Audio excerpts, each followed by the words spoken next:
This boy was born cursed by fate. Even his own father called him a disgrace to the family on the day he was born. That's because he was born with only one arm. But to make things worse, he suffered injustice. Even so, he spent his entire life training with just one arm to become the strongest, and he did it. With only one arm, he managed to defeat even the one blessed by the god of the sword. But despite all that, he met a tragic end, a bit of betrayal, humiliation, and in the end, torture. His life ended miserably. But what would happen if this man who suffered so much were reincarnated with both arms? A man with the resilience of a true beast, now without physical limitations, and in a body with a bit of talent, revenge would become part of his destiny. He would become a prodigy among prodigies at the Academy of Magic and Swordsmanship. But for now, let's go back and see everything this boy went through. The story starts on a rainy day at a castle. Inside, a baby lies in a room while a blonde man stares at him with disgust. The baby had done nothing wrong. That man was his father, and he called his own son disgusting. The child's bad luck was being born at the exact same time as Kajin, a boy blessed by Kesha, the sword god with a gifted body and natural talent. His mother held him and cried because he wasn't Kajin. The reason they hated him was simple. He was born without a right arm. Each night, his mother leaned in and whispered, "Can you die soon, my little baby?" The child was heartbroken, but he didn't want to die. Even in the womb, he had heard his father say, "This child is our hope." His father could never beat his older brother, so he wanted his son to surpass Kajin. Instead, the boy was born without an arm and without a god's blessing, shattering all his father's hopes. Elsewhere in the garden, another child was surrounded by maids. It was the blessed young Kajin. The maids all fought for his attention. Watching from afar, Davin's mother noticed her own son was still slow. No maid helped him, and when he finally stood and took a step, she was disappointed. Kajin could already hold a sword. When Davin first picked up the sword, Kajin was already learning how to use mana. His mother thought if her son were Kajin, she'd be happy. Over time, Kajin became the image Davin was compared to and the one he envied. So at 7, Davin was sent to serve him. From the outside, it looked like family support. In truth, his parents sold him for 300,000 letten. And little Davin, the boy without an arm, never saw it coming. Kajin hated him. He abused him again and again simply because he felt like it. Davin became Kajin's punching bag. He held back his tears not from pain, but because grown-ups saw it and did nothing. Davin's uncle had once been strong enough to keep Kajin in check, but he left the family and never came back. So no one stopped Kajin, and he grew into a butcher. After a brutal training match, one subordinate's sword broke and the boy surrendered. Kajin's talent and blessing had become poison. He felt no pity and kept beating the boy, mocking him for thinking surrender would make it stop. Then he looked over the others and called for the next one. This time he chose an older Davin. Davin envied Kajin's talent and strength. As he stepped forward, he wished he could be strong too. Their swords clashed until Kajin snapped at him for staring and smashed him into a castle pillar. He demanded to know how a one-armed loser dared look at him like that, then beat him again and asked if hard work alone could ever beat him. Kajin raged that Daejin could train his whole life and still never reach him. Then he struck him again. Even so, Daejin truly wanted to beat him. He knew hard work might not be enough, but he kept going. Kajin, meanwhile, got lazy. As he grew older, he sank into alcohol and worse. Still, Davin couldn't beat him. He was a lazy genius against a stubborn worker. Years later, at a tournament, Kajin and Davin faced each other again as adults. Kajin attacked in fury, and their clash sent Davin, but he refused to lose and slammed his blade into the ground with all his strength. Kajin recognized how powerful the attack was, but that was only a setup, letting Kajin move in for a surprise strike. Davin answered with everything he had, and when their swords met again, a huge blast erupted. Soon after, the crowd panicked, unable to believe what they were seeing. Davin, the one-armed man, had defeated Kajin of the Storm Sword. Until then, his record against Kajin was 21 draws, 21 losses, and no wins. Now at 29, he had finally beaten Kajin. People had mocked him for years and called him talentless, but he still showed up and won. The crowd exploded over the one-armed man's victory. Davin asked Kajin how long he planned to keep acting like the strongest, but Kajin could only think that he had lost to trash like Davin. That made Davin remember the words he'd heard all his life, "If only my son were Kajin." Davin said that if he were Kajin, he wouldn't have lived like this. He said he would have used that talent for something better instead of wasting life on alcohol and crushing the weak. Then he turned away, saying he had finally won until his eyes widened. Kajin stabbed him through the chest from behind. The whole crowd fell into shock. Kajin had really stabbed Davin in the back. Davin could only think Kajin was a bastard to the very end. In his mind, Davin said he wasn't angry. He had finally beaten his rival, but now he was dying. He realized Kajin had used the famous mana sword of the Samyam family.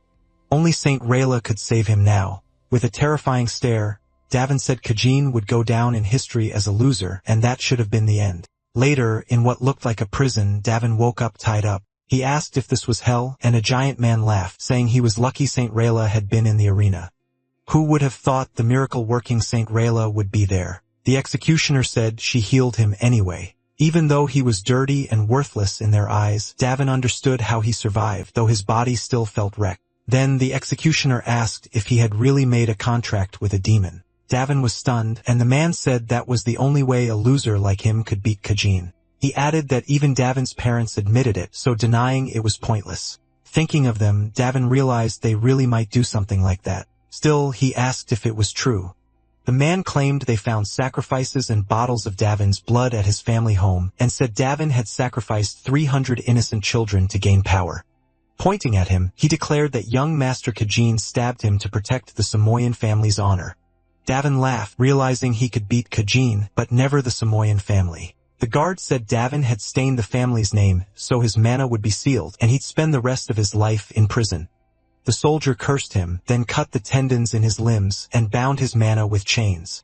After that, he was thrown into a cell. When the bars opened and light poured in, Davin realized Kajin had come to visit. Wearing a crooked smile, Kajin said Davin finally looked right.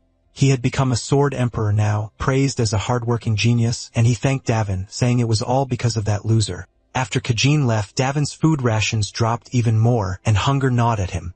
Coughing blood, he thought that if he had to die, he at least wanted to die with honor. He should have died that day in the arena.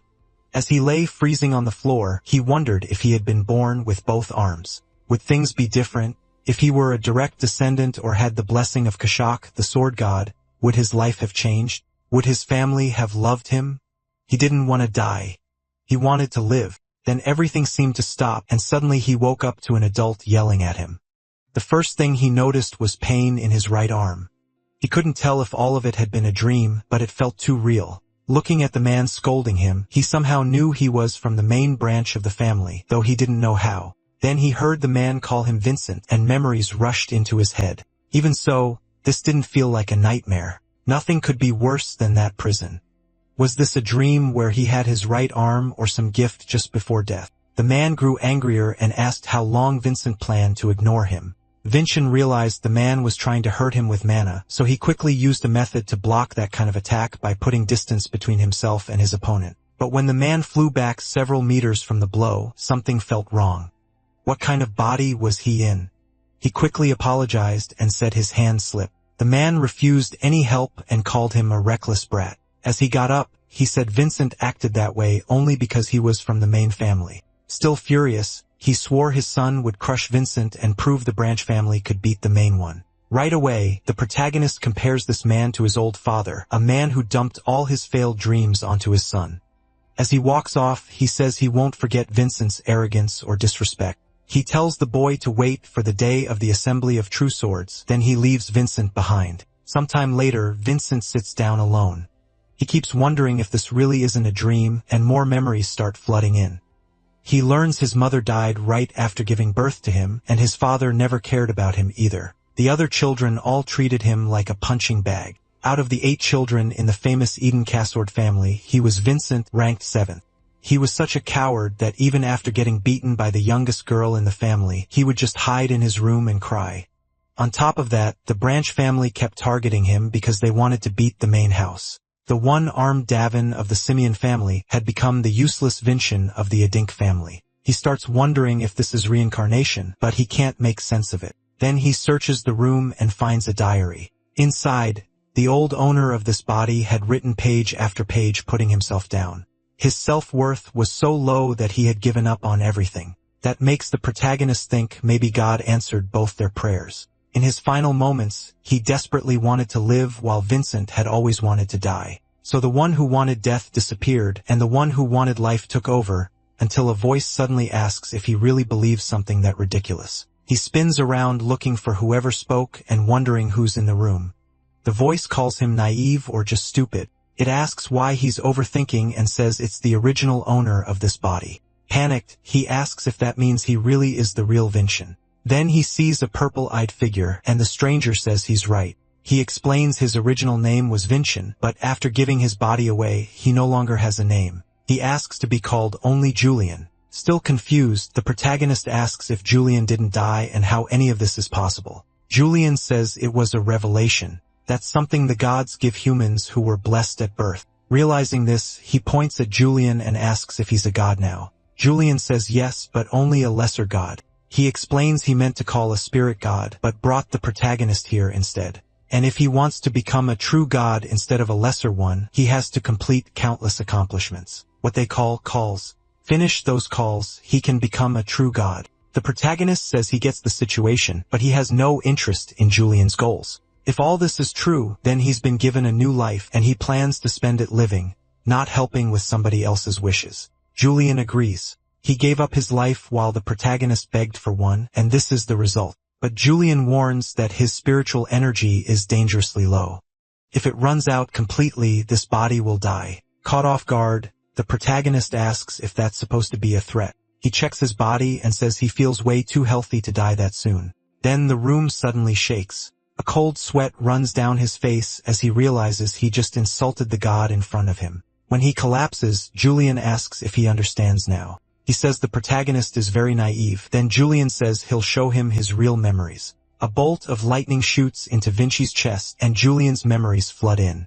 He finally understands what really happened. Everyone called Vinci trash and an idiot and told him to get stepped on even more. But that look on his face wasn't from someone who had simply been broken. He wasn't drowning in despair. He was pretending to be weak while preparing revenge. Shocked, the protagonist asks if those are really the thoughts of a 13-year-old. He even wonders what kind of world he ended up in. With a sarcastic smile, Julian asks how his perfect acting was. He says he had to escape his family's watch, and the things he wanted to study were considered apostle-level secrets. Even after hearing all that, the protagonist barely reacts. So Julian says, if that's the case, does he know about the great demon Devan and the hero king Kajin? That finally gets his attention. Furious, he demands to know how Julian knows any of that since it all happened 500 years ago. Julian says history claims a one-armed swordsman named Davin escaped the Simian prison and, through a contract with a demon, devoured thousands of lives to grow stronger. They say he killed over 10,000 people, which is why he's remembered as the Great Demon. Stunned, the protagonist repeats it. Davin from 500 years ago. Does that mean he's 500 years in the future? None of it makes sense. And it makes even less sense that Davin and Kajin are now said to share blood with the Simian family. He remembers clearly dying in prison. 500 years ago, the Simian family abandoned the one-armed swordsman and chose the storm sword instead. The one-armed warrior died alone, while the storm sword became Sword Emperor. So turning it into stories about a great demon and hero king means the Simian family twisted everything. Enraged, he slams the ground and curses that rotten family. Julian mocks him, saying the hero king Kajin was the great demon's dear friend who loved him so much.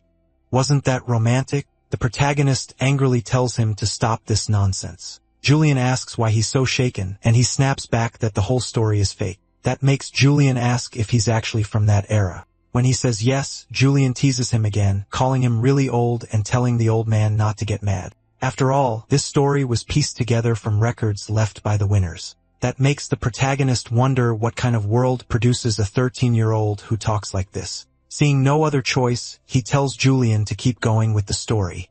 Julian says the king swallowed his tears and joined hands with the greatest hero of that age, his best friend, the Emperor of the Sun Sword, to defeat the great demon Davin. Not knowing who that is, he asks, and Julian is shocked he doesn't know.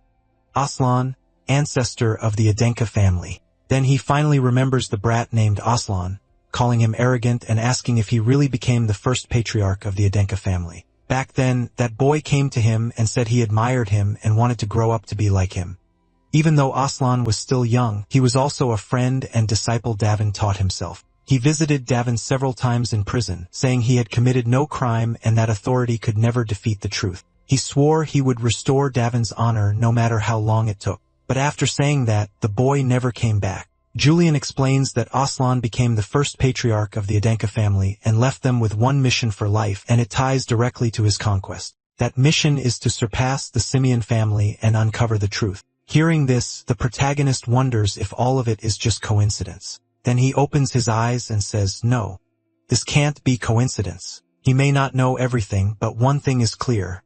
Aslan Falker left the Falker family, created the Adenka family, and went after the truth. Adenka was built to restore Davin's honor. In short, fate put him in Aslan's bloodline. He quickly asks if completing that goal really can turn Julian into a god. Julian says yes, and once he becomes a true god, he'll even be able to grant an amazing blessing. He says it's a deal that helps both of them. The protagonist thanks Aslan in his heart. He'll carry on the mission his friend left behind and crush the Simian family. This time, he'll stay ahead of the family that betrayed him by becoming part of the Adenka family. Outside the castle, Julian asks where the old man is going. That instantly annoys him, and he demands that Julian stop calling him old man. The lesser god argues that if he's from 500 years ago, then he obviously is one. So the protagonist pretends he's forgotten everything and says Julian will have to explain it all again since he's confused. Julian quickly switches and starts calling him Davin, saying he won't use old man anymore. Then they hear someone shout for training to begin. Nearby, two swords clash with mana. The protagonist wonders what martial arts look like in this era and imagines how much they've changed over 500 years. He also wonders how strong Kajin's descendants must be by now, but suddenly his body turns heavy. His vision fades and he drops to the ground. He realizes this child's body is awful. Passes out far too easily. Worse, it's in such bad shape that unless he uses mana to control the body, he won't even be able to live a normal life. Then he suddenly feels a flow of mana. He quickly starts yelling for Julian, telling him to come fast. It seems the lesser god had been sleeping, and he asks why he was called. The protagonist demands to know why this body never learned swordsmanship earlier. Julian, confused, says the boy had a condition that stopped him from learning. Frustrated, he asks why, and Julian says he was simply born that way. Furious, the protagonist says he has a celestial exoskeleton. So why didn't he train in swordsmanship already? Julian has no idea what that means and asks why it matters so much. The protagonist says it's because mana can be stored anywhere in the body. Julian still doesn't understand, so the protagonist tells him to listen carefully. A martial artist uses mana to gain strength beyond a normal human. Usually, that mana is stored in the heart. But with a celestial exoskeleton, you can store mana in more than just that heart. You can store it in your bones too. That means your mana can grow far beyond normal. The protagonist says Julian still doesn't get how huge that is, so he brings up Kajin. The hero king himself had a celestial exoskeleton. That makes this even more ironic. He was reborn looking like Kajin, the very man he killed in his last life. But this world, 500 years later, is stranger than he expected. Julian starts teaching him how to link imagery to the heart and imagine storage space for mana. The protagonist is stunned and asks if people don't use meditation to store mana in their actual hearts anymore. Julian has no clue what he's talking about, so he explains that Falker the First Adenka used a powerful meditation method to store mana in his own heart. Julian says people now store mana in imagery instead, calling each one a star. The number of stars shows a fighter's level, and storing mana in the body was abandoned long ago. He even thinks that old method may be completely lost. Hearing that, the protagonist realizes this new system was made to avoid the danger of storing mana in the heart. Back then, over half of martial artists died doing it. Their bodies exploded, but that doesn't matter to him. He starts filling his heart with mana right away. Julian panics, asking if he's seriously doing that now. The protagonist tells him to relax. His heart is strong. If he wants to be a real martial artist, he has to take that risk. Then Julian suddenly notices the mana is flowing in the wrong order and asks if he doesn't know the circuit formula. The protagonist calls him noisy and asks if there really is such a formula. Julian insists there definitely is, but the protagonist says that in his time they just focused on the feeling. If it failed, the mana circuits twisted and exploded, though only about half died. Julian asks if people really died, and he shrugs, saying that means at least half survive. Pretty decent odds, right? Julian gets mad and tells him not to act so careless just because this isn't his body. That makes the protagonist ask why they neglected this precious body in the first place. He explains that it has amazing potential, strong heart, strong mana circuits. With proper training, it would have thrived. A good physique needs enough mana to support it, and by his estimate, Vincent Adenka's body will die before adulthood. According to him, meditation can slow the damage, but only so much. He likely has just 10 years left. Still, he says 10 years is enough. Enough for the stormy sword to become Sword Emperor and for armless Davin to vanish from the world. It's the same span Davin spent trapped in an underground cell starving to death. Those 10 years felt endless and terrifying until someone knocks asking what the young master is doing. A voice calls through the door asking what the young master is up to. The protagonist doesn't know who's out there, but the servant barges in anyway and sees the room is a mess. He asks why the young master trashed the whole room. Getting up, the protagonist asks if he's his servant. The boy says, of course, who else would he be? The protagonist remembers him, Wilson, the one Julian will cut down in 3 years. He feels a little sorry for him, then drops the thought. He tosses his clothes to Wilson, says the timing is good, and orders him to clean both the clothes and the room. Wilson is confused. Vincent seems bolder than usual. He asks how the room got like this and even wonders if something weird happened. The protagonist says nothing strange happened. Wilson snaps back that he must have learned black magic or something like that and says he should report it to the butler and the patriarch right away. The protagonist notes how formal the words sound even while the servant is being blatantly rude. Then he points out that he only gave him extra work. Isn't that a servant's job? Wilson loses it, saying he already said he hates doing this and asks if he's really here just to clean up after him. The protagonist answers yes because he's a servant. Isn't that obvious? Then he suddenly takes the clothes back and says, if Wilson won't do it, he'll handle it himself. Alarmed, Wilson asks where he's going. He says he'll find the butler, ask for fresh clothes, and mention that he had to come in person because his servant Wilson refused. That instantly rattles the boy and makes him furious. He snatches the clothes back and says he'll clean everything too. The protagonist realizes that no matter how timid Vincent was, a servant shouldn't be this bold and disrespectful. Someone likely put Wilson there on purpose. Julian agrees. It was probably a test. If Vincent handled this rude servant properly, he could prove how the 7th young master of Adenka should act. Julian also says Wilson is supposedly from a gang and has killed many people. So what should they do? That makes the protagonist laugh. Real killers give off a different kind of presence, and Wilson doesn't have it. He's just a pathetic punk. Julian asks how he can say that so confidently.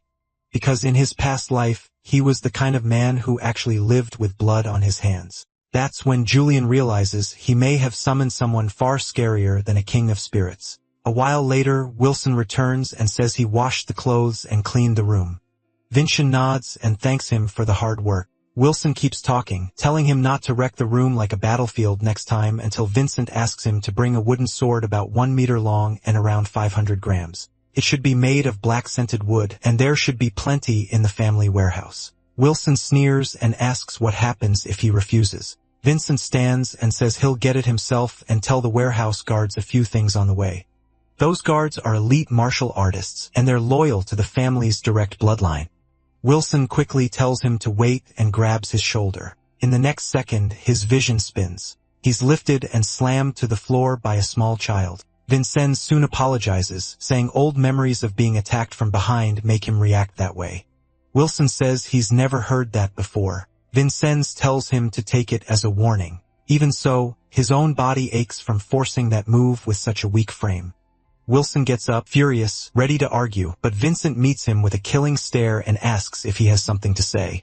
Wilson stammers, then repeats that his master wanted a black-scented wooden sword, about 1 meter long. Right? Vincent asks if he didn't just say he wouldn't get it. Wilson mutters that he said he didn't want to, not that he absolutely wouldn't, and storms out, slamming the door behind him. A second later, he opens it again and awkwardly says the wind shut it, not him. Vincent is pleased by that small improvement. Still angry, Wilson goes to fetch the sword he was ordered to bring. On the way back, he fumes that he won't lose to Vincent again and will show him who Wilson really is. He returns with the sword, almost expecting praise. Instead, Vincent says he once knew someone who lost his right arm, a man who suffered deeply because of it and met a miserable end. Wilson just hands over the sword, confused by the whole thing and embarrassed. Then he leaves the room. Alone again, Vincent says he needs real training and heads to the training grounds. He strikes the dummies with sharp precision, but after only a few swings, he's exhausted. Even so, he feels made to be a martial artist. Then the dummy in front of him is split in half. A boy shows up and mocks him, saying he didn't notice someone this week standing there. He introduces himself as Raven Adenka and makes it clear he already knows Vincent. Vincent stays calm, while Julian explains that Raven is a distant branch member of the family. He's also the favorite to win the Assembly of True Swords this year, and Vincent already knew his father in the past. Raven steps closer and says he expected to face Vincent if he won, so he came to see him himself. The Assembly of True Swords is a contest between children from martial families tied to the Adenka clan. Its winner earns the right to face a direct descendant of the Adenka family, which means Vincent. Raven taunts him, asking if he'll hide in fear since the swords used there aren't made of wood. Vincent answers that a true martial artist doesn't fear swords. Raven laughs and says he talks big. Must be because he's a direct descendant. Vincent scolds him and says he should learn to speak better too. Even insults should carry some dignity. He says that because in his past life, even with one arm, he was respected by everyone. But now some brat cuts down his training dummy just to posture. That's shameful for a martial artist. Vincent adds that Raven's father must not have taught him any manners. At that, Raven immediately raises his sword to Vincent's Rev. Raven presses his sword to Vincent's neck and says he won't forgive anyone who insults his father. Julian quickly warns that Raven is already a 2-star fighter and has the Man of Steel trait, so Vincent needs to be careful. But Vincent is more annoyed that Raven copied his father's bad habits, acting childish and ignoring a martial artist's manners. So Vincent decides to teach him some proper etiquette. He snaps his wooden sword up under Raven's chin and says a brat like him would have been beaten by the family elders. Raven is stunned. Vincent shouldn't have mana, and he definitely shouldn't know how to use imagery. Raven still believes he's stronger, but he can't shake the feeling that Vincent could cut him down at any second. Vincent lowers his sword and says they can stop if Raven is already scared of a wooden blade. If that's enough to shake him, how is he supposed to face Vincent in the Assembly of True Swords? Still glaring, Raven says this isn't a place for wooden swords. That only makes him even angrier. He rushes forward, shouting that he'll kill Vincent today. He's completely lost control. Seeing things go too far, Julian tells Vincent to run, but the boy stays calm. Then someone grabs Raven's arms and says he can't fight young Master Vincent here. If Vincent got hurt now, he'd have a reason to skip the Assembly of True Swords. Still boiling with rage, Raven says they'll settle this in the Colosseum and calls Vincent a cowardly kitten. Julian asks why Vincent had to provoke him since this obviously could have ended badly. Vincent says he only wanted to teach a rude child a lesson. That makes Julian snap. He says he should have summoned the Spirit King instead of some old man. Just then, Vincent finds a childhood photo inside the book he was flipping through. Julian hurriedly turns the page and tells him to focus. Then we get an explanation of traits and blessings. Raven's trait is Man of Steel, a blessing from the King of Dwarves that strengthens the body. The more a trait is developed, the more powerful paths it unlocks. This is called the technological tree. Man of Steel is a mid-level trait built around defense and raw destructive power. In short, martial techniques tend to favor one side, and Raven showed something far beyond what people from Vincent's past life had seen, the power of a trait. If Vincent wants to face someone like that, he has to get used to these abilities fast, so he goes back to the training field and keeps attacking. The people watching laugh that he only uses his left hand and gets winded after just 2 or 3 swings. Then someone steps in from behind and tells them not to talk so carelessly. It's Merlin, vice commander of the White Swords unit. He asks what's so funny about the Adenka young master training with a sword. The vassals quickly apologize and go back to work. That's what Merlin says out loud. But inside, he agrees with them. Vincent looks like a disgrace to the Adenka, swinging blindly with no mana and no trait. Julian worries they're drawing too much attention, but Vincent doesn't care. He's used to being looked down on. No one thought Davin could win the Stormblade either, but he turned mockery into cheers once before, so he can do it again. Then someone holds out a potion and says, it's an advanced recovery potion that'll help with training. The man introduces himself as Merlin, vice commander of the White Swords. Vincent asks why he's helping now if he was laughing earlier. Merlin admits that, honestly, he was, but then he saw the desperation in the boy's eyes. He says anyone who laughs at a martial artist like that is the real joke. Vincent says he'll remember Merlin's name, then apologizes for taking up his time and says he can manage. As Merlin leaves, he thinks the young master has changed a lot and maybe things will finally improve. Vincent spends the whole day training. He keeps striking the dummy, then sits down to drink the potion Merlin gave him. That night, he studies mana and traits. He also works on balance and his cutting form. Then he starts to feel the mana in his heart and understand how it works. It feels similar to his past life. The sword's path is built from points and lines that shape its abilities. Then Vincent swings with all his strength and finally splits the dummy in two. He actually did it. His grip is now complete. Later, Wilson grumbles that his master must be a rooster for wanting food at 5 in the morning, then eyes the meal and decides it's time for a little humiliation. He enters and says breakfast is ready. But Wilson is left speechless when Vincent notices the tray is messy and some food is missing. Vincent says if he's gonna steal a little, he should at least wipe his mouth first. Then he calmly warns that he may seem kind right now, but Wilson shouldn't cross the line. Wilson boasts that he used to be a street thug and has killed people before. Vincent mocks him, saying that's very frightening. But in his head, he reminds himself that ruling by fear is easy, yet that never wins real loyalty or respect. That's why he isn't forcing Wilson with power alone. Only then does Wilson realize his master is using telepathy and already has mana. Vincent tells him to drop the pride and stay by his side. Soon, he says Wilson won't be ashamed to belong to Vincianadenka. When that time comes, he'll have to choose fear or loyalty. After leaving, Wilson mutters that he didn't feel pressured at all, but the way he shuts the door says otherwise. The cold aura of Vincent gave off almost made him wet himself. Later, Merlin patrols the training grounds. It looks like young Master Vincent came even earlier today. Then he notices something shocking, a dummy cut clean in half, making him wonder if it was done with a real sword, but that makes no sense since last time Vincent was still using wood. Could someone really improve that much in just a few days? Merlin even starts wondering what kind of martial art the boy is learning. In his past life, the protagonist complained about having only one arm. But now that he has two, he still uses just one. Or maybe he's doing it on purpose. At that moment, Vincent is dressing in his room. Wilson folds clothes while waiting for more orders. Julian jokes that the boy has become annoyingly polite. Then Vincent asks about his clothes. He says the fabric is made from Levi-Dine cotton, which may be cheap but isn't proper for a noble. The food served to him is also far below what the family budget should allow. In other words, someone is stealing money. But that suspicion quickly clears when Wilson asks what Levi-Dine is and what embezzlement means. It's obvious Wilson isn't the one behind it. It has to be someone higher up. Meanwhile, Revan is in his room training hard. In his mind, Vincent's words keep haunting him, afraid of a little wooden sword that only makes him madder. He swings with all his strength, yelling, "Who's afraid?"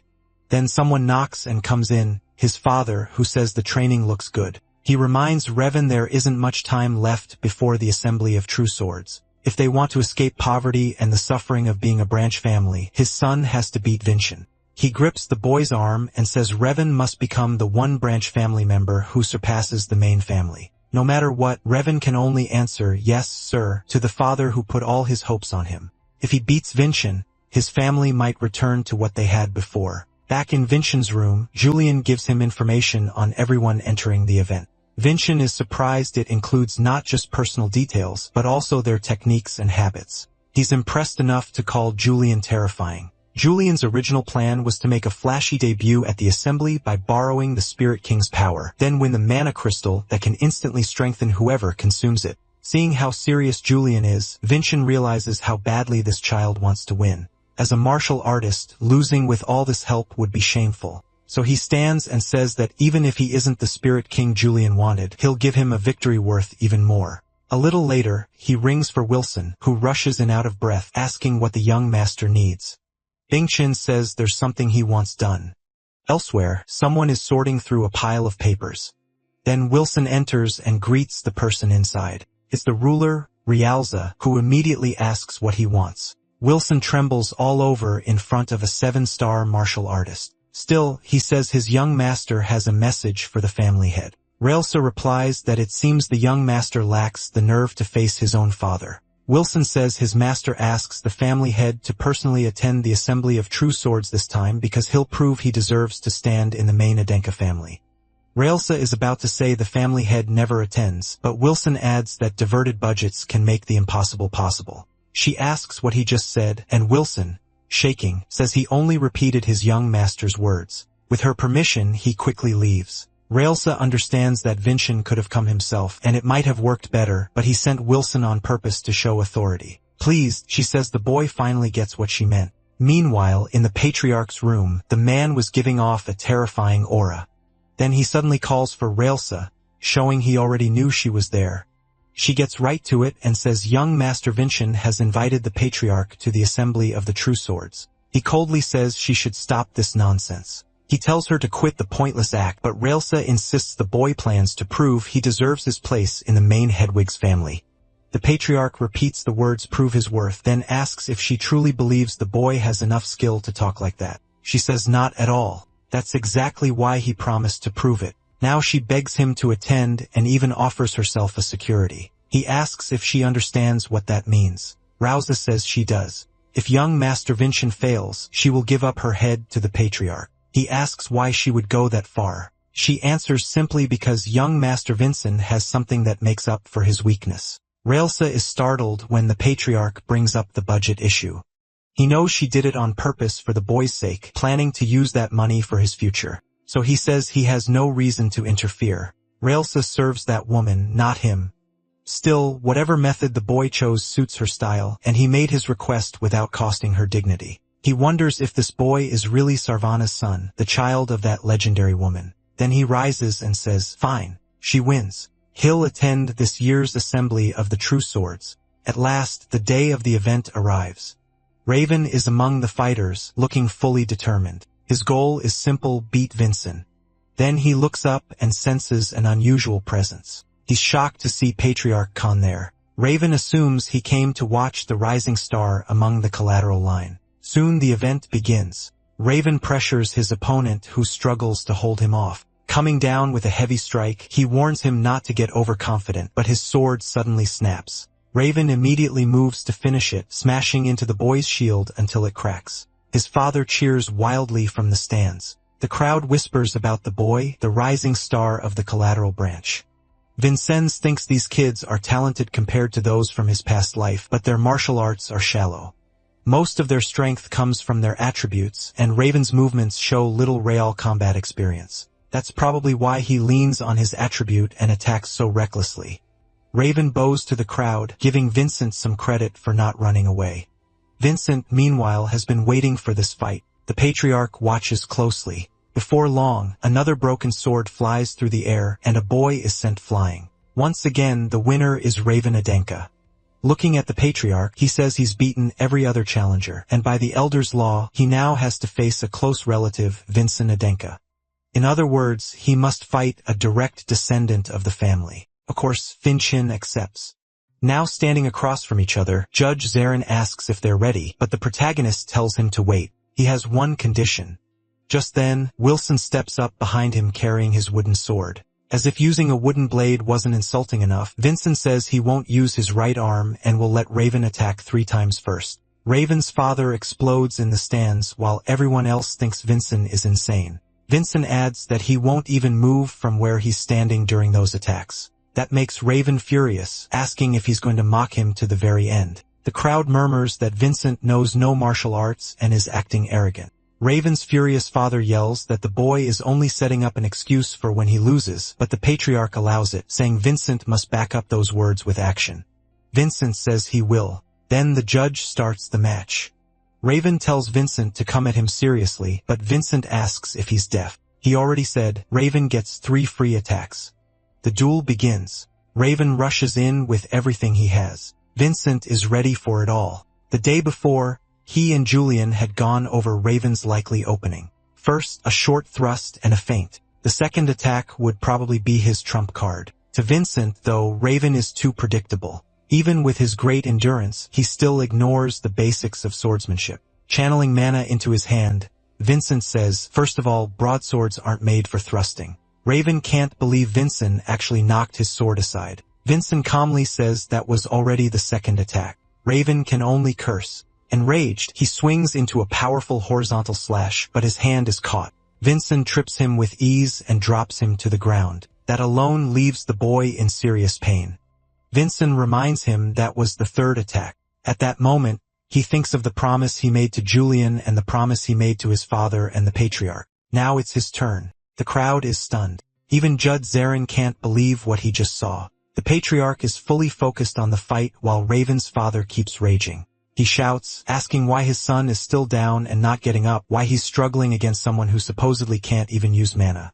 Even Julian doesn't understand because he can't see what Vincent is doing. Of course, it all comes from his past life, when he trained one-armed and often without a weapon. Raven starts getting up, saying he gets it now. He guesses Vincent must have some special trait, probably from a lesser god he's too ashamed to show. Julian gets angry at that, but Vincent says it doesn't matter what Raven thinks. Raven charges in, trying to end the fight. Julian warns that attack is dangerous, and Vincent dodges it. Now he has an opening, and he plans to hit with a lot of force. Raven notices the gap, but has no time and takes a blow from the wooden sword to the neck, but he's shocked because he feels no pain from the hit. His father yells that, of course, it didn't work. A practice sword could never break the defense of the man of steel. In truth, that was because Vincent's body is still weak and untrained. Raven steps forward with contempt, saying he'll show the gap that Talon alone can't cover.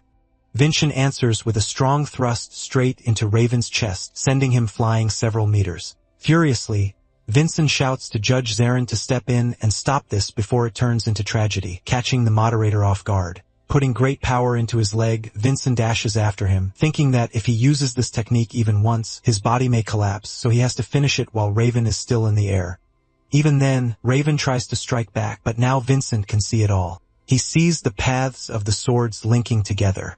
Charging in, he tells Julian to watch the sword art he mastered. After putting all the pieces together, he drops with all his force in one blow and severs Raven's arm.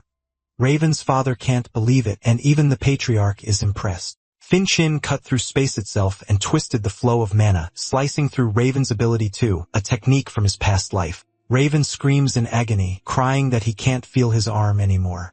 Vincent angrily asks the judge if he needs to cut off a leg too before being declared the winner. Only then does the moderator announce Vincent Idenka as the winner. People rush to stop the bleeding, but say only a priest can help now.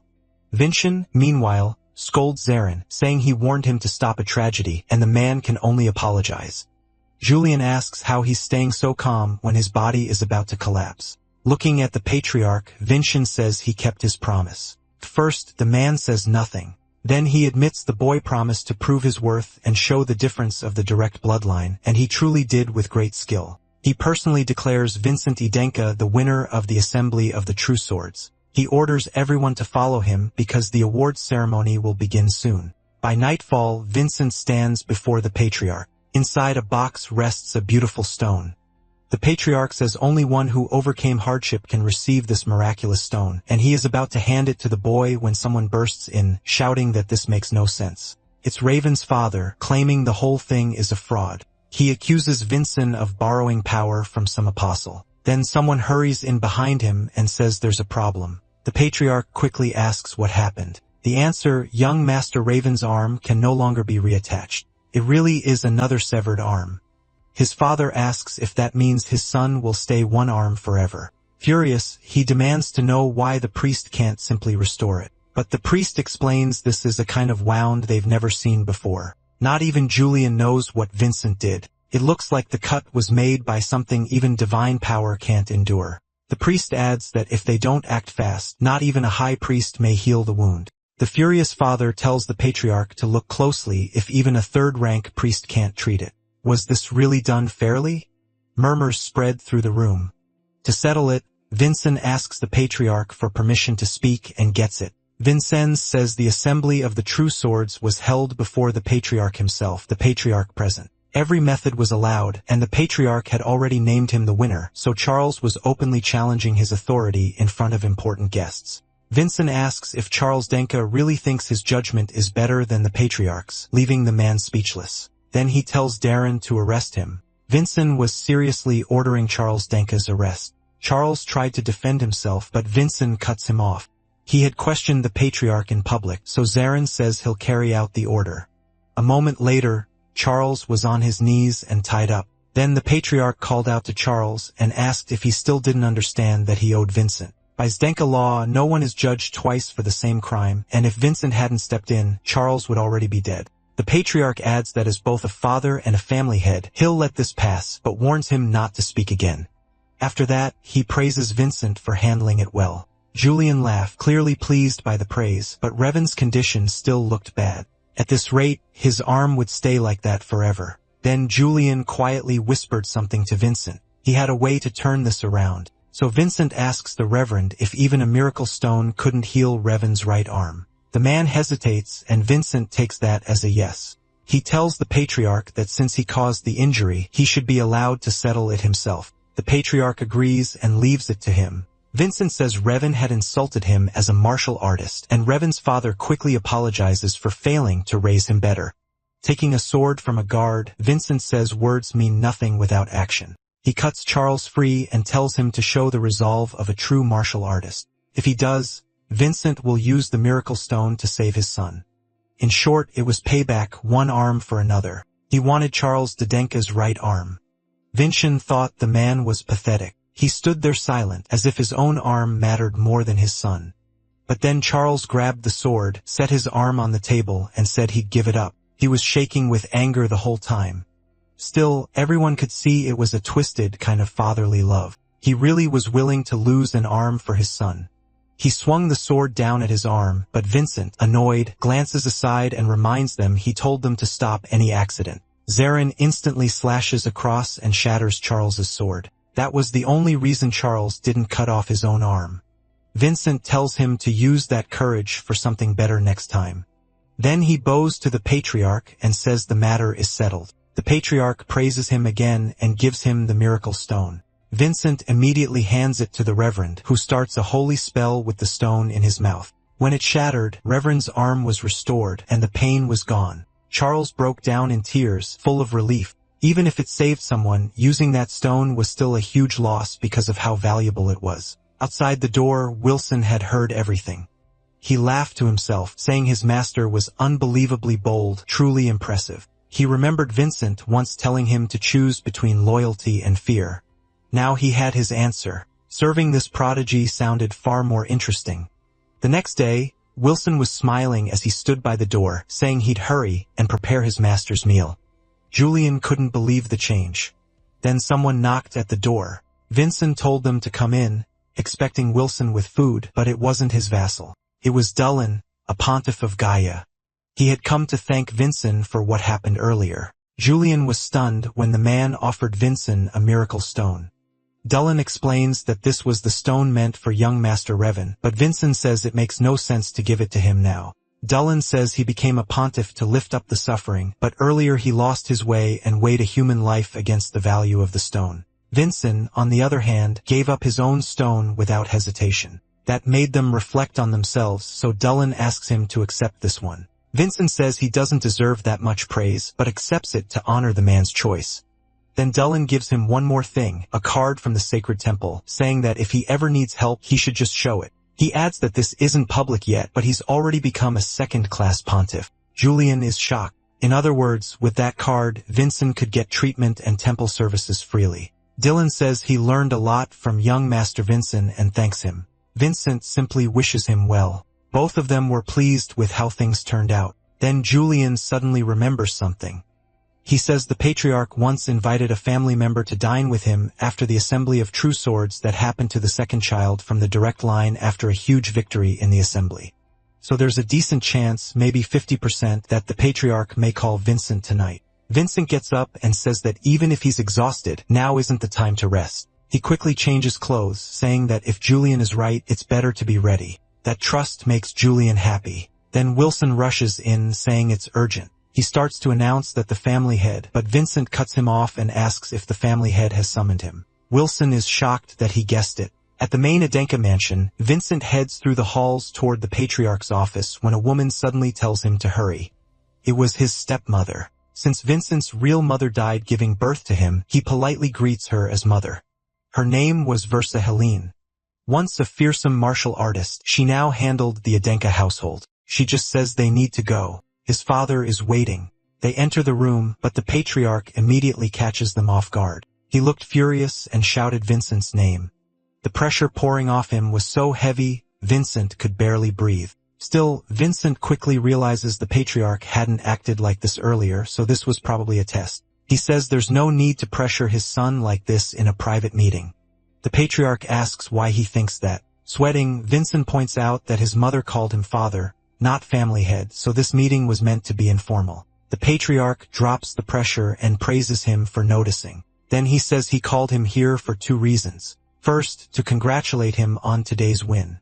Second, to test whether Charles Adenka's suspicions had any truth. Charles was sure Vincent had cheated. Then Vincent feels a massive presence pushing into his mind. His mother was examining him. He starts sweating under the pressure. The patriarch asks if the boy could be an apostle, and she says no. Vincent still couldn't understand what this crushing force was. Julian realizes it must be his mother's special skill, eyes that can see through the truth. The patriarch goes on, asking what sword art Vincent used because it made no sense for him to sever a 2-star martial artist's arm without linking mana to his heart. His mother says the style resembles that of the great hero, Cajun. Legend says Cajun used the sword in a strange way and could swallow any skill that came at him. He was so strong that he even defeated the great demon Davin with ease. Hearing that twisted version again makes Vincent angry. Then his mother steps closer and demands that he explain how he learned swordsmanship like the hero of Samoyan. She keeps pressing him, asking why he won't answer. At that moment, Vincent realizes it wasn't really his father who called him here. His mother was leading this talk and interrogating him about his martial art. Panicked, Julian begs him not to say anything. This woman could tell truth from lies, so making up excuses wouldn't work. The pressure was crushing, and they had no idea what to do. Julian tries to think of a way out, but his mother presses him again, telling him to speak. Julian is so scared he can't think straight. Then Vincent tells himself it's just one step past fear, and the rest will follow. So he takes that step for Julian and tells his mother that he received a revelation. She immediately asks if he's claiming he got a revelation without a blessing. Angrily, she says that almost no one receives revelations without blessings unless they're evil. Vincent hadn't known that. Seeing how suspicious he looked, she asks whether he wants to be judged by the sacred court or stand before the judges of Jeremiel. Then Julian urgently tells him what to say next. If she thinks he's suspicious, then she should confirm it with the temple. That answer catches her off guard. Benshin argues that if he were truly evil, a 3rd-rank priest would never have given him a miracle stone and acknowledged him. The woman asks if the miraculous stone is the same one she gave to Delin, and he says yes. She checks with her eyes and sees he's telling the truth. Then she asks if a revelation taught him swordsmanship. He says revelations taught him many things, but not that. He explains he's always been able to read the strange flow of a sword, and after thinking for a few days, he chose to learn it. He wanted to change, even if that made people suspicious. Doing nothing would have been cowardly. Mixing both their truths together, he says he felt he had to show something had changed. He wanted to prove to their many relatives how much he had grown stronger and also show his worth to his father. He trusted his father to judge fairly, and since the temple approved him too, the only thing left was his father's decision. The man rubs his chin, and his wife notices that's what he does when he's pleased. Then he gives his final answer. The boy can keep training in martial arts. He thanks him overjoyed, but the woman reminds the patriarch that Hirakujan's sword style looks like that of the great demon king Davy Young. He says he already knows. She goes on. If Vincent uses hero style, the Samayan family could accuse them of stealing it. But if it's the demon king style instead, they can't say much. So she asks if he made his decision with all that in mind. He firmly says he considered everything that mattered, and the matter is closed. She lets out a sigh and tells the boy that since the patriarch approved this, he will bear the responsibility. So Vincent must improve and not bring trouble to his father. It isn't just a warning. She's accepting the decision too. The patriarch stands and says the boy has shown great results and proved himself worthy as a direct Eden kid descendant. Because of that, he'll grant him something he wants and asks what it is. Vincent answers that he wants to become stronger. The patriarch says that's a good reply, but that's something he must achieve himself. So he tells the boy to ask for something the patriarch can actually give him. Julian tells Vincent to ask for access to the library. The man says only 3-star martial artists can enter and asks if he's linked imagery to his heart yet. He says not yet, and that's why he'd like to use this chance to act a little spoiled. Laughing, the patriarch agrees and lets him into the lower library used by 3-star martial artists. He also tells his wife to give Vincent the Crimson Lotus. The patriarch tells him to take it as the reward for keeping his promise. The Crimson Lotus was the sword his father used in his youth, the blade that helped build his name across the world. It's practically part of the Adink family's history. Julian can barely hide his joy, but Vincent tells him not to be satisfied with only this. They'll achieve far more later. The lesser deity is so happy, he wonders if he could have done any better by summoning the Spirit King instead of the old man, now inside his body. At that moment, he feels he can truly trust the man with his body. Outside, Vincent tells Wilson they should go, but then his mother appears on the stairs and asks if he has a moment. She says it's clear he's been working hard, and she's proud of her son. Since he won the Assembly of True Swords, custom says he must enter the Crimson Fortress, and she asks how he plans to subdue the Crimson Demon. The Crimson Fortress is one of the Ajenka family's training grounds. Only those who finish its trial are fully recognized as martial artists, and to enter, one must win the Assembly of True Swords and defeat the low-ranked demon called the Crimson Demon. Not knowing the answer, he admits he doesn't. That surprises her. She thought he had a plan for everything. She also says that strange sword move he used earlier must have hurt his whole body badly, so he should listen carefully. No one can beat that demon in one strike, and if he fights it now in his current condition, he will die for sure. After hearing his mother warn that he can't defeat the Crimson Demon with a single blow, Julian wonders why she's helping them. To Vincent, it almost feels like she started to accept them. She could have turned against them, but she didn't. Maybe she doesn't like them, yet she won't act as an enemy either. Before she can keep talking, Vincent thanks her for the warning and says he won't disappoint her, then leaves without even hearing the Crimson Demon's details. Seeing his martial skill and courage, her heart stirs at the thought of his future. The next day, the vassal hums while folding sheets, saying he'll support the protagonist however he can. When someone suddenly smacks him on the head, the maid Sari asks what kind of trouble he's planning with the young master, since she still doesn't trust him. He answers that he's only doing laundry, which surprises her. He's actually working. Sir Antic asks where the young master is, and he says Vincent is in the library where only family martial artists are allowed. Inside, Vincent is frustrated because he can't find records from 500 years ago. Julian says that's strange. It looks like that whole period was removed on purpose, as if someone erased it. Vincent decides to leave that for later. Right now, what matters most is raising his skill. At his current level, he can't beat the Crimson Demon, so he needs a training method before reaching imagery theory. Julian points out that Vincent called Aslan's father a child and uses the late hero king's sword art, which makes him wonder who Vincent really is. Vincent thinks that if he said he was the Demon King, Julian would probably panic. But lying would also be rude since Julian once owned this body and shares the same fate. So he decides to tell the truth and says his real name, but hearing it gives Julian a terrible headache. He can't even understand the name and asks him to say it again, but the pain only gets worse. Vincent worries about Julian, so Julian gives up on learning his identity for now. Then Vincent finds a book called First Love of a Watermill. Julian wonders why a romance novel is sitting with mana training books, but since this is a family library, it's probably not just romance. As they read it, they realize someone hid a secret historical record inside a love story. Vincent thinks this could be a useful clue. And as he reads more, he finds that the main character doesn't use imagery, but uses the power of love as a trait instead. Vincent thinks it might work, but Julian says that's impossible and dangerous. Vincent argues that whoever did it survived long enough to write this book. Even if it's risky, this is the first real shortcut they found to grow stronger fast, and they need to test it right away. On his way out of the library, Vincent runs into Sori, who asks if it's true that he beat Raven. Vincent asks Julian who she is, and from his memories, he realizes she's someone who truly cared about the old pathetic him. When she learns he really did defeat Raven, she drops to the floor in relief. She thought the assembly would only make people ignore him more. Vincent asks Julian if he knows how to comfort a woman, but Julian says they never taught that in magic and spirits class. Since neither of them knows what to do, Vincent simply apologizes for keeping secrets and says he's trying hard to become a leader she can be proud of. While he's trying to comfort her, Raven shows up and ruins the moment. He says he's been looking for Vincent and has something to say. The two move to a room and face each other in silence. Sarantic asks if anyone wants a sandwich, but Raven, ashamed of his loss, pulls out his sword and says he'll repay what happened at the assembly.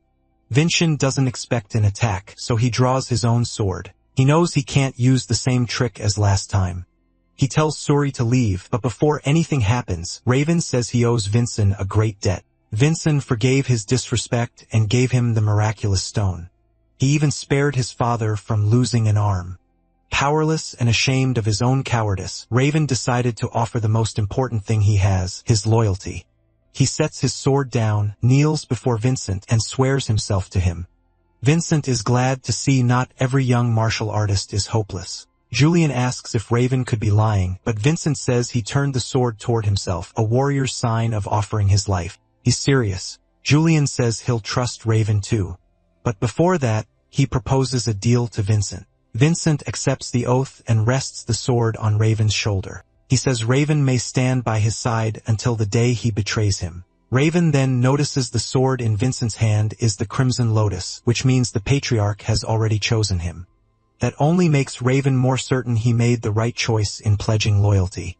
Seeing this, Siri realizes Vincent really has changed. The days when everyone called him a loser already feel far away. Julian uses the moment to suggest using Raven to gain the blessing of the Dwarf King.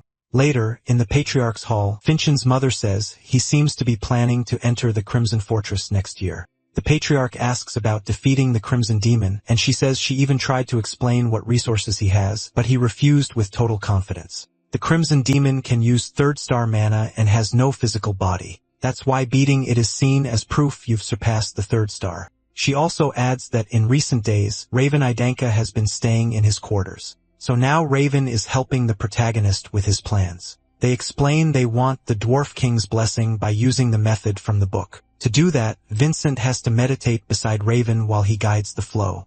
That means Vincent is basically trusting him with his life. Vincent has no issue with it since Raven already swore loyalty.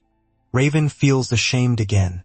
If their positions were reversed, he doesn't think he could trust someone the way Vincent does. He's also amazed by this reckless training method. He never thought someone from the main family would risk his life just to get stronger. Julian scolds Vincent, saying he's acting like he's on a tightrope over a cliff. Even Raven says he's moving too fast and shouldn't rush. But Vincent says this is how he's always lived. No one ever handed him anything, so he had to risk his life to move ahead. Julian is nervous he could actually die, but Vincent nearly finishes the flow. Only the final link is missing. He forces the two parts together, but they break apart right after. The clash causes a huge explosion. Raven gets blasted back and crashes onto the bed, badly hurt. Elsewhere, his father says the next Crimson Fortress enrollment is in half a year. Since Vincent already beat a second-star martial artist, subduing a Crimson Demon should be just another test for him. Back in the room, Raven asks if he's okay. Even with 2 stars, it took Raven half a year to absorb the Dwarf King's trait. And despite being a genius, he still needs 2 more months. But Vincent doesn't have that kind of time.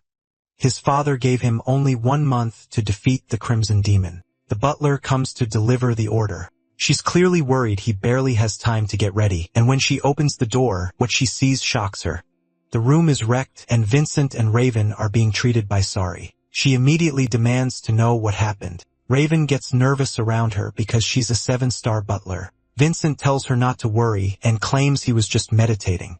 Sari calls that a lie. Nobody ends up like this from simple meditation. The butler notices everything about him feels different, from his presence to the way he talks. Still, when he asks her not to worry, she lets it go. She just tells him to hurry with this meditation because his father ordered him to finish the rite within a month. Julian notes he's never set a deadline before. Vincent is pleased, taking it as proof his father now expects something from him. She adds that in 1 month, she'll personally serve as his protector and hopes he'll be ready by then. Raven worries because getting the Dwarf King's blessing should take at least 2 months, while Sari is more worried about Vincent's condition and tells him not to push too hard. He promises he won't, but then notices a lot of mana moving around her body, like she's hiding something. Still, he asks her to leave because he has more to discuss with Raven. Revan tells Vincent 1 month isn't enough to get the Dwarf King's trait and suggests another way to grow stronger. And Vincent reveals something that shocks both of them. When he forced the flow, he actually completed the magic circuit. That means he can skip ahead to the final step. Julian is thrilled and says the truly worthy can do anything. Vincent says instead of just meeting the 1 month limit, he's going to surpass his father's expectations. 2 weeks later, the three meet in a forest. Vincenz is going to manifest the trait again. They get ready, and Vincenz tells Revan to stand back in case it explodes like last time. But Revan refuses. He wants to see Vincent succeed with his own eyes. Vincent starts moving the flow, forming a full spiral. The pattern links up and spreads into several circles. Julian says it feels completely different. Then when he looks up, he sees the Dwarf King. He's probably the only one who can see him since he's a god too. The Dwarf King moves to strike and slams right into Vincent, finishing the trait. Revan says Vincent gained a first defense trait, body strengthening, which is already a little ahead of his own. He's stunned by how fast Vincent is growing. In less than a month, he got the Dwarf King's blessing. As the Dwarf King slowly fades, Julian tells him to head home. Vincent is glad he's finally built the base he needs to subdue the Crimson Demon. He thanks Revan, who says to save that thanks until after the demon is beaten. Then Vincent asks him for one more favor. 2 days later, Vincent heads for the Crimson Demon's lair in a brand new outfit, apologizing to the butler for the sudden request. He just wants to go beyond his father's expectations. The butler worries because he's not only skipping part of his prep time, he's going in 2 weeks early. She wonders if he'll really be okay.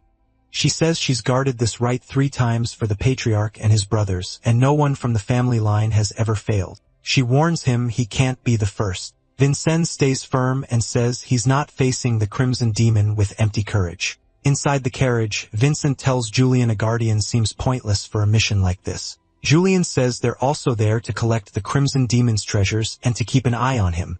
The butler asks if he studied the Crimson Demon. Reaching 3 stars of mana is only the first step to subduing it, and by her judgment, he still doesn't meet the full requirements. Julian points out that Vincent never once asked about the Crimson Demon. Vincent tells him not to worry, this demon was his first hunt. She warns that even with his strange sword style, he can't drop his guard. So Vincent asks why she's trying to help him. She says she's the test's official guardian, but he sees through it and asks if she's really trying to hide budget issues.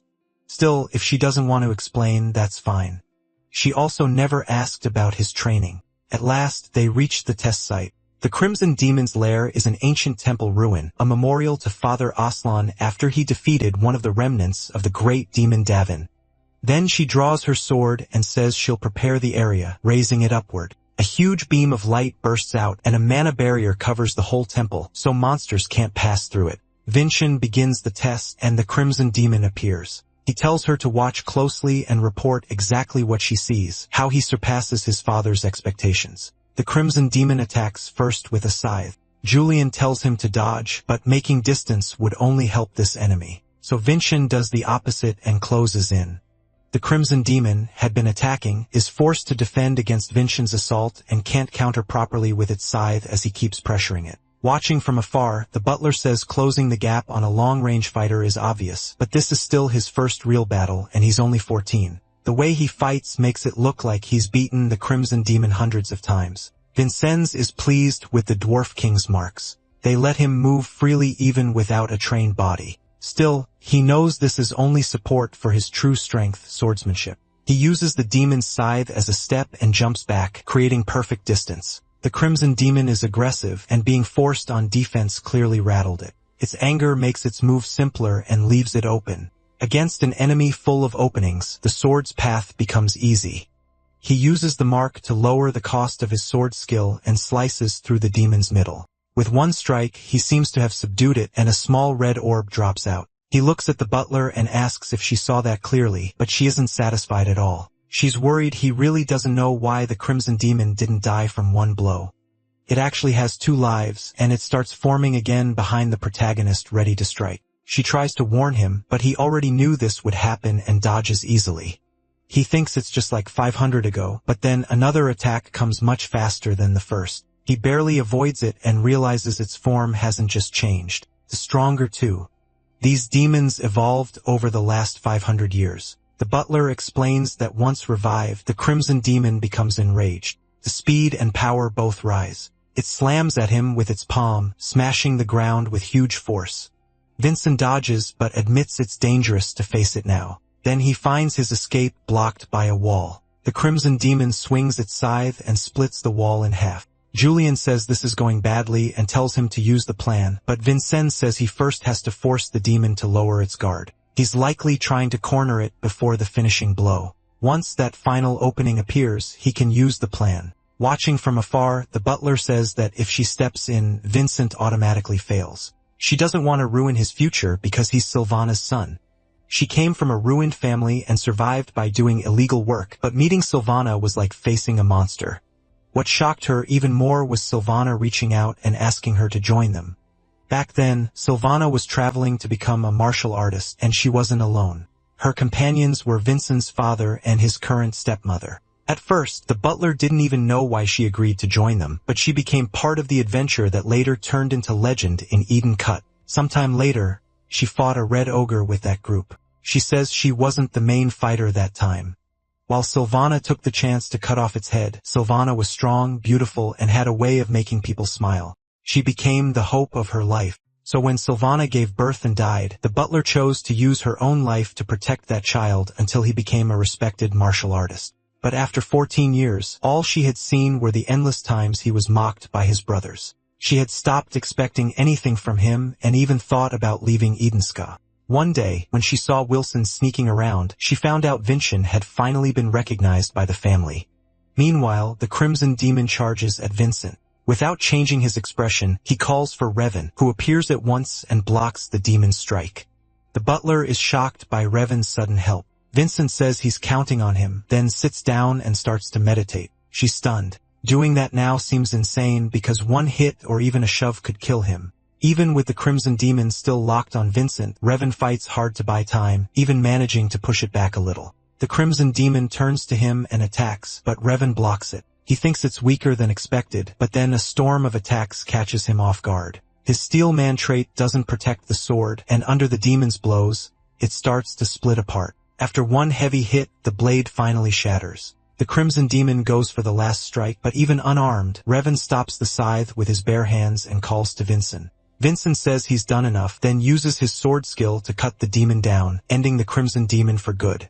The butler asks if this was his plan all along. She praises him, then adds his father won't like that he got help. Vincent tells her not to worry.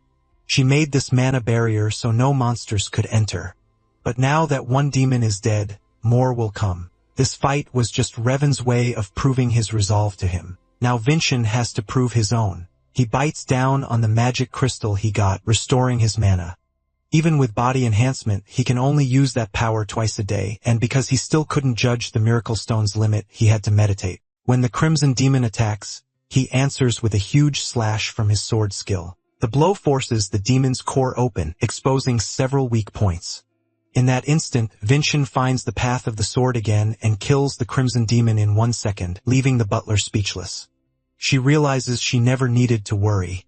He's become someone truly incredible. Vincent spits out a little blood, but he doesn't fall. Julian is amazed and curious about that technique, since just a few uses left Vincent's body in terrible shape. She tells him to rest and says she'll carry him home if he passes out, but Vincent says it's like the assembly. The last one standing is the real winner. Then something bizarre happens. A huge magic circle appears overhead. Everyone panics when they realize it's a summoning circle. The butler says nothing like this was ever recorded in the rite of passage as stones begin stacking together. What appears is a giant stone serpent, a guardian of the artifact. A guardian, this massive staying, hidden until now, likely means it was made with the temple itself. She tries to speak to it and ask its purpose, but gets no answer, probably because it's too ancient. She tells Revan to get Vincent out of there since he can barely stand and gets ready to fight it herself. As she prepares her 7th grade sword skill, the guardian attacks first, making the children think she's dead, but the stone beast suddenly freezes solid from the inside out. Seeing that, Revan is stunned by the power of a 7-star fighter, but Vincent says it's not over yet and strikes a pillar nearby. No one understands why except the butler, who realizes he's trying to tell her something. When she looks closer, she spots a tiny insect-shaped jewel on the pillar, the guardian's real body. It flies straight toward the children. She rushes over and slices it in half. She couldn't sense its true form, likely because of its age, but Vincent found it right away and warned her. He's lying on the ground, clearly spent, but still points to a box in the frozen rubble. It was probably what the Guardian had been protecting. When she opens the box, she finds the bones of a dead dragon. It looks like this relic was left by the founder of Aslan. Julian says a dragon skeleton is an incredibly rare material worth a fortune. Vincent figures that's why he created a rite of passage there. She tells the young master to keep the bone. Usually, spoils like this belong to the family, and letting him keep it could bring her trouble. But she says he earned it and she'll face the result. Vincent decides to split the bone and give half to her because he couldn't have done it alone. The patriarch stands at the graveyard of the old patriarchs. The butler reports that Vincent passed the rite of passage, but he says that should be sent to the presbytery. She says what she saw was too amazing not to tell him herself. She explains that the hostile Revenant Denka was moved by Vincent and risked his life against the Crimson Demon, letting the young master bring it down. As expected, the patriarch complains that he didn't do it alone. But she goes on saying that after that, Vincent killed another Crimson Demon by himself and found a dragon skeleton left by the founder of Aslan. She shows the bone cut in half and the patriarch asks if Vincent split it himself. She says yes. The patriarch says she's forgetting something, then tells her to break the bone. She strikes it, but nothing happens. Then she uses her technique and puts in all her strength, but the bone still won't break. The patriarch says it takes at least a first-class smith to break a dragon skeleton. It seems his son has a rare talent, and he asks her to keep watching over him. Back in the room, Wilson is nervously worrying about something, but Siri tells him to keep quiet because Vinci needs rest after the subjugation. He's scared because you'll have to go with Vinci to the Crimson Fortress, a place full of terrifying monsters and martial artists. Siri teases him, asking if a back alley thug is really scared of a few little monsters. Vincent asks Julian if he still hasn't noticed the mana flowing through Siri's body. Julian says he's never felt anything like it, even though he's known her longer. Vincent says he saw a similar flow 500 years ago and asks her full name. She says she's Sarvana Heasley from the ruined Heasley family. That makes Vincent realize at once that she has a magical body. Julian has no idea what that means or why the Heasley family matters. Vincent explains that her family studied mana and the body. They discovered the celestial exoskeleton and created a skill called magical body. Like the celestial exoskeleton, she can pour mana into the body. If that power stays stable, she might stop the celestial exoskeleton from dying. Vincent asks if any elder from her family is still alive, but Wilson snaps, asking if he knows why she had to leave. She says her grandmother died, and that was the only family she ever knew. Julian can't understand how a family with powers like that could be ruined, but Vincent says if someone wanted to hide the truth about the celestial exoskeleton, the first thing they'd do is silence the ones who made it. There was one more person, but she's dead now. His mother, Sarvana, was also a Heasley. Julian's face shows he never knew that. Her name had been banned in the house because the patriarch always looked sad whenever he heard it. In fact, they're only here because of her, especially the butler, who she once helped. While they talk, the butler enters to say young Revan is leaving. Outside, he says his reason for coming is finished. He helped Vincent get the Crimson Demon, and he can't stay forever. Before he goes, Vincent asks one last favor. He wants Revan to investigate the Heasley family from 500 years ago. Someone seems to have tampered with the records, but the truth might still be found through side sources, like the book First Love of a Watermill. They say goodbye, and Revan promises that next time they meet, he'll be stronger. Vincent then turns to the butler and says he heard about his mother. He has a request, not as Sarvana's son, but as Vincent Adenka. He wants her to train him until the day he leaves for the Crimson Fortress. She wonders if it's time to give her loyalty to the next generation, then quickly apologizes for her wavering heart. She warns him she won't go easy in training, and he says that's exactly what he wants. So training begins. She confirms he can learn a trait without imagery, but since he asked to be trained as a martial artist, she wants to focus on real combat. Vincent notices she isn't using the same sword from the rite of passage. She says he'll only face Black Moon when he's worthy. He has 5 months before Crimson Fortress, and if he can wound her even once in that time, she'll give him her trait. She tells him to try hitting her with his sword technique, but he hesitates and asks if she knows what happened to Revan. She suddenly closes the distance, presses her sword near his eye, and asks if she looks as weak as Revan. Finchant attacks, but she dodges with ease. She knows how dangerous his sword skill is and won't give him a clean opening. She notices how sharp his eyes are, like he could kill at any second, not the eyes of a normal 14-year-old. Then she mentions he became friends with Father Dolan. So if something happens, they can rely on his help.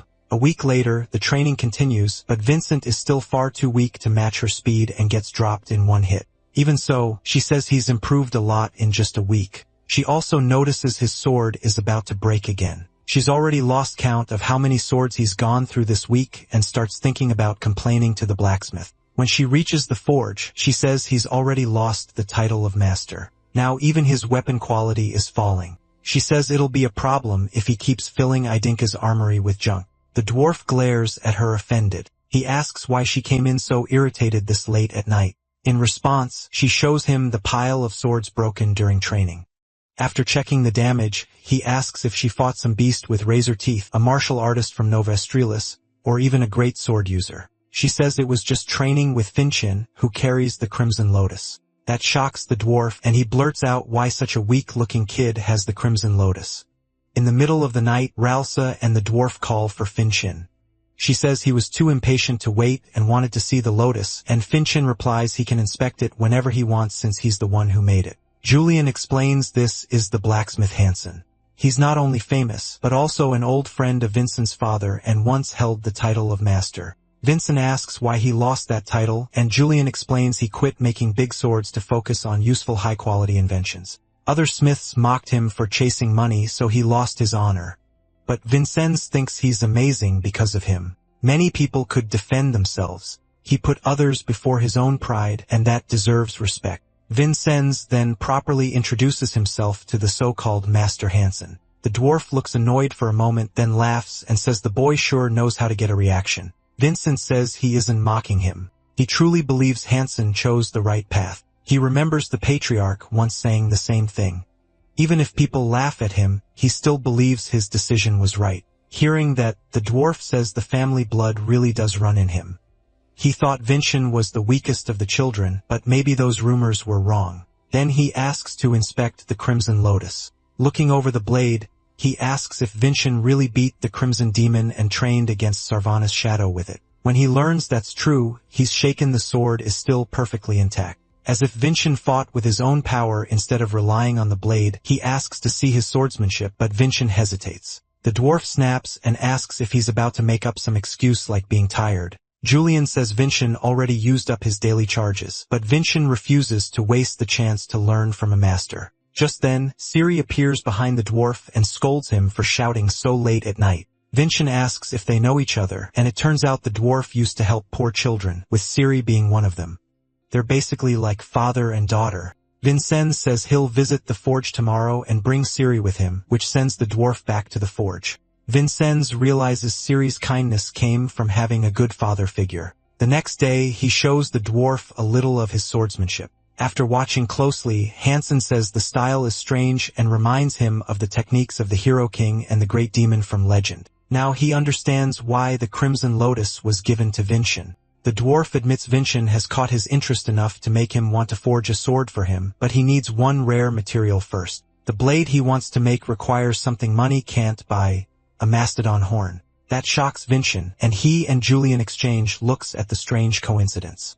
Vinchin hands over the dragon bone, and the dwarf is stunned they actually have a mastodon horn. Then Vinchin gives him the Crimson Lotus too and asks him to forge the bone into it, since that sword marks the beginning of his father's path. 3 weeks later, when they return to get the sword, they're alarmed to find the forge on fire. Seeing how shaken Ciri is, Vinchin realizes this has never happened before, so he says they need to save Master Hansen first. Since his attack can cut through almost anything, he slices open the door and rushes inside. Once inside, he finds the dwarf unconscious on the floor. Julian quickly realizes the source of the blaze.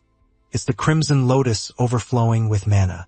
The bone must have been stronger than expected, but they ignore the sword for now because getting out comes first. As they move toward the exit, burning wood collapses and blocks the way. Julian asks if Vincent has any defensive technique because even a dragon skeleton can't hold back those flames forever. If he can withstand them long enough, the fire should burn out.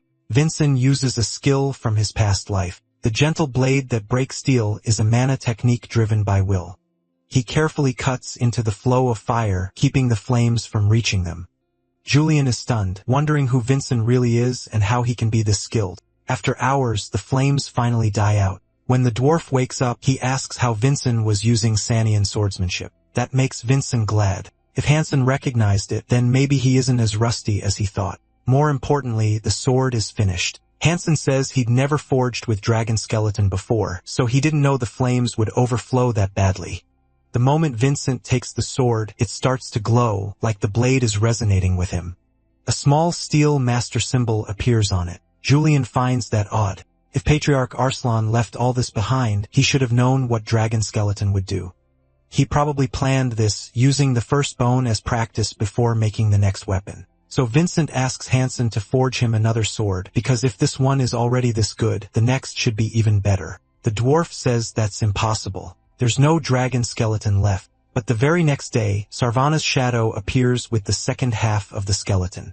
Hansen says he doesn't know how long it'll take, but he'll forge a perfect sword from it. On the way home, Raelsa admits she almost gave up on guiding him partway through, but she's happy with how much he's grown. Vincent apologizes, saying he wanted to share the bone with her, but ended up taking it back. He asks how he can repay her, but she says she's already being rewarded. The child born 14 years ago has turned into an outstanding martial artist. Vincent says she's about to like her reward even more. Ever since he beat the Crimson Demon, he's been thinking of a way to defeat her even though she's a 7-star martial artist. And today, he plans not just to fight her, but to win and claim her characteristic. The duel between Vincent and Relatia begins, and he struggles to endure her ice attacks while she mocks him, saying he's nowhere close to beating her.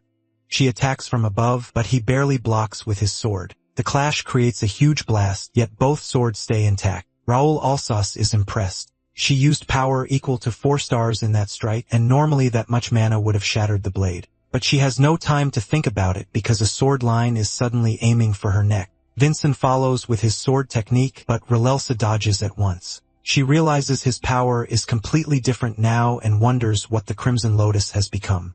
Thanks to the Dwarf King's trait, the sword no longer breaks. It absorbs the shock of attacks. Its new power is simple. The Crimson Lotus can absorb its wielder's traits. Once Raelsa sees how much stronger that makes him, she decides to stop holding back. She vanishes with incredible speed and appears behind Vincent. By circling him over and over, she scrambles his vision and creates a false image, but Vincent doesn't fall for it. Instead of chasing her movement, he reads the mana she uses to move. He deliberately misses, so Raelsa appears behind him, thinking the fight is over. That was his trap. He catches her sword with his bare hand, and seeing the sword path that runs through her neck, uses double sword strike to hit her. The attack erupts in a huge explosion. Even after using both of his daily strikes, he still hasn't landed a clean hit on Raelsa, and she's impressed by how badly he wants to take her sword. Still, he gives it back because he doesn't want a cheap win over someone who's disarmed. Raelsa calls that arrogant. In a real battle against martial artists or monsters, no one would be kind to him.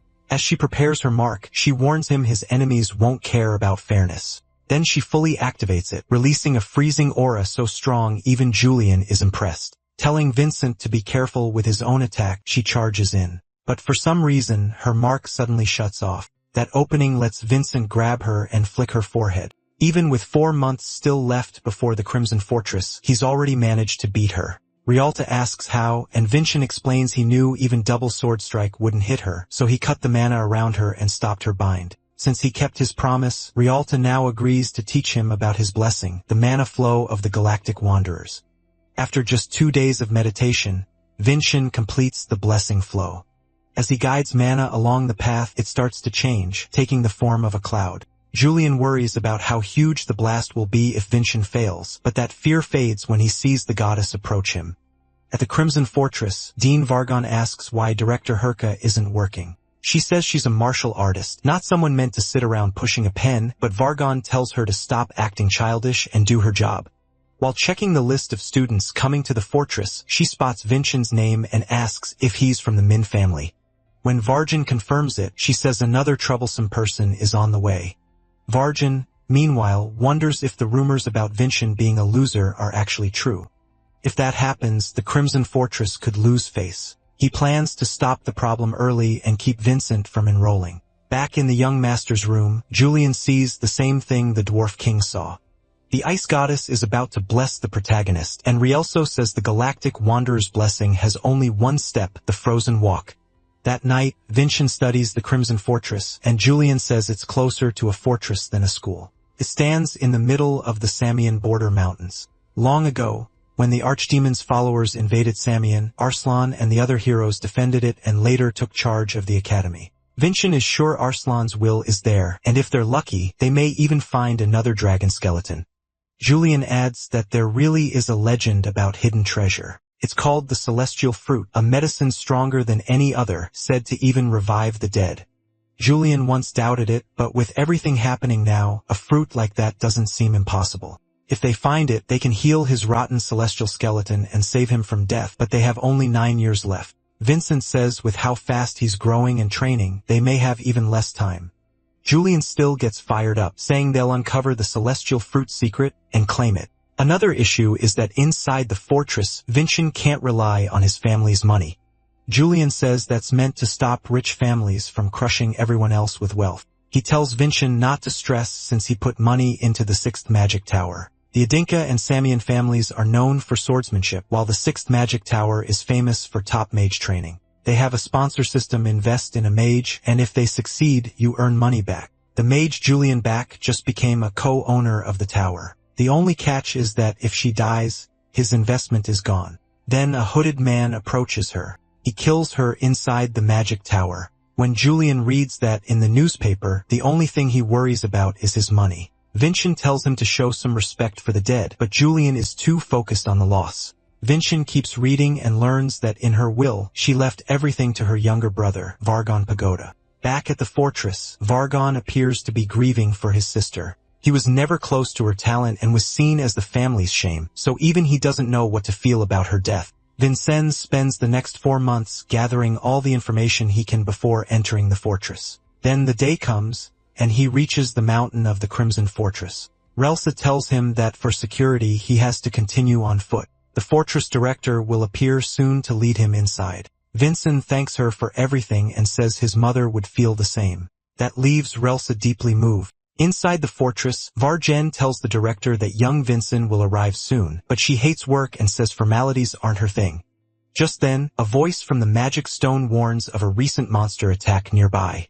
The director instantly takes the chance and says she has to go protect the people of the fortress. The magic stone points out they're only weak monsters and reinforcements would be enough. She acts like she didn't hear that and heads off anyway, telling the dean to handle the direct descendant. Out of options, he heads to the watchtower and greets the soldiers. Using binoculars, he spots Vincent talking with Grand Steward Railsa. Bargain had already judged him as useless from the rumors, so he's shocked that someone so weak would need a guard that strong. The dean decides to carry out the exam himself. As he casts a spell, he thinks he must get rid of Vincent before he can enroll. While climbing the mountain, Vincent, Julian, and the 2 servants admire the Crimson Fortress. Then a bright light flashes from it, and soon after the 4 hear a roar from the forest. The servants shake in fear. But Vincent gets ready, knowing the test has already started. As he draws the Crimson Lotus, he decides this is the perfect time to test the results of the last 4 months and accepts the fortress's greeting with a smile. His first opponent is the strongest monster in the snowy mountains, the white tiger with blue eyes. Vincent orders the 2 servants to run straight to the fortress while he dashes the other way to draw the tiger's attention. If this really is a white tiger with blue eyes, it will chase the fastest target. The plan works, but while it's chasing him, Vincent notices something off. It doesn't seem alive. Still, strange or not, he's going to defeat it. Just as he gets ready to strike with the sword's path, another white tiger appears. Using body strengthening, he dodges both attacks, leaps up, and lands on a tree. Then Julian warns him and points to several more white tigers on the hill. Vincent realizes something is wrong. White tigers don't move in packs. They're top predators, so they don't need to. And even though they're meat eaters, he can't smell blood from them. Julian suggests they may be illusions made with magic. From the tower, Vargon is impressed that Vincent figured that out so quickly. Still, these illusions are made with high-level magic, so they're basically as dangerous as real tigers. He waits to see what the useless 7th son will do. Vincent considers running until the caster runs out of mana, but Julian says the mage is likely using a copying element instead of controlling many spells at once. He casts one spell and copies it, which makes it easier and uses less mana. That element has one big weakness. If Vincent beats the original, the copies vanish. Julian asks how he'll spot it. Vincent says that if a person is controlling this, they'll protect the real one with the fakes.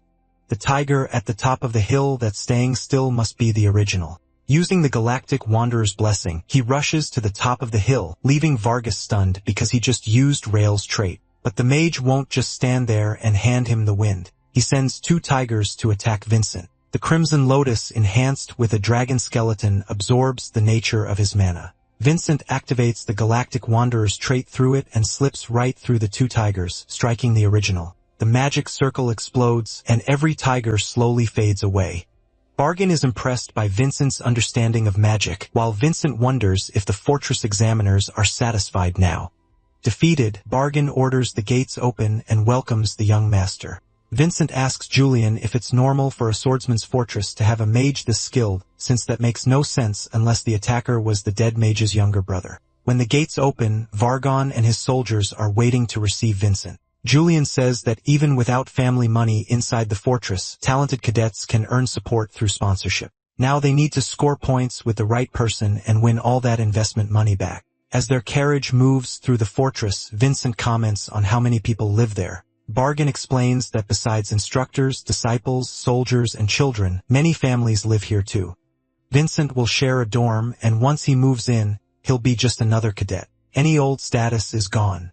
Vincent understands he'll only be treated like a young master during this ride. Siri sees kids in uniform and says he'll look good wearing one too. The protagonist asks what his current rank will be, and Vargin explains that every cadet starts at rank 9. Exams happen twice a year. Ranks go from 9 to 1, and anyone who passes after rank 1 becomes an innovative martial artist. Vincent has only 4.5 years to graduate, and by then, he must find the celestial fruit or die. Vargin asks how someone from a martial family knew about the copying element. Julian says he was terrible at swordsmanship, so he studied as much magic as he could. But Vincent says knowledge is power, and refusing to learn something useful just because of family tradition is foolish. The dean starts wondering how a child this remarkable ever got labeled useless. Then Vincent asks about the celestial fruit, and the dean is a little disappointed, calling him childish for believing in a legend like that. That answer makes Julian realize even high-ranking people treat it as a myth, which makes finding information on the fruit even harder. Soon, they reach the rank 9 dormitory. Vargin explains that the servants stay on the first floor, while the protagonist will use the 3rd, 4th, and 5th. He hands over a sun emblem to show he's a rank 9 cadet and says the Crimson Fortress greeting is humble respects, glory is absolute. The protagonist heads to his room, but when he enters, he finds the other cadets blocking it. He quietly asks Julian if he did something wrong, and Julian has no answer. Then they hear a voice from the doorway. Julian immediately knows it belongs to his older brother, Malone Denka. Even Vincent feels sick just looking at him. Julian explains this is the brother who bullied him the most, even forcing him to eat trash. Hearing that, Vincent nearly throws up because he saw it in Julian's memories. Malone is the kind of person who uses strength to crush the weak, and he clearly hasn't changed. So Vincent asks if he can teach him a lesson. With a friendly greeting, the protagonist says he's glad to see him, but also disappointed that after being away from home so long, he's still only ranked 9. Malone snaps, calls over Saizen, and slaps him across the face, saying newcomers need proper training, so they don't act out. He warns that if it happens again, Saizen will be beaten. Right then, the protagonist realizes Malona is the worst kind of person, just like Kajin, his greatest enemy from his past life. He can't hold back anymore and drives a punch into Malona's face, leaving all the cadets stunned. Malona snarls that his little brother must have gone crazy and swings back at him. Vinci slips past the hit with ease, remembering one thing. People like this don't respect martial arts. He grabs Malona by the collar and slams him hard into the ground. Then he turns to the other cadets and tells them a martial artist should fear only one thing, respect. Malone arises burning with hate and draws his sword, but Vinci avoids the strike without trouble. Julian says this could be the perfect chance for them. Near the Crimson Fortress, the dean has just finished hunting the monsters. The village chief thanks her, says everyone can finally sleep peacefully, and invites her out for a drink. Just as she considers it, Varjan shows up behind her and says he could use a drink too because his superior has been driving him crazy. At the tavern, Varjan explains how Vinci passed the entrance exam. The dean barely understands the magic side of it, since she isn't a mage, but that only makes it more impressive. Vinci beat something even a 7-star martial artist had never heard of. Still, she says he looked timid compared to the other direct descendant who destroyed an entire mountain, then jokes with Vargan saying she can't wait to meet someone as cowardly as him.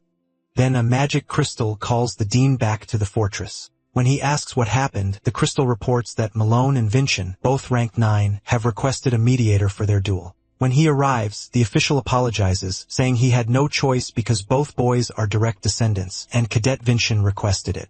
The dean tells him it's fine and says anything involving Vincent must be reported to him from now on. Using his authority, he allows the duel. When the protagonist draws the Crimson Lotus, Malona is visibly shaken. Still, he claims it's only a copy and even wages his right arm on it. That pleases the MC, who tells him not to forget those words. Malona ignores that and says he'll force him to surrender using his blessing, the Daughter of Fear. This pressure spreads through the room and makes everyone around them tremble. Julian explains that this trait fills the enemy with fear, but he can't understand why the protagonist is completely fine. Vincent says it's his pride as a swordsman. The words he spoke earlier that a martial artist should only fear respect can even cancel a trait. Maloney can't understand why it isn't working and tries to crush him with his sword. The blow is so powerful it leaves a crater, but when the dust clears, Vincent is gone. He appears behind his brother and kicks him away. Before Melona can recover, the MC uses Swift Blade with Frozen Walk and body reinforcement, striking so hard that Melona crashes to the ground. The dean knows Melona's trash, but he also knows why he stayed cadet representative this long, and now Vincent is threatening that spot. Just then, Salbero arrives to watch and sees Melona already down. She says it still isn't over. His coercion is only a side trait. His real blessing is something else. Julian is happy to watch the protagonist crush his brother, but it is strange that Dean hasn't stopped the match after Malone lost his sword. Yellow lightning starts pouring from Malone's body, and Salboro reveals his true blessing as the Brain Giant, the god of electricity. A burst of lightning catches the protagonist's right arm and chars it completely. Julian is stunned because the only trait he ever saw his brother use was Daughter of Fear. He says there's no way he wouldn't know since he was bullied over it. Malone answers that, of course, his brother didn't know. Even if he was born with it, he only learned to control it after joining the fortress. The protagonist asks how many years he hid it, but that was never really the point. Malona was just being cruel. Since coercion alone was enough to beat kids his age, he never bothered to train. Those words hit the protagonist hard. He was born with no talent at all. So seeing someone waste talent like this is unbearable. Malone attacks again with lightning, but Vincent dodges and says he'll take his right arm. He has already used one of his 2 strikes on the illusion monster, so he plans to finish this with the Dwarf King's absolute sword strike. He keeps slipping past the lightning while Malone's blows grow so wild they start tearing apart the whole room. Even the dean sees that Malone is drunk on his own mana and losing control. Siri, who has been watching closely, is nearly crushed by falling rubble, but the dean saves her with magic. Bargain checks if she's hurt, orders Braun to evacuate the cadets, and teleports her somewhere safe. Then he notices her body is filled with mana. The protagonist keeps dodging. The trait is strong, but it leaves plenty of openings. And if he closes in with Frozen Walk, he can finish it fast. But then his body gives out and Vincent drops to the floor. He was wrong to think he could handle Frozen Walk like Ralsa. His body is too exhausted now, and he has only one move left. The dean realizes his own mistake too.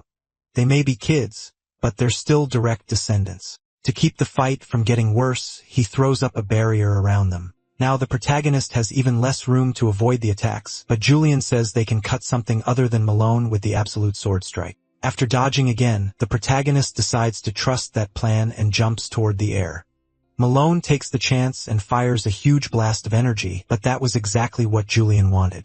Vincent cuts through the barrier, freeing the attack so it slams into the ceiling. As the roof comes down, Malone can't escape and gets buried under the rubble. The protagonist lands over him and says a martial artist's vow weighs more than anything else. Then, with the sword his father gave him, he rips off his older brother's arm. Vargon is shocked that Vincent destroyed his barrier. It was far beyond what any normal martial artist should be able to break, yet one strike shattered it. Malone screams from the pain of losing his arm, and the dean finally ends the duel. Right then, Wilson arrives with a 5th-class priestess. Chavin asks who carries the mark of a 2nd-class priest and why the protagonist has something so valuable. Still, anyone holding that symbol is treated as if the priest himself were present, so a 5th-class priestess has no place questioning him. Chavin heals the burns on his arm. Seeing that, Malone screams for his own arm to be healed too, but Arvin asks if he's really sure. He wagered his right hand in an official duel, so letting the same person who took it restore it would ruin whatever honor he had left. Malone gives up that honor and begs to have it healed. Julian acts like he didn't hear him and tells him to say it louder so everyone can hear. Malone shouts that he has no honor left and begs them to fix his arm. Satisfied with the humiliation, Julian allows the priestess to heal Malone's arm. Even after restoring it, she tells him to rest and avoid hard training. The cadets who watch the duel are stunned that Malone lost so easily. One asks if they could ever become like Vincent. He tells them to overcome their fear first, then they'll reach far more of their potential. Malone is still boiling with hate and tries to catch the protagonist off guard. He charges a stone and gets ready to throw it at his head, but the dean stops him. He says the only reason he's overlooking Malone's behavior is because in a month that hand must be healthy enough to hold a sword. A week later, in Dean Vargin's office, the protagonist learns from Julian how to properly offer condolences at a time like this. Vargen says he's 4 months late and the whole thing feels awkward. Once Vincent leaves the academy, he'll go back to being a direct descendant, while Vargen is only a dean and former mercenary, which makes their relationship strange. The dean also notes that the protagonist knew his name from the start and asks why he approached him on purpose. Vargen admits he first invested in his sister and planned to ask him to repay that debt. But after learning his story and seeing himself in it, he simply wanted to talk. Bargain ran from his family, and the Samian Magic Tower survived as a mercenary and now works on Denka's frontline. Unlike young Master Vincent, he says he feels no attachment to his sister or family. The MC asks why he still kept the pagoda name if he hated them that much. Vargen snaps that a brat with no stars doesn't know what he's talking about. If the Samian and Denka families ever went to war, he says the first thing he'd do is destroy the magic tower. The MC believes him because in his past life he was the same. But in the end, what he really wanted wasn't revenge. It was love and acceptance. The real reason the dean never let go of the name is simple. He still cares about his family. His sister was brilliant and gifted. He admired her deeply, and that admiration helped him endure the bullying. But her brilliance also made his own weakness hurt even more because he couldn't do even half of what Varnelli could. Unable to handle that pressure, he ran away.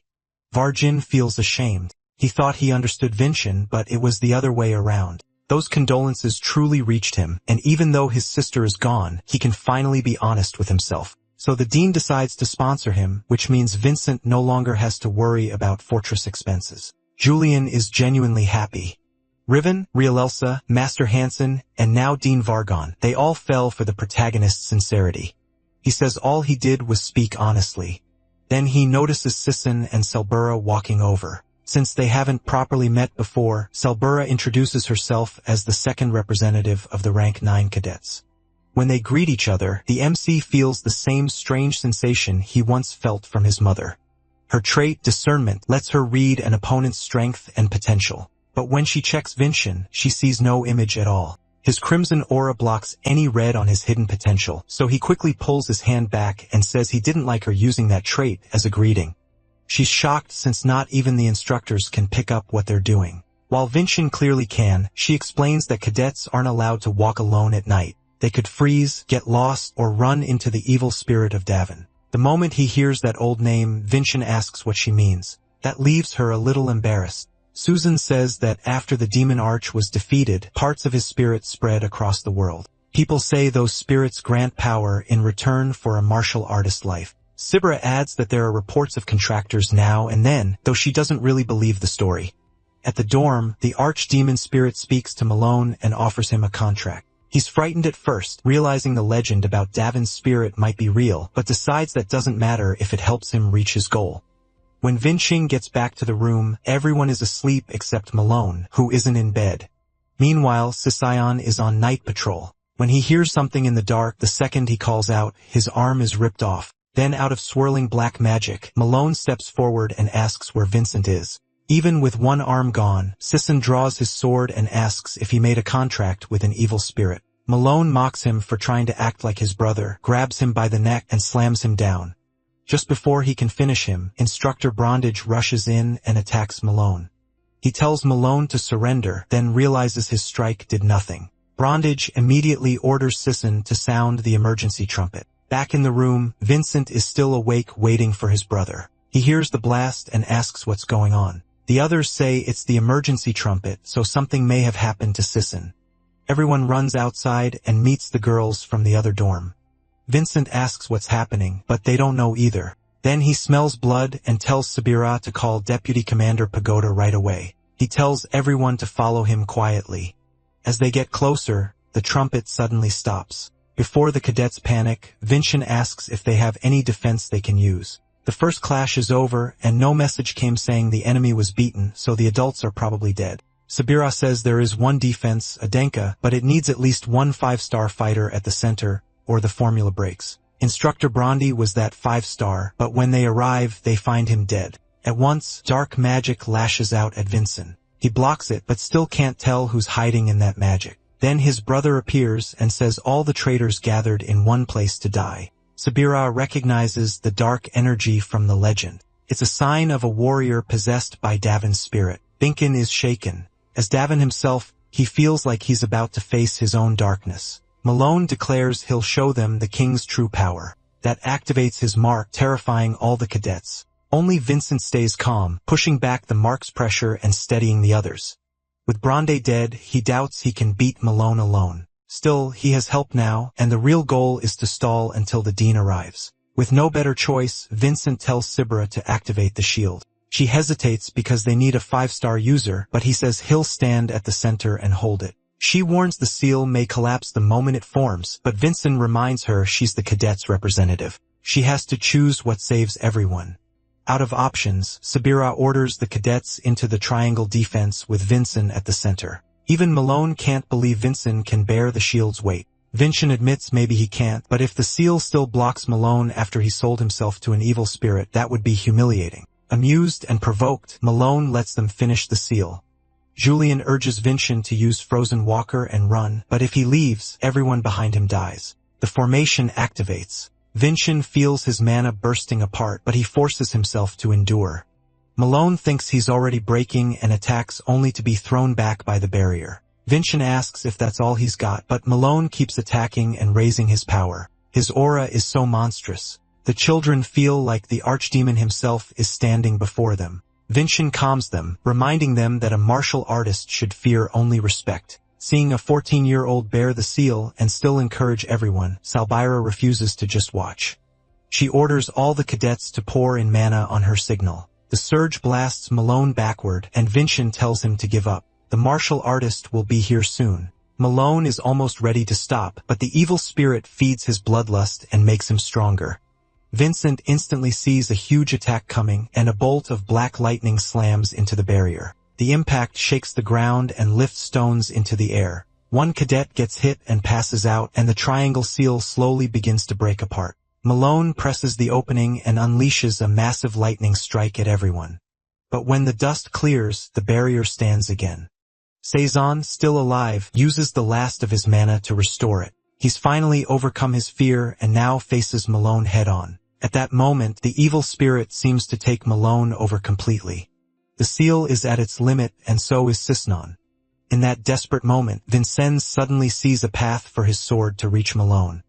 Catches him off guard since he wasn't planning to attack yet. That path leads to Malone's right hand, the one already cut before. Vincent hesitates, but with the seal about to fail, he has no choice. He moves in and prepares the absolute sword strike. With a single step, he's already behind Malone, but the cut is too shallow to do real damage. Malone turns and prepares another attack. A huge bolt of black lightning strikes Vincent head-on, and everyone panics. He manages to block, but his left hand is hit and can no longer hold the sword right. Even hurt, he can't fall back, so he charges again.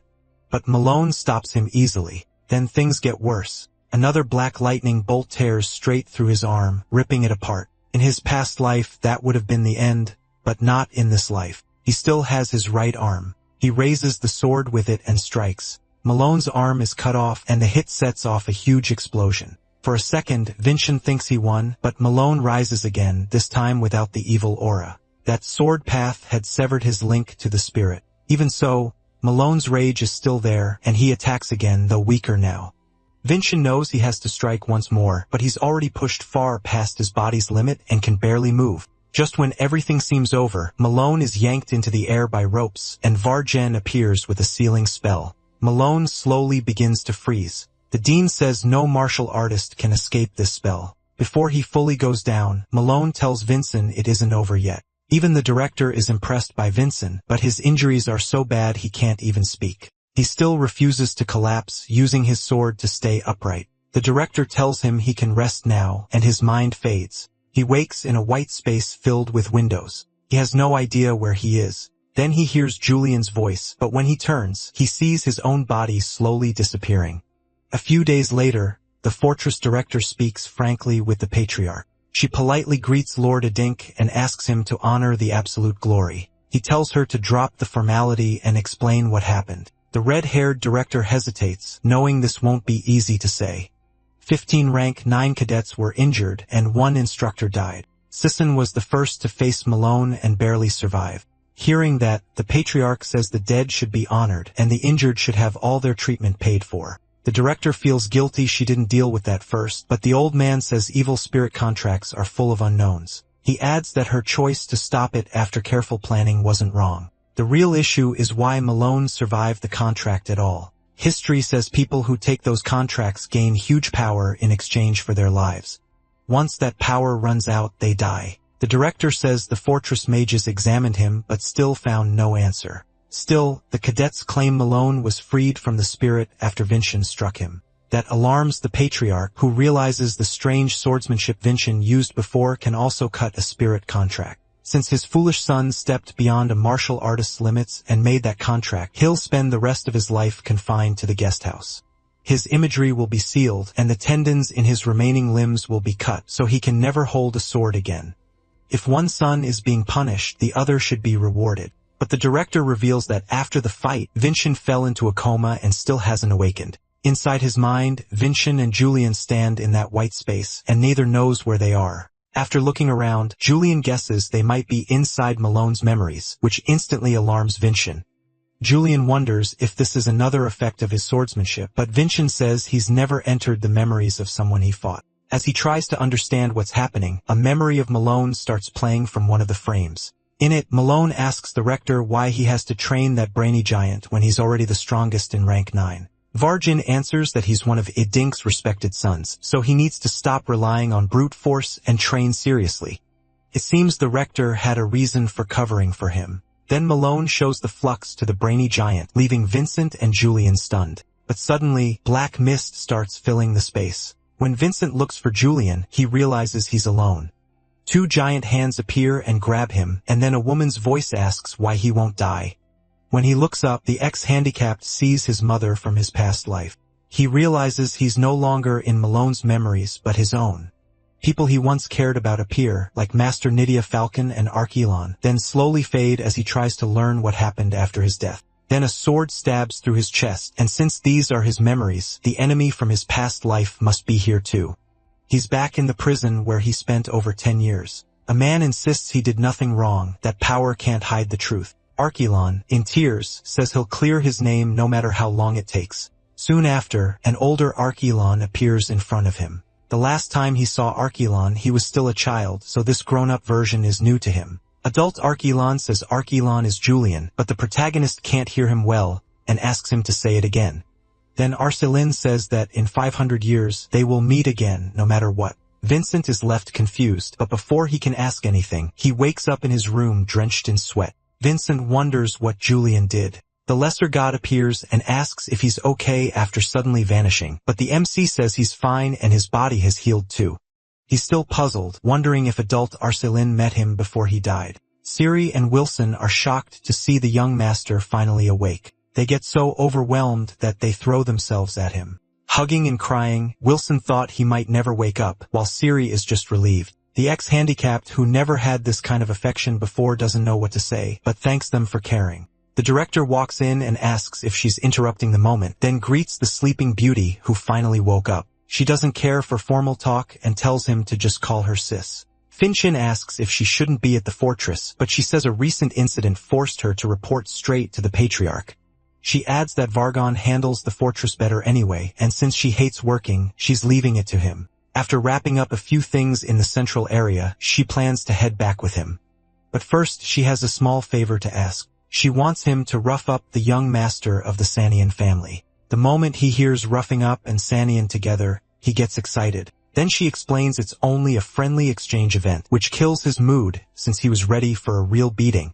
The director says it's a special event where martial families compete. Both patriarchs will attend, and this year it's being held at the Crimson Fortress. The skinny guy asks why she's bringing this up only now. She says Malone was supposed to take part, but now that he's a crippled prisoner, Finchin is the only choice left. That makes him connected to the stage the principal mentioned in those memories. Maybe it was this event. She goes on to say his opponent is the Sanian family's sixth son. The kid is so strong that Malone never even planned to win. Still, none of her second sister's sons has ever won this exchange, so she tells him not to stress too much.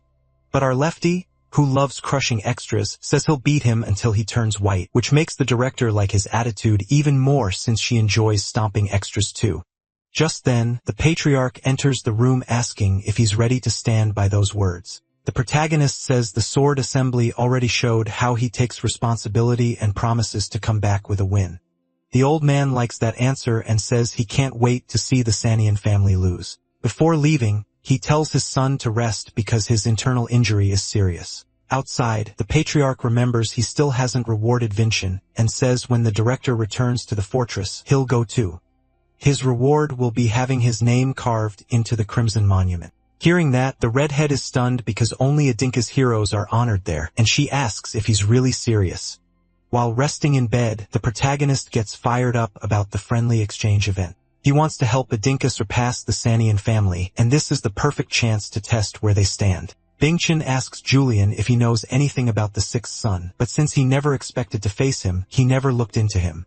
Bingchen asks what his chances are, and Julian says that with the surprise of his absolute sword, he might have a shot, but the odds are still bad. Grenjan is at most 3 stars, while the other guy is likely 3 or higher. Realizing lying around won't help, the lefty decides to train a little. Julian warns that his internal injury is severe, and he shouldn't use mana. Grenjan says he'll be fine as long as he avoids mana, then heads out to swing his sword, while the lesser god tells him not to wreck his body. As he starts training, he thinks about the coming fight. One thing is certain, beating up the Sanian family's descendants sounds great. Raven shows up while he's thinking, saying this reminds him of the first time they met. They sit down for tea, and Raven says he found something. Brinjan asked about. Brinjan gets excited, hoping it's about 500 years ago, but it's actually about his own family. Raven got curious how a family with no martial talent and only a modest estate compared to other branch families could still attend the sword assembly as spectators. When he says that, the protagonist remembers tossing Raven's father across the room despite Vincent's weak body.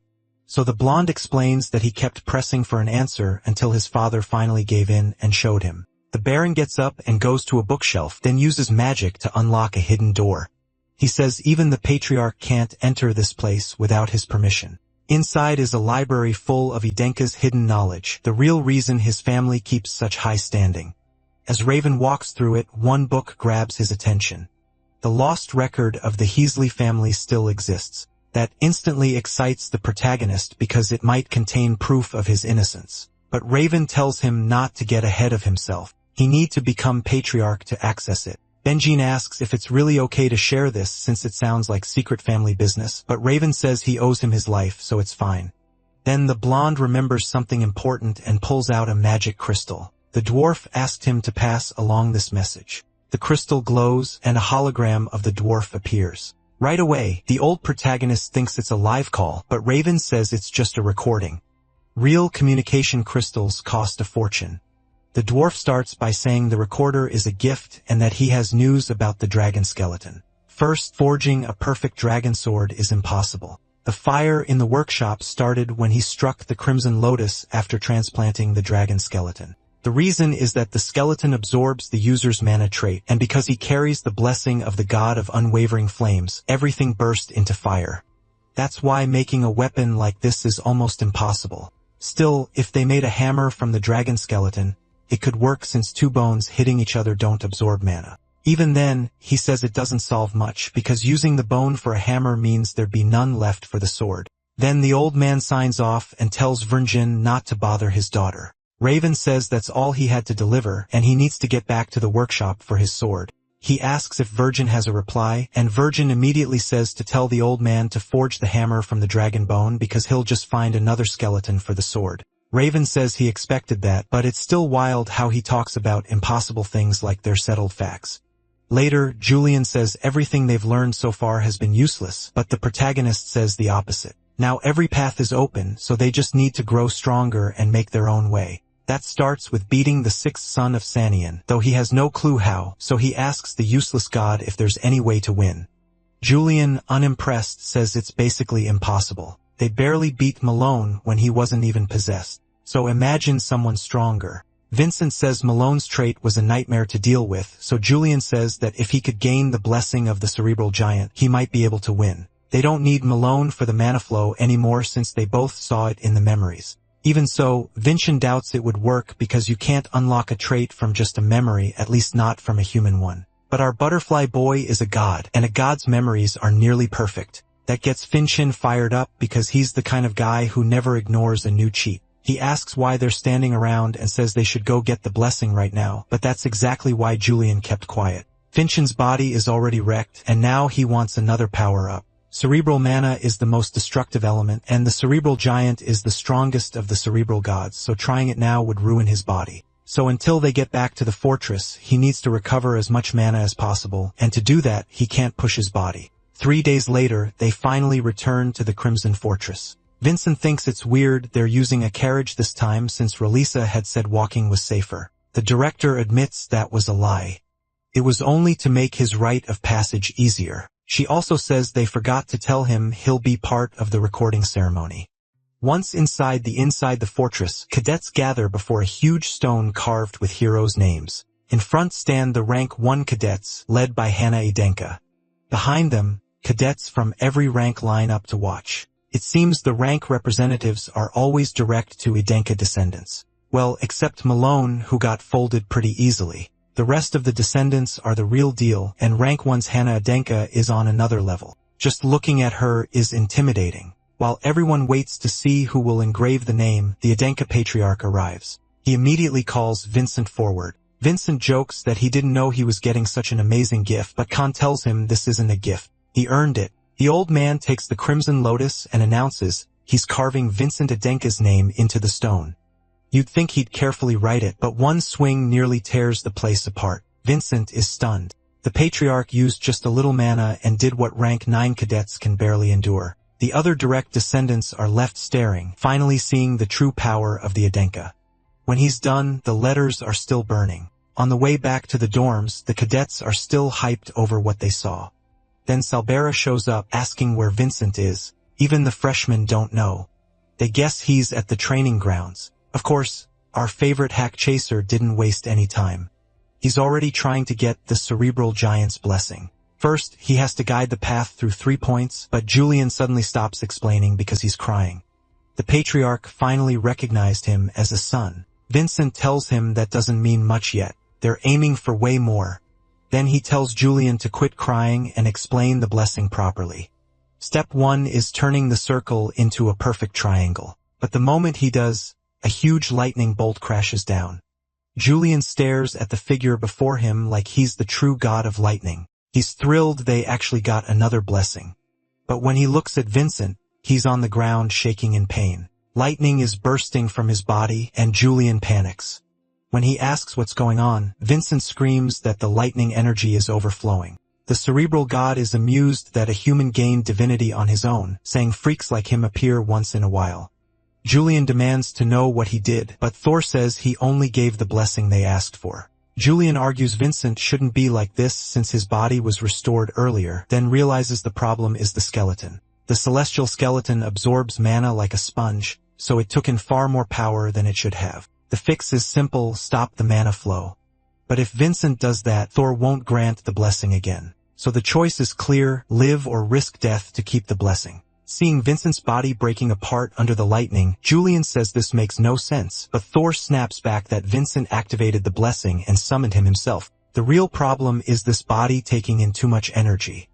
He even tells Julian to remember his place as an incomplete god. Even so, Vincent has earned the lightning god's attention. And though he knows he could die, he still struggles to control the power and keep the blessing. Watching Vincent fight this hard for another hack, Julian realizes he can't just watch. So he uses his weak divine power to shield Vincent's heart. A butterfly barrier forms around it. Julian thinks all he has to do now is absorb the lightning, but his power isn't enough and the energy starts spilling over. He forces himself to hold on because if the heart explodes, they're both finished. But his divine energy burns out fast, his hand starts disappearing, and the lesser god feels death closing in. That one mistake brings the worst outcome. Vincent's heart explodes. Julian watches his friend, his body dropping to the ground, and screams for help. Then somehow someone answers, asking who's there. Julian turns and recognizes her, the priestess who healed Malone. For the first time, he feels hope. She must have heard him through her sacred powers, but even she is shaken by Vincent's condition. Julian realizes Vincent is still alive and still fighting, so he can't give up either. She says she can hear the lesser god and asks if he was the one calling her. Julian introduces himself and begs her to heal Vincent now. But she can't get close because of the lightning, so Julian uses sacred power to control the lightning and opens a path for her to heal him. This time, he's resolved. Even if he disappears, he'll hold on to the end. The healer gives off a green light that slowly brings life back to Vincent's empty eyes. Then the scene shifts to Vargan's office. He asks Siri if she's truly ready for training. He says that during Vincent's fight with Malone, he felt unbelievable mana inside her. Like Vincent, her mana goes beyond what modern magic understands. Vargan warns her the training won't be easy, and he's never been gentle. Even so, she still wants to learn. Her young master keeps growing stronger, and she wants to do more than patch him up when he returns hurt. Cedric wants the strength to stand beside him. That loyalty even makes Vargan smile. Still, she's a maid, so she needs her master's permission to begin training. Just then, lights start pouring in from every direction. Even Vargan doesn't know what's happening. They rush to the training room, and Siri is shocked to find Vincent there. The lightning rain has stopped, leaving only a crater behind. Vargan asks what happened, but the priestess tells him not to worry. Young Master Vincent is fine and has successfully controlled the cerebral giant's blessing. A little later, Siri asks Vincent for permission to study magic, which excites Julian, since a maid being taught by a wizard like Vargan is incredibly rare. Vincent asks if she'll really be okay, since the training will be brutal. But after seeing how serious she is, he agrees and asks the dean to take good care of her. After seeing Malone's growth, Vargan can quickly tell Vincent's new blessing comes from the cerebral giant. In the blink of an eye, he picked up another hack. Since Vincent is safe, Vargan says they can move on and plan the class. Vincent then realizes his maid has a teacher, but he doesn't. It bothers him that he still hasn't learned the swordsmanship. Aslan left his descendants. With the friendly exchange getting close, he needs to train as hard as he can. So he asks the dean who will train him in the fortress, but Vargan doesn't get the question. In this place, you're supposed to find your own teacher. It may be called an academy, but it's still a fortress. Usually, an elder sponsors a promising child and provides a teacher. Vincent asks Julian for help, but Julian says not to expect much. There's no elder backing him. If anything, it's worse. Nobody wants to sponsor the so-called useless Vincent. With no one left to ask, he sends a letter to the only person who might help. Wilson says the letter is for the patriarch, but he was too scared to face him alone, so he handed it to Ralsa instead. She brings it to the family head and gives him the letter. After he reads it, she asks what's inside. He says his son needs a teacher in the fortress. That worries her since this should have been handled much earlier. The patriarch doesn't get why Vincent sent the letter, but Ralsa says it's simple. He's a son asking his father for help because there's no one else. The patriarch, not being clueless, asks if she wants to teach the boy, but Ralsa passes the job to someone else. She says it has to be a master of a Danker swordsmanship. Not knowing who to choose, the patriarch asks Ralsa for help, and she says she already knows the right person. It's someone the family head knows very well, the strongest swordsman among the Adenka. The patriarch says the man has to want it himself, but Raelsa promises she'll convince him no matter what. He's the only one who can properly train Vincent. That swordsman is Merlin. As he walks through the training grounds, he realizes it's been months since he first met Vincent and wonders how the boy is doing. Then Raelsa suddenly appears and asks if he still takes these night walks. She says she has a new offer for him, a private tutor job at the fortress. The second he hears teacher, Merlin shuts it down. Raelsa presses on and says she wants him to teach the useless young master Vincent Adenka. That gets his attention a little, but not enough to make him care about working as a teacher, so he refuses again.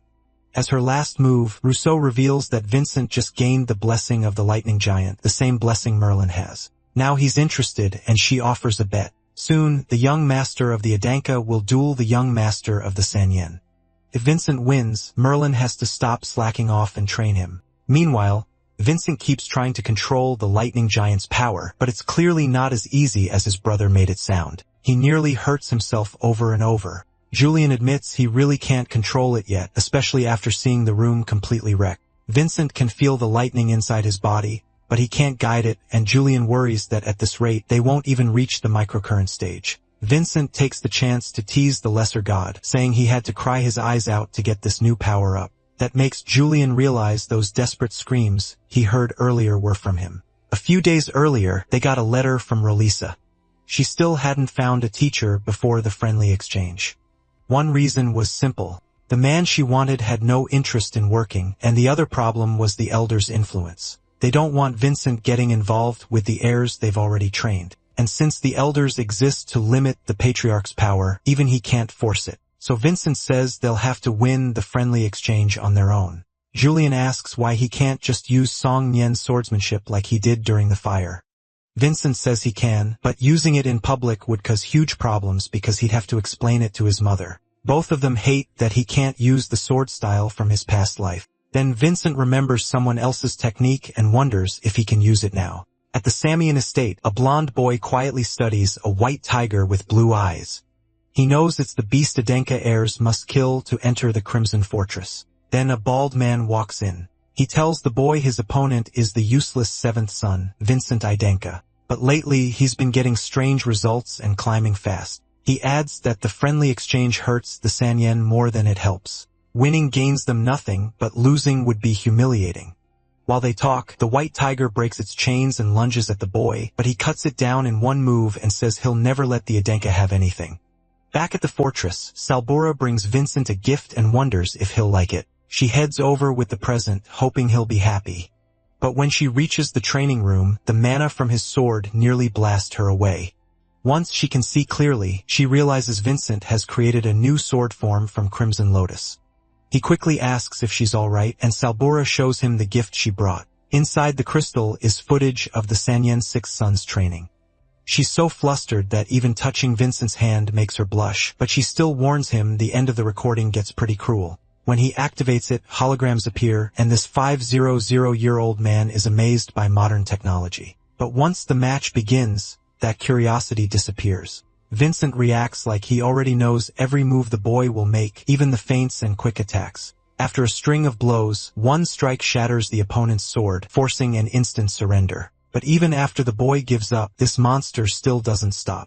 Vincent is furious because this kid is exactly like Cajun from his past life. Not just the face, even the techniques and habits are the same. It's exactly like the days when he was crippled. Then the story shifts to the mages meeting for the friendly exchange. The event is usually split into 3 parts: treasure hunt, monster subjugation, and one-on-one duels. The mages handle the treasure hunt and decide what kind of monster to create. The dean speaks first and says that based on the 2 fighters level, the best choice is a level 8 reptile or demon since those are hard enough for 3-star martial artists.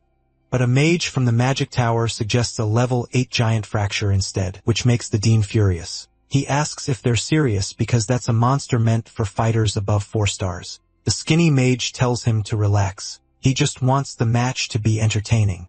Bargain fires back that using a giant only helps the Samian young master since they already train with one. The sorcerer says if he's that upset, he should just quit, making the dean ready to throw hands. Before it gets worse, Alberto steps in and suggests they settle it with a vote. That's when the dean realizes the whole thing is rigged and they've been taking Samian money from the start. Later, the school director is forced to deal with the mess because the friendly exchange meeting will be held at the fortress. The redhead asks Vargon if he's handling the illusions for stage 1, but he doesn't even want to hear about it because every mage from outside the fortress has already been bought by the Samian.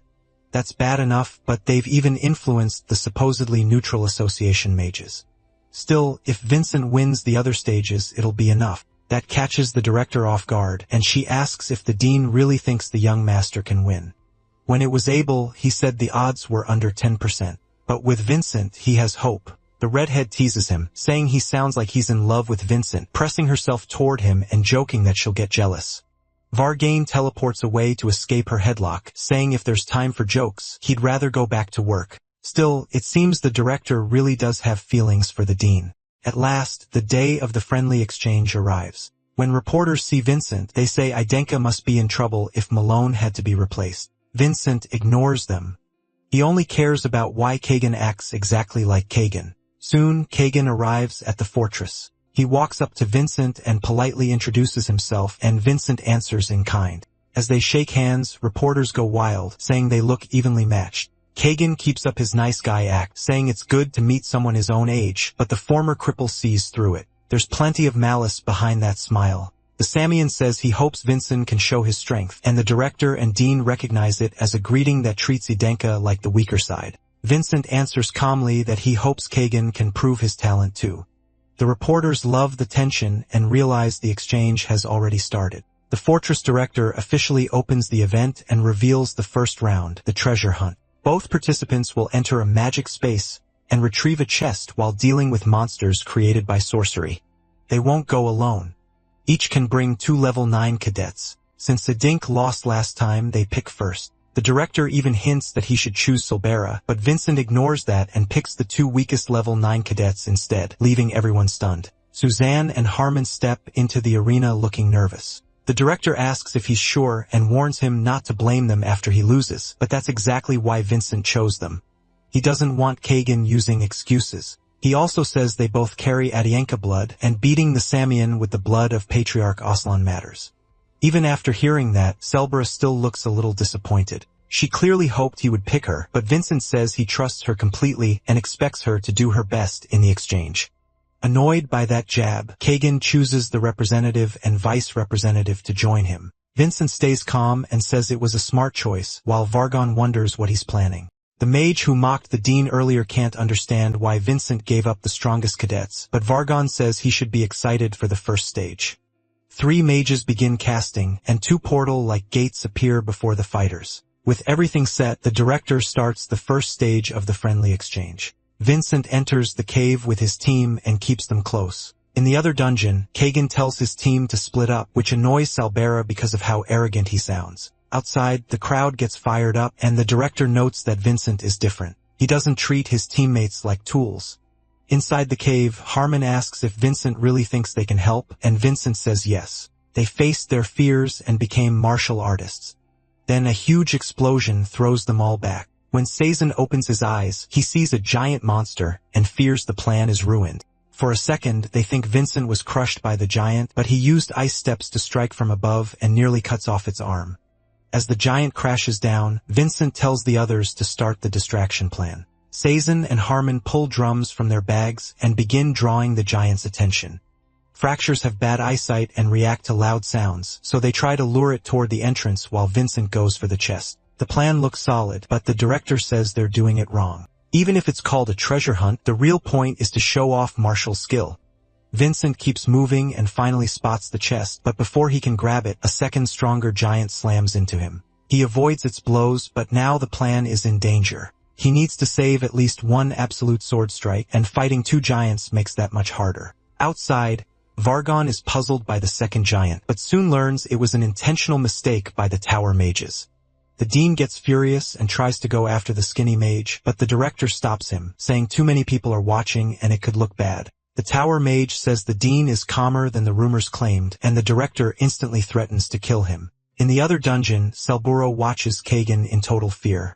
The giant is getting overwhelmed by the young Samian's skill, and 1 strike to its eye brings it crashing down. Kagan says he expected more from a giant. But while he's showing off, the second one attacks from behind, making Salbura panic and try to warn him. But Kagan had already seen it. Using Samian swordsmanship, he slices the giant's hand clean off. Then, with a few quick steps, he runs up its arm and strikes straight at its eye. The two cadets are stunned. Even if they hate to admit it, he's incredibly strong. Even with more people, this slaughter wouldn't change. Meanwhile, Vincent sprints from the giants, and Julian starts panicking because nothing is going to plan.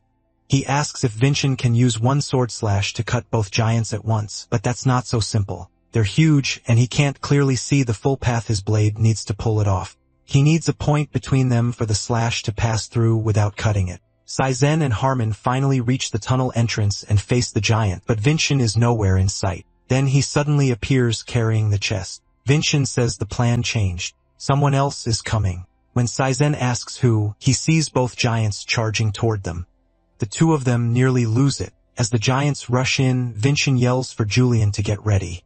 Even though Julian is scared he'll be the target, Vincent dodges the first giant's attack and searches for an opening. But just as he thought, he can't find a path that cuts through both. Still, even without seeing it, he feels the other half of his soul finding a sword path that leads to Julian. Vincent prepares his move and uses absolute sword with lightning, slicing through the first giant. The slash keeps going, cuts through the second one too, and flies straight at Julian. Outside, the director asks what kind of swordsmanship that was, and the dean says it's Vincent's special move, a slash that can cut through anything. But even that attack can't pierce a god, which annoys Julian since he wasn't sure if Vincent had almost killed him. Vincent says killing a god is impossible, but he's confused about how Julian heard his thoughts when he wasn't using telepathy. That strange reaction makes the others ask if someone is with him. Vincent lies, says no one's there, and tells them to stick to the plan.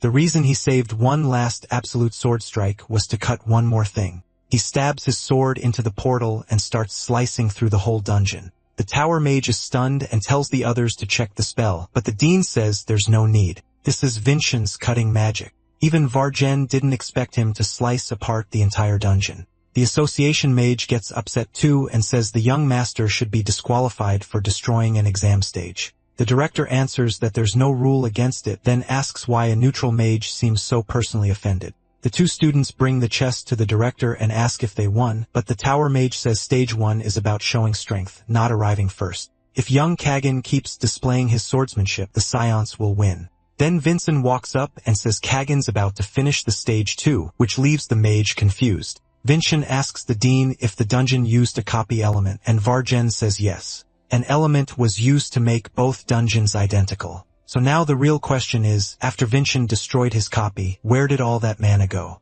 He compares it to water split into two streams. If one gets blocked, the other overflows. So the mana from one side would pour into the other. Kagan realizes the giant just got stronger, but its attack pattern is still simple, so he thinks he can still cut off its hand. But when he uses a Saiyan technique on the giant's fist, it's become so tough that it ignores the attack and nearly lands a hit on Kagan.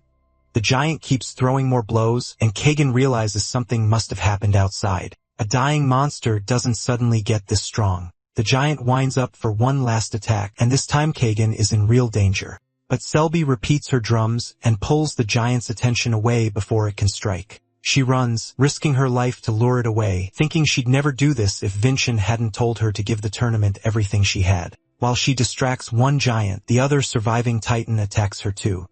Now both of them trap her with nowhere to run and attack together, but Kagan shows up, furious they ruined his perfect showing. He demands to know how they dared mess it up. Then the blonde uses full moon strike, and just like Vincent, he wipes out both giants with one attack. Even then, he isn't happy because Selbera ruined his perfect plan. As he leaves the dungeon, Kagan tries to stay calm, sure he still cleared the stage well and probably outshined Vincent. But then, Vincent appears and asks if he liked the little present. Kagan asks how Vincent finished before him and what present he's talking about. Vincent says he has a gifted sorcerer friend, and with that help, he made the mana from his dungeon overflow. That's when the young Samian realizes he was tricked from the start. Even so, the blonde stays calm and admits he lost. But from now on, he'll treat Vincent as a true friend. That's exactly what Vincent wanted, so he says they're best friends now. The first round goes to Cadet Vincent, and the next stage will be in 3 days. Back in the fortress, Selbera's relieved her crush one, but then Kagan walks up and thanks her for saving him. He offers her a handshake, but for some reason, she feels like she shouldn't take it. Still, he keeps insisting, so she finally shakes his hand, and it's clear that wasn't an ordinary handshake.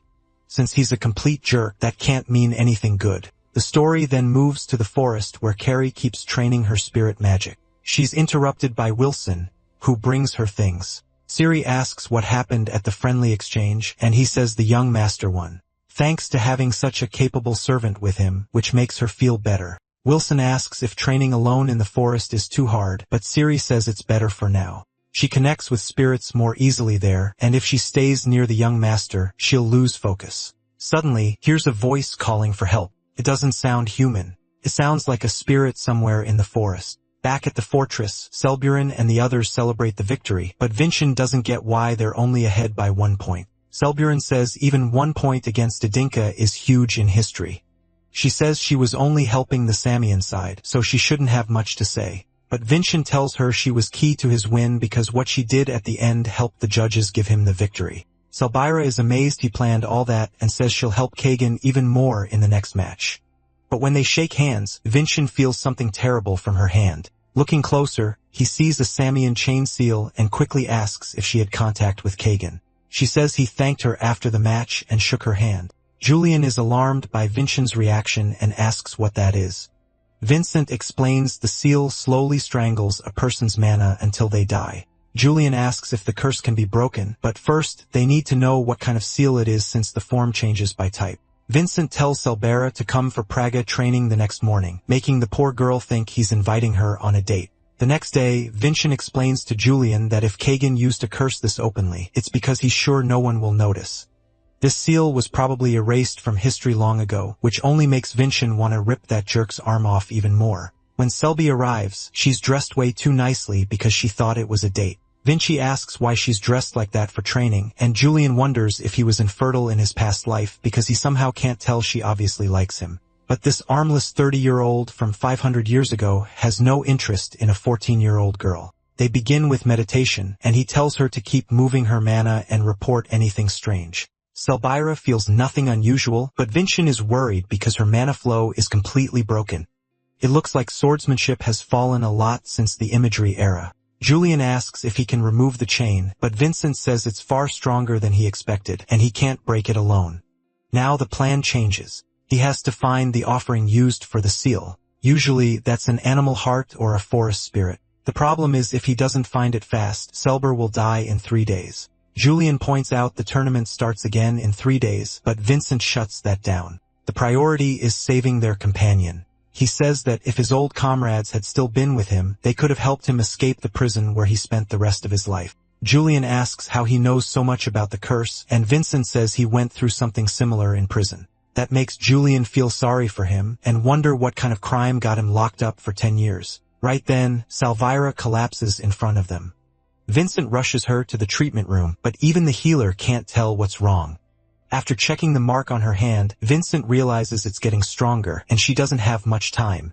He has to find the offering before it gets worse. Going back to when Siri heard that cry for help, she follows the voice and runs into the young master.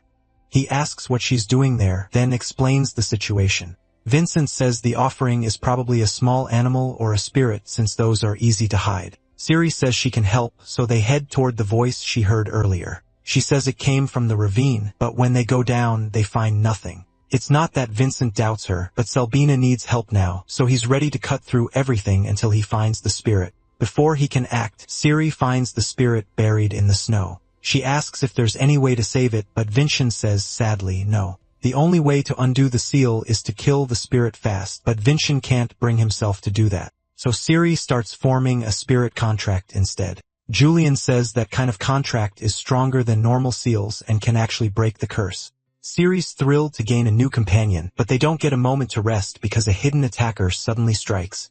Vincent shields his maid and demands to know who attacked. A young master named Samion steps out and says Vincent ruined a traditional ceremony, so he'd better explain himself. Then Kagan keeps going on about that so-called ritual and orders Siri to hand over the spirit. Vincent asks how he can call it tradition when it was meant to kill Selbura. Kagan only looks annoyed that Vincent figured it out. He says they belong to a higher class, people born to bear destiny itself above anyone who crosses the line like Selbura.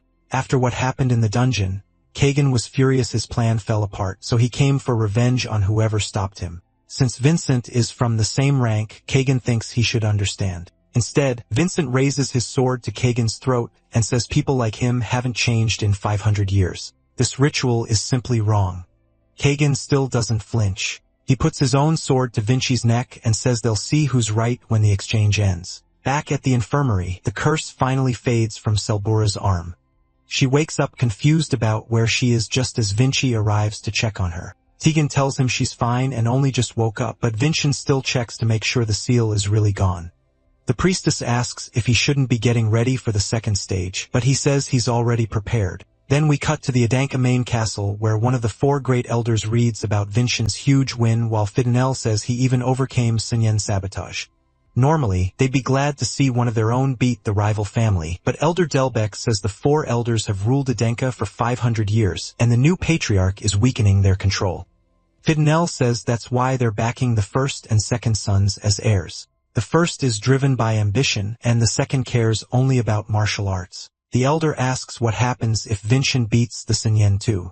Not long ago, Cain carved Vincent's name into the Stone of Heroes and even gave him the Lotus Crimson Sword. To them, it's obvious the patriarch plans to use Vincennes against the elders, so they decide to ruin his momentum. Tel Ivan proposes sending a letter to the Sanyen, saying their cheating in the first stage won't be ignored, but the second stage will be handled by Adinka. Then the second stage of the exchange begins. The director explains the subjugation battle has just one rule: destroy the monster in front of you as fast as possible. Kagan's opponent is a lizard man known for making bone spears, but its fierce attacks still can't touch him. Kagan leaps from above and cuts it clean in half. Bargain says it took 14 seconds, a new record that even beats Lady Diaz. Kagan is thrilled. Sure, Vincent can't top it. He even points his sword and says Vincent will be next. Julian asks how they're supposed to beat that time, but Vincent says not to worry when it comes to speed. They won't lose. The director asks if he's ready to start. Then Vincent notices something odd about the lizard man.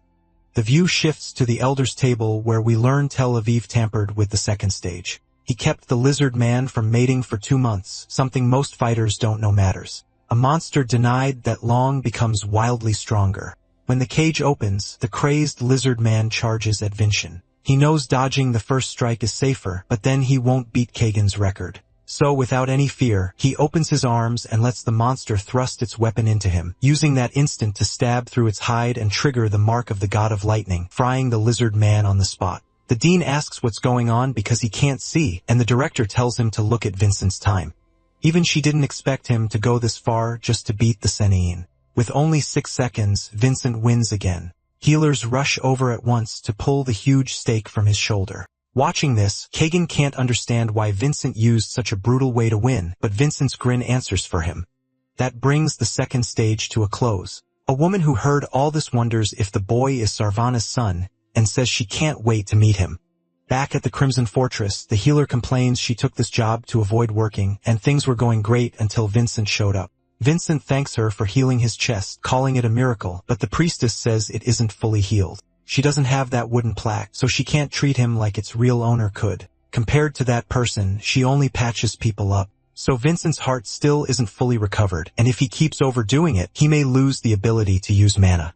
Then the director arrives and invites him to dinner since the two patriarchs of the Adink and Samian families have finally arrived. Vincent quickly gets dressed and follows his father to the meal. But when he meets the Samian patriarch, he's completely stunned. Her build is massive, and she introduces herself warmly, saying it's a pleasure to meet Vincent. She tells him to eat as much as he wants because these are special Samian dishes. She urges him to fill up on the family's best food. Vincent studies her closely.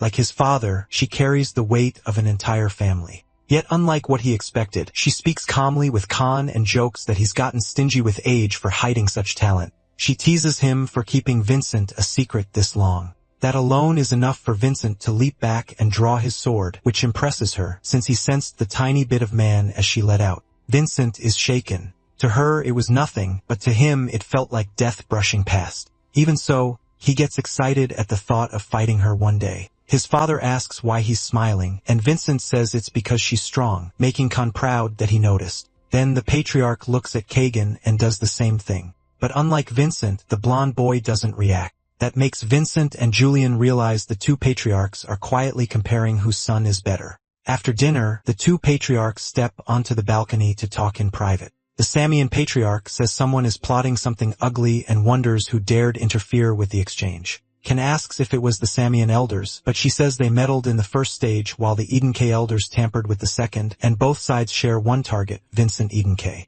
She asks if he really thinks Sarvana's son will win, and the patriarch says yes. He believes Edenk will fully surpass Samion. The blonde boy asks if that's because of the testament and what Khan plans to do about the elders' interference. Khan says anyone who betrays his trust never stays alive, and nothing will stop Vincent from winning. When she asks why he's so sure, he says it's simple. His son promised he'd win, so he will.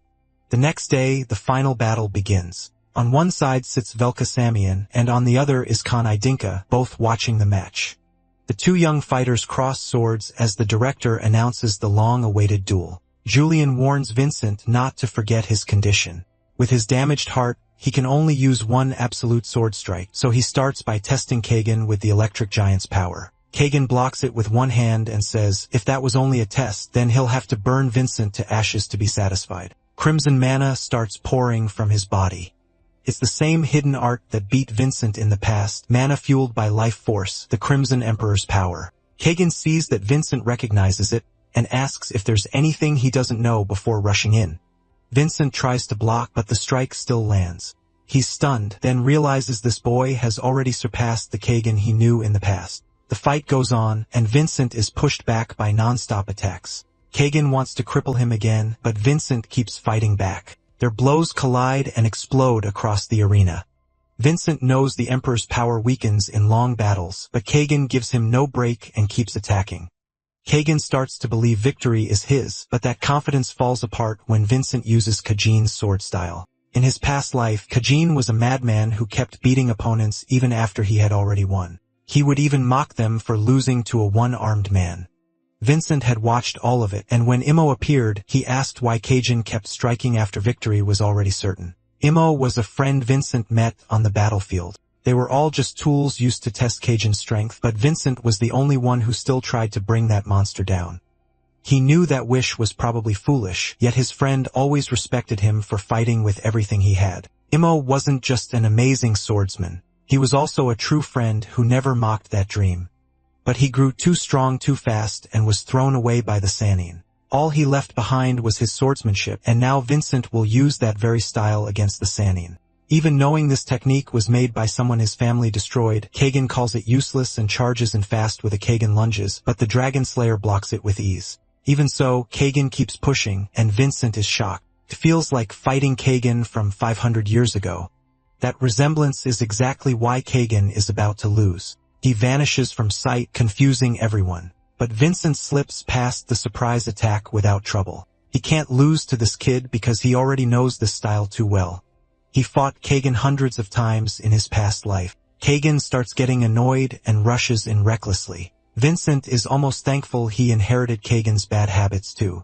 He enlarges his sword and brings it down with a savage blow that snaps Kagan's sword in half. Vincent thinks it's over, but then Kagan's mana suddenly rises again. He admits he's still a beginner, so this is risky, but he's ready to burn everything he has to form his soul blade. Kagan is impressed by him. Not even his own mother knew he had this gift. The blessing of the sword gives insane talent, and at its final stage, the user can turn a sword into an imagined element. Vincent points out that Kagan already burned through his strength with the Crimson Emperor, but the madman doesn't care and charges anyway. Kagan says he risked his life in the second stage, so now he'll go all out even if his body breaks. Vincent refuses to lose to someone like that, and he's ready to risk himself too.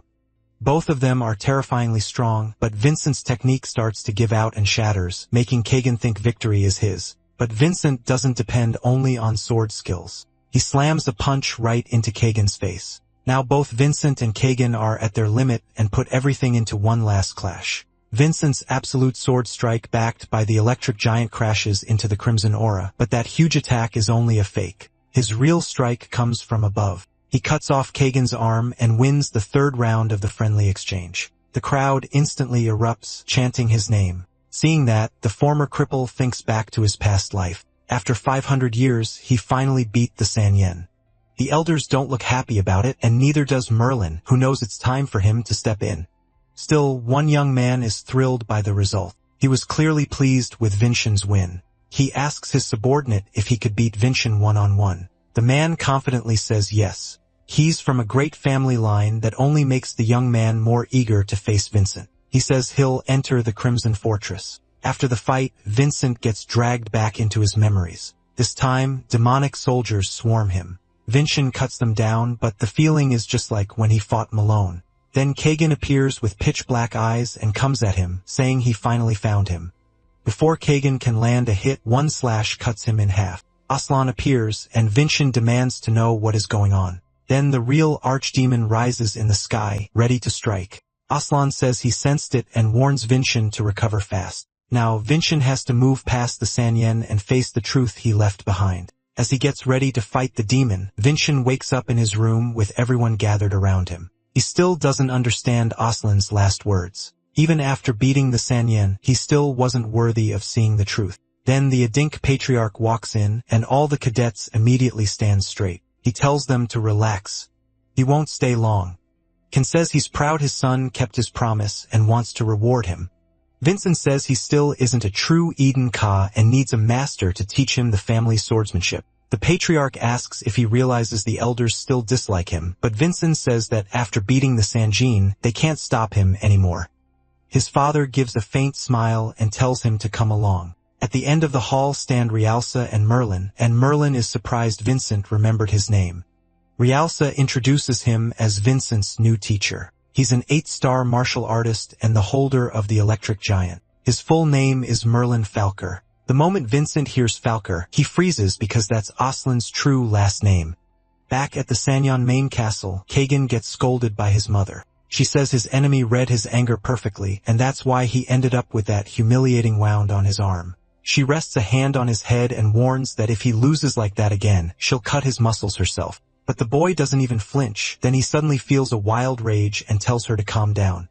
They're standing before the matriarch, and this evil presence is calling itself an ancestor. Back with Vincent, he asks if Merlin holds major power in the family. Realsa explains that the Falkers are one of the oldest families serving the Adinkas, but their influence is neither great nor small. That only confuses Vincent more. If the Falkers became Adinka, why are they still around? Merlin says that starting tomorrow, he'll treat Vincent like a real student, so he'd better be ready.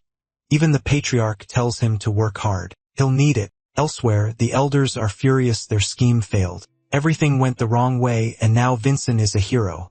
They say the one who should answer for this is Elder Talivan. He argues that things simply didn't go as planned, but the others insist this was his doing alone, dumping all the blame on him. Sensing the threat, Talivan says he'll fix it at once, while the Samian elder may already be near death. The matriarch asks why he hired those mages, and the bald elder says he only wanted a total win over the Adinkos. That just makes her angrier because they still couldn't get a full victory even after cheating. She says she hates politics and dirty tricks. They don't suit a martial artist. That's also why she never beat Khan in a straight fight. She adds that the family has no ties to the Magic Tower or the association. She'll let it slide for now, but he can spend some time quietly gardening or doing something harmless. Terrified, the elder retreats to his room, contacts an Adinika elder, and asks what went wrong. Talivan says Vincent's ability was far beyond what he expected, which makes the Adinika elder furious. He says someone has to take responsibility and orders him to find a way to get rid of Vincent before things get worse. Meanwhile, Vincent is sleeping peacefully until an assassin nearly kills him. He dodges and pulls his sword at once, but it turns out to be a test for Merlin. He says it's past midnight, and now he's officially Vincent's master. From here on, Vincent will train day and night until he can truly control the electric giant. Only after that can he leave and learn Adunka swordsmanship. Vincent asks what's wrong with his technique, and Merlin says everything. He shows him a necklace with a strange pendant and explains that it's a magic item that will break the moment it touches someone else's electric energy. Vincent thinks this should be simple and wants to finish fast. But the second he attacks, Merlin triggers his mark and blows him back. When Vincent looks up, he's stunned. It feels like Zeus himself is standing there.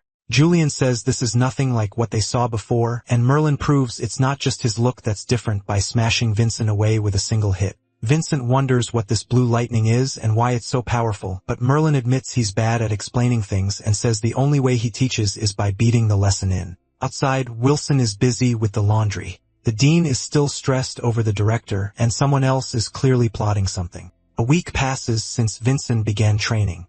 Ciri keeps sending her spirit contract through the fortress because she's worried the young master isn't getting proper rest. Inside the cave, Vincent makes solid progress, and Merlin is impressed by the clever ways he tries to deal with him. Even so, he still has a long way to go. Vincent tries using his lightning to strike back, but it can't match Merlin's blue lightning and gets shoved back by the pressure. Merlin immediately comes at him from behind, but Vin dodges and gets right in front of the pendant. Naturally, he reaches for it, but that's exactly what the redhead wanted. A moment later, Merlin smacks him with the butt of his weapon. Merlin says Vincent's movements are getting better, but his electric giant still hasn't improved enough. Julian tells him to drink plenty of water. They don't know when the next break will come. Vincent has tried everything, but his lightning still can't beat Merlin's. It's like they aren't even using the same electric giant. Then Julian complains that barely any water is coming out of the bottle, and that gives Vincent an idea. He finally understands why his electric giant is weak. He always thought he had to hold back the lightning before releasing it, but it's actually the opposite. He has to let it all burst out at once. Merlin is glad he finally figured it out, but the training still isn't done. Before learning the true Edunka swordsmanship, Vincent has to destroy the pendant. The two clash again in a storm of lightning. Merlin thrusts forward, but Vincent leaps up and readies a strike, only for Merlin to stop it, setting off a lightning blast that quickly condenses into a ball and knocks Vincent back. Merlin notices that Vincent is using rassert holes. The moment Vincent spots an opening, he grips his sword and swings hard. Merlin blocks it and startles him by saying he knows Ressa and understands her power. He crushes Vincent's attack, putting him on guard. Then Vincent notices a deep old scar on Merlin. It looks like the kind no healing could erase. Pain, fear, shame, defeat, those are deadly weaknesses for a martial artist. Vincent fires lightning through his blade, and when Merlin dodges, he uses that instant to grab the exposed pendant. He pours his energy into it and shatters it. Both drop to the ground slightly hurt. Realizing Vincent aimed at his scar, Merlin admits the boy has shocking experience for a 14-year-old. He says Vincent passed and has earned the right to learn Edunka swordsmanship. Vincent asks if he's serious. Merlin says he is. Vinci needs this training for even bigger trials ahead. A few days later, his friends praise him for surviving a whole week training in that closed space, but then Ciri calls out to him. Ciri hands him a mission. His friends think it's odd because it's addressed straight to Vinci. When he asks why, Salboro says jobs like this usually go to rank 7 cadets. Julian points at the signature. He's shocked to see it came from the elders of Edink. Salboro laughs and offers help, saying they all got stronger training with him, but Vincent chooses to go alone. And Merlin asks why. The rector reminds him this is his first mission, and going solo is risky. Vincent says that's exactly why he has to do it alone. The elders were bold enough to hand him this mission, clearly treating it like a test or a trap. Merlin says they may be trying to get rid of him. The rector agrees and warns how dangerous it is to send him by himself. Vincent cuts in. This is his war, and winning means walking out of their trap unharmed. He knows there's a truth hidden here, and he has to get stronger to uncover it, even if he gets dragged into a power struggle. With a cold smile, he says he has to accept because he's Yunucha too.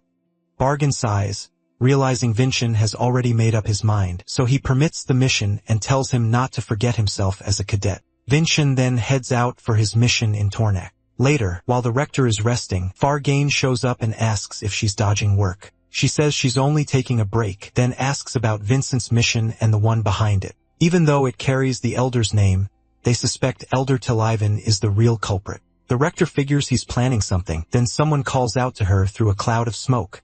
The guards report a martial artist demanding to see Vincent. He refuses to back down and a clash seems close. The guards demand his name. A servant suggests coming back later, but the redhead pushes back. He only wants to talk. Spear in hand, he takes a fighting stance and asks where Vincent is. The guards yell for him to stop. The redhead stays calm, raises his spear, and uses the first form of Javelin's spear. A whip snaps out and stops him cold. He's shocked to realize he's already been pinned down. The rector steps in and says she recognized him from that spear style. She tells Raven to stop before this becomes a bigger problem. The servant cries out worried about Raven, but Vargon appears behind him, locks him down, and warns that one wrong move will cost him his head. The servant is stunned, a mage with over 5 circles, and a woman using a shape-shifting whip. He quickly realizes they're the ones running this fortress. The rector says he seems well informed and introduces herself. Raven asks if she's really the rector, then cuts the whip and frees himself. Even the rector is surprised, but Raven, full of excitement, blurts out that he wants to join the fortress as a cadet. Once they enter Tornak, Julian says the mission seems too simple for the elders to be involved, but Vincent says that's the trick. The target is a single goblin. Julian immediately suspects a trap. Vincent explains that goblins are weak alone but dangerous in groups because they overwhelm their prey.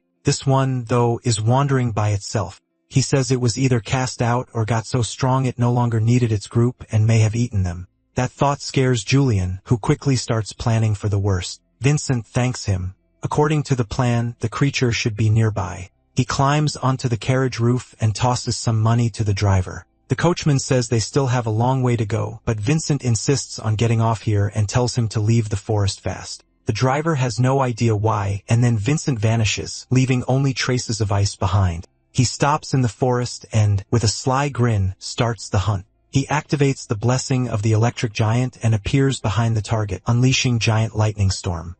The blue lightning isn't especially strong, but it blankets the whole area. Vincent senses it and finds a gray monster overflowing with purple aura. He's stunned by its huge body and the strange marks covering it. Julian guesses it might be a chimera. Unable to judge its level, Vincent moves in carefully. Then he senses someone else and wonders if an assassin is nearby. He dodges a spear and Raven arrives, cheerfully saying he's glad to finally meet him. He explains that he came to challenge Vincent. Confused, Vincent wonders who this guy is, especially with a rank 9 badge, since someone that strong shouldn't have slipped past him. Suddenly, the goblin rushes toward Vincent, catching him off guard. Its roar shatters a tree, but he jumps clear. Raven asks what that thing is, and Vincent warns him to stay sharp. It might be a chimera. The monster charges Raven and swings a heavy punch, but his spear flies back into his hand and slams into the goblin's back. Raven says he doesn't know the full story, but he'll take the goblin down. Back with the director, she sighs, relieved to be free of trouble for now. Vargen asks if that was really an accident, thinking she rushed Raven's enrollment so she could send him after Vincent. As a descendant of someone with the 3rd highest authority, Raven could be a shield for him. The director insists she knows nothing about that. She just says she still has a few vacation days left. Back in the fight, the goblin winds up to punch Raven, but Raven smiles and slices through it with his spear, smashing it to the ground. The monster looks up and sees Raven standing like a shadow, sunlight gleaming on his spear tip. It barely dodges, and Raven's strike cracks the ground. The goblin tries to counter, but Raven cuts it again with incredible speed. Vincent watches, realizing there's barely any opening for him. This guy is on the same level as him and Khan. The goblin starts to look afraid as Raven reveals his blessing trait, the spear that pierces everything. The monster screams in terror, its arm is torn off in an instant. Vincent and Julian are stunned, but then the arm begins to regenerate. Raven sees it and goes pale at the goblin, which now looks more like a demon. The monster appears behind Raven, and he seems to recognize it from the scales. Vincent rushes in to help, and the monster is suddenly bound. Raven recognizes the wires, and a voice scolds him for running off again without warning. The servant reveals himself as Sirkin. Raven thanks him for the save, but the monster, enraged, breaks free. Vincent notes that the restraint was destroyed, then the monster forms a magic seal, and everyone is shocked to see it using magic. The creature teleports away, and a mysterious figure appears, speaking to an elder about a problem.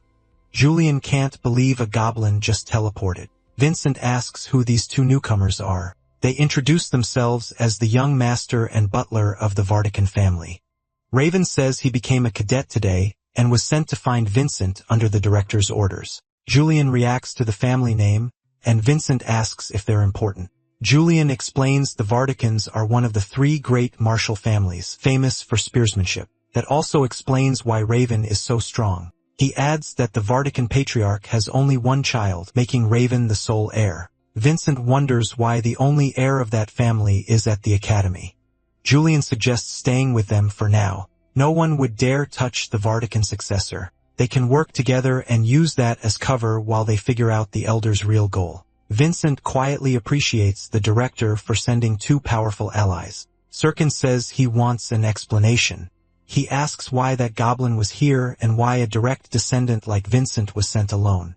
This mission clearly wasn't just about taking down a monster. With a hard stare, Sirkin warns them not to drag Raven into an internal Edank conflict. Depending on the answer, they may leave. Raven suddenly cuts in and says something else matters more right now. He challenges Vincent to a duel. Vincent is baffled, and Julian remembers Raven already talking about this. Raven says watching Vincent fight Khan lit a fire in him. He had planned to beat Khan first, but now his real target is Vincent. He wants to grow stronger with him and then surpass him. Julian thinks the guy is intense, while Vincent sees someone blunt and competitive and figures they might get along. Still, he refuses, leaving Raven staring in confusion and asking why. Vincent says his priority is the mission. Raven begs for just one fight but gets turned down again, so he calls Vincent a coward and a chicken. Vincent doesn't budge. He says no duel happens until the goblin is dealt with. Sirkin realizes Vincent is basically forcing them to help. Raven asks if they can fight once the goblin is dead, and Vincent says maybe. That's all Raven needs to hear. He gets fired up to hunt the goblin. Sirkin can only think his young master is hopelessly obsessed and that this time Vincent caught them. After reaching Tornak's main street, they eat at an inn and decide to stay the night. As they talk, they bring up the danger of being pulled into the Elder's schemes, and Vincent says the goblin looked like a chimera. Sirkin agrees, while Raven adds that its scales and horns were especially strange, so they decide to investigate more. Then Vincent senses a presence and a smell like the Sanyan prison. A man comes down the stairs. He freezes in shock and blurts out Vincent's name. Vincent is surprised the man knows him. The stranger suddenly stumbles down the stairs, and Vincent catches him, demanding to know who sent him. Then red mana starts pouring from the man's chest, and panic takes over. Vincent sees the man's mana flow spiraling out of control and asks what's happening. A moment later, he turns and shouts that the man is about to explode, but the others say they can't feel anything. Only Vincent can sense that mana as the man's skin cracks and his eyes glow from the overload. The body starts to burst, and Vincent yells that it's dangerous. The man explodes. Raven shouts because Vincent is right next to the blast. People scream and run. While Sirkin wonders why he didn't sense the explosion and throws up a wire barrier around Raven. Raven says they have to save Vincent. He's still inside it. As the explosion swells, Vincent cuts through it, shocking them both. He drops to the ground, worn out, and Raven rushes over. Sirkin is stunned. He thought Vincent had been swallowed by the blast, but he actually sliced it apart. Raven carries him away while Sirkin checks the body. Vincent realizes he almost died. Julian says he's lucky his heart didn't burst from using the absolute sword again. Once they reach the room, Vincent says he needs to meditate and asks them to guard him. Sirkin wonders why Vincent trusts them with that. Vincent says Sirkin is at least a 7-circle mage, so whether he meditates or not wouldn't matter if wanted to beat him. Sirkin wraps him in a wire cocoon. Vincent starts meditating. Raven asks how Vincent survived that blast. Sirkin figures Vince somehow sliced the explosion apart. Raven can't believe it and asks if he could do the same. Sirkin says maybe about 50-50. Even though the man exploded, the body is still mostly intact. Then it starts evaporating, and even Sirkin is shocked. Raven says he gets it now, and Sirkin asks what exactly he means. Raven calls Vince an insane bastard and says he really wants to duel him. By night, Vincent finally comes out of the cocoon. Took longer than he expected. He notices Raven passed out without a care after everything that happened. Julian brings up the dead man's mana. Vincent says he's sure it came from the Crimson Emperor. Julian wonders if the man stored mana in his heart like they do, but he wasn't a martial artist. Raven guesses he may have been a prisoner injected with mana before being sent out. Vincenz thinks this points to something bigger involving the elders in the Sanyan. Sirkin walks in and asks, if Vinyu knew the man would explode, why didn't he run? Vin says there were too many people nearby, including a woman holding a baby. Sirkin asks if that mattered more than Vin's safety and goals. Vin asks what Raven would have done and whether Sirkin really thinks he would have left him. Sirkin gets the point, though he admits not everyone would act like that. Then he says Vin carries the finest sword among the Adinka. Vinshin thanks him. Sirkin says that, out of respect, he'll step back from the subjugation mission. Elsewhere, a shadowy figure appears with the goblin on a leash and tells it to be quiet. Soon enough it'll get to eat Vincent Adinka, and maybe Raven too. In the forest, Raven walks along humming, excited to hunt the goblin and head back after killing it. Vincent can't send Sirkin nearby and realizes he really kept his word. He remembers asking earlier why Sirkin was leaving the subjugation, and Sirkin answered that Raven comes first. If things got bad, he would have killed the goblin himself, but that would have gotten in the way of Vincent's growth. He wants to see how far Vin can go with an honest sword, so he promises not to interfere. Vin finds it funny having someone that's strong cheering for him. Julian says he should have healed fully and returned a few days later. Vincent disagrees. Someone dangerous is involved, and waiting could make things worse. Raven asks where they're headed. Vin says back to the place where they fought the goblin. He still can't sense it, so its real base must be farther away. Raven asks how they'll find it now, so Vin rolls up his sleeves and says they'll do it the old-fashioned way.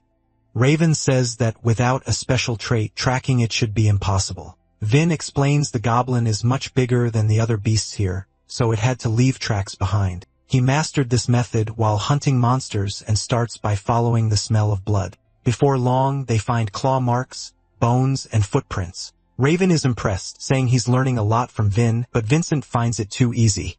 The signs are laid out too neatly, almost like a straight trail, as if someone wants them to follow it. And right then, he triggers a trap. A huge blast goes off, but they barely avoid the magic mine. Julian says the field itself is strange. Wheat shouldn't be growing there. Vincent drives his sword into the ground, sending lightning through the area. It reaches a hidden man who cancels his spell, setting off a massive electric burst. Vincent says he's the one who lured them here. The man praises them for figuring it out and introduces himself as Carvel, thanking them for accepting his invitation. Vin asks if the elders hired him. Carvel says Vin's head is worth 100 million. Vincenz thinks he's talking way too openly.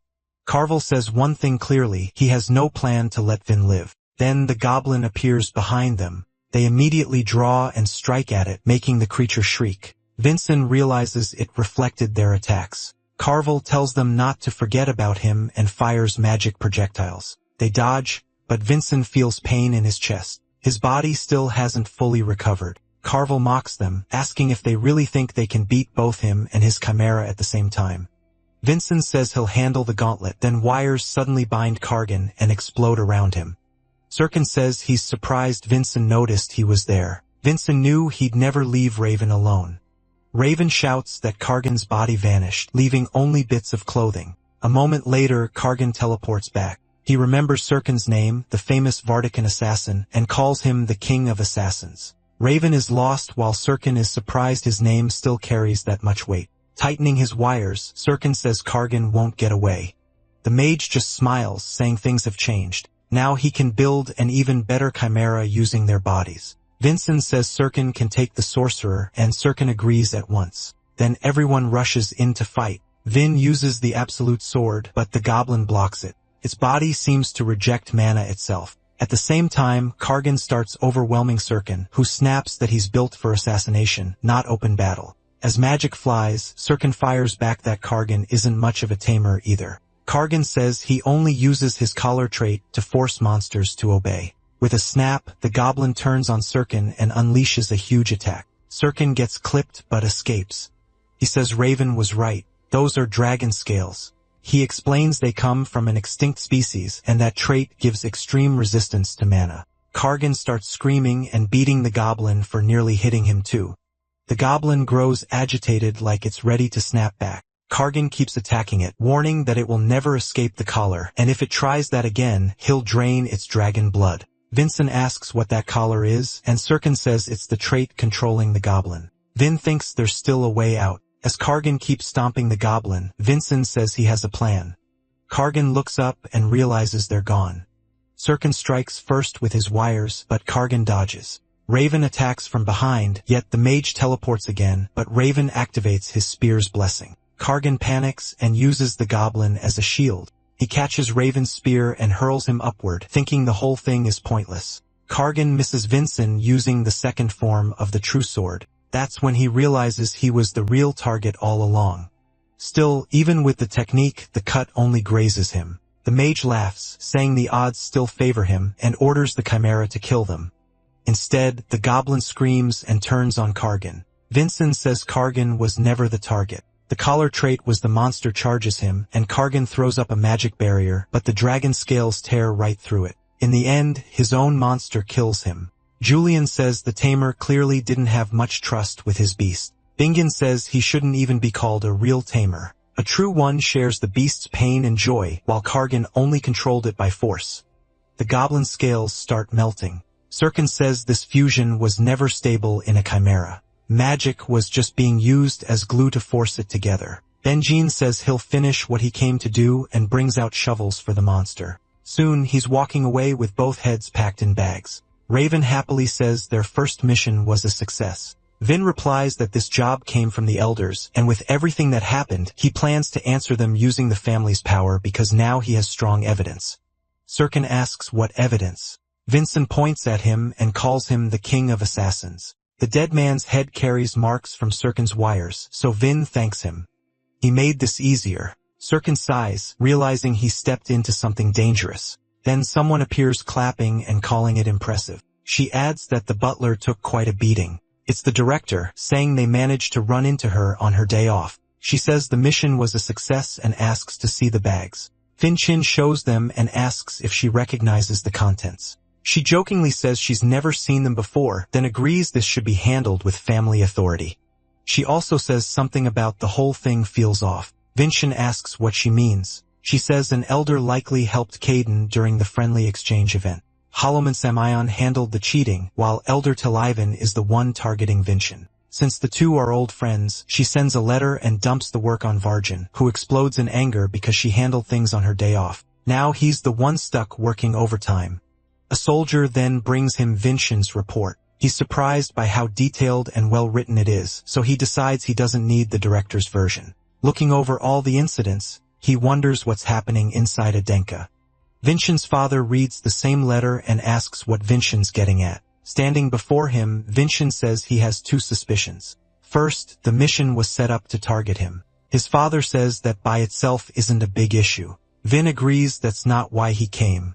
The real problem is that the Samian were involved. He says it's normal for an elder to use family power to test him, but using the Samian crosses the line, and the two elders are close friends. His father asks about the second point. Vincennes says the elders behind this may not have known anything at all. As he sees where his son is going, the patriarch asks which possibility Vincennes thinks is more likely.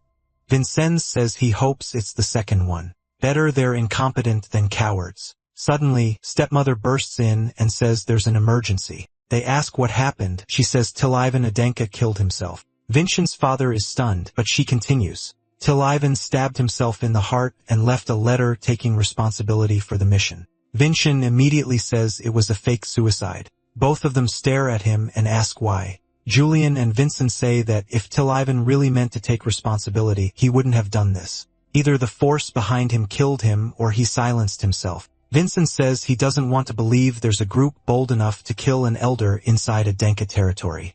To him, this is part of a larger scheme. His mother says he notices things she can't, then asks the patriarch to lend her Vinchin. He tells her to do as she likes. She calls Vin over and says she wants to examine the incident through his eyes. They open the door and find the elder dead. His mother tells Vinchin not to force himself to see it as suicide. Then she walks up and studies the body. She thinks this should be simple for him, but Vincent spots something off. The blade is too clean, and it went in with one strike. His mother says a martial artist could do that. Vincent disagrees. A real suicide would look more desperate and painful. No matter how strong he was, nothing here feels like suicide. With no hesitation marks, he says this corpse is probably fake. She immediately asks where the real body is. Vinchin quickly turns to Julian and asks the same thing. Julian says he thought Vinchin already figured it out. Vinchin admits he has no clue and asks if the lesser god knows. Julian guesses it's dark art corpse ventriloquism. Vinchin repeats that to his mother. She asks what he's basing that on. Vinchin asks if she can't tell with her eyes, but she says her blessing barely lets her tell truth from lies, and this kind of trick is beyond it. Then she grabs him with a chilling pressure and asks how he knows dark arts. Julian and Vincent both tense up. She says she doesn't care about the corpse. She wants to know where that knowledge came from. Elsewhere, a man is startled when the patriarch arrives. The patriarch calmly says it's been a while and asks for some tea. At the elders' meeting, he sips it and praises the flavor, asking if it was Tilavan's favorite. The room instantly grows uneasy. A woman, sweating, says that corpse has already been removed from the council. The patriarch thinks they must have cleared themselves already. She tells him to get to the point and asks if he came to complain about Vincent's mission. He says the outcome was unfortunate, and she mocks him, saying Vincent must be his favorite because he's Sarvana Heasley's son. One elder jokes that his wife might get jealous, while another says the Helling family may object. The woman presses harder, calling it shameless, and asks why he cares about that woman's son now, saying he grew stronger at the cost of her life. That drags the patriarch back to the past. He remembers begging Sarvana to use anything that could save her. She asked him to respect her choice, raise their son, and not cry. Now filled with rage, he remembers her asking him to fill the hole she'd leave behind. He rises, releasing a terrifying pressure. The woman, now sweating harder, asks why he's reacting like that. She taunts him, asking if he thought no one would notice that after his wife's death, he achieved something incredible and was hailed as a Denka himself. She says anyone could suspect her death helped open that path for him. Then she stands and praises Sarvana, saying everyone mourned her. Smiling, she adds that no one could be sadder than the one who had to kill her. The patriarch points his blade at her, and with a purple glow, unleashes a manta ray that tears through everything ahead. But the woman drops unharmed. It was only a hallucination born from his killing intent. She's left shaking at the peak level a human can reach, the 9 stars. With crushing presence, the patriarch says her name was Sarvana Denka. Back with Vincent, he and Julian scramble for a way out. Vincent says he can see, and his mother presses him for answers. Julian mutters that they're doomed while she doubts he can even see the name of the dark spell. Vincent says he actually can't, trying to slip past her eye of truth, so he says he received a revelation. His mother is surprised and asks if it's like what happened at the sword assembly. Vincent says when he observes with his feelings, revelations come to him. That's how he found it. He notices her eye doesn't react. She warns him never to tell anyone. He agrees, and Julian is shocked that it actually worked. She asks what the god said and whether he revealed Tullivan's location. Vincent asks Julian to help him out. Julian says if even his mother can't sense it, then a huge amount of dark magic was used. Tullivan has burned away most of his life force. Vincent relays that, and she asks if a third party is involved. Julian says the chance is low. Tamav had no value left. With no one helping him, he pushed himself to the limit and is still somewhere in this room. She finds that hard to believe. Then Vincent asks her for a favor. He wants her to cut off Tamavin's head with her own hands. She says he'll be executed anyway and asks if Vincent can even force him out. That's why he needs her. He says he'll draw Tamalvan out and she just has to block the old man's attack. His mother tells him to leave that to her. Vincent drives his sword into the floor. Lightning spreads through the room from his strike and races toward the corpse, forcing Tamavan to reveal himself as he attacks. But his mother stops the blow with 2 fingers. Tamavan is stunned as she snaps his sword. When he drops, she says he's become a dog of Samian. Using the Crimson Emperor's power, Tamavan pitifully claims he could have escaped if not for her. She asks if he really believes that. Then Vincent's sword path slices cleanly past the old man's neck. He thinks it's over, but suddenly Vincent collapses. His mother cries out and he writhes on the floor in pain. She asks what happened. Vincent says it started right after he used the absolute sword, then he sees one of his nails vanish. Julian is shocked while Vincent says he didn't expect it this soon, the destruction of the celestial exoskeleton. His mother runs to call a priest. While Vincent says this wasn't supposed to happen for years, Julian isn't surprised. Vincent pushed his body to beat enemies far stronger than him. After using power beyond his level again and again, this backlash was bound to come. Vincent asked Julian if he failed again in this life, but Julian says no. Purple butterflies gather around him as he admits Vincent's methods were reckless, but worth it. Without Vincent, none of this would have been possible, and no one would have seen his worth. Julian says he'll use his divine power to hold the celestial exoskeleton together. Vincent yells at him not to, but Julian cuts him off. He already knows he'll disappear. Smiling, he tells Vincent to find a way to contain the exoskeleton before he fades away. Vincent screams Julian's name, and Julian says goodbye in a storm of butterflies. Vincent catches one man a butterfly and vows to find a way, then Father Julian opens the door. Elsewhere, Siri is in a meeting. The director and Raven wait for him, and Raven hopes they'll hurry. Merlin suddenly arrives, and she asks if he came all the way from the fortress at this hour. He says Vincent's report worried him and asks how Vincent is doing. She says he's fine and should be with his father right now. Siri leaves the meeting complaining it took longer than expected. As he says he did a good job, she notices that Siri and Merlin are staring each other down. The director asks if they know one another. Siri says, unfortunately, he's the one who gave Merlin that scar. Merlin instantly draws his sword, and Siri readies himself too. The director tries to stop them. Back with Dolan, he asks how Vincent's body got this bad. If he'd arrived any later, it could have been much worse. He says Vincent may look fine outside, but inside he's still a mess. Vincent says he may know a way and asks about the celestial exoskeleton. He explains he doesn't have much time and asks if there's any way to restore it. Dolan says this is his first time hearing of such a thing. Vincent starts to think there's no hope and that both he and Julian will die anyway. But Dolan says there is a way to protect Julian. Vincent has to learn to use divine power. He dryly asks if that means becoming a priest. Dolan says that's one option, but there's no time. Instead, he tells Vincent to go to the Celestial King's tomb. The king was a legendary disciple who built the temple, and inside is an item with incredible power, the Holy Grail. Vincent asks if he's supposed to hunt down some myth, but Dolan says it's not exactly a myth. A martial artist once gained power that way. And when Vincent asks who, Dolan says it was Aislinn Denka, his ancestor. Back with the director, the two still look ready to kill each other. Merlin says this is his first time seeing him since their battle. Siri explains he was a mercenary back then, and their paths crossed more than once. Merlin lifts his sword and says this meeting will end like the others. Siri charges with a grin, and Raven shouts at him. Just before they collide, the director stops them. She reminds them they're now the masters of two cadets, and if they can't wait until Vincent and Raven leave the fortress, she'll kill them both herself. Merlin later sees Dolan trying to stop Vince from entering the tomb alone, but Vincent has already made up his mind. The others overhear, and Cedric says he must be chasing another adventure. He tells Merlin Falker they'll finish their fight next time, and Merlin says he hopes so.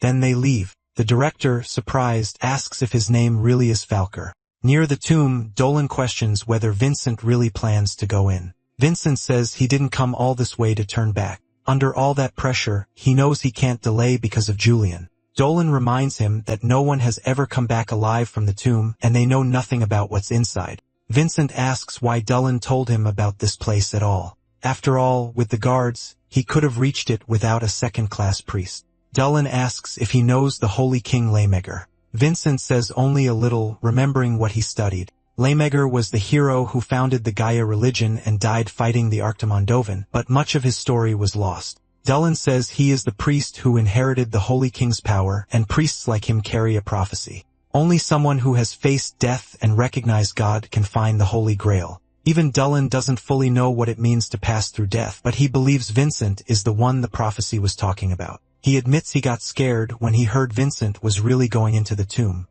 Vincent tells him not to worry. He's the Holy King's chosen one.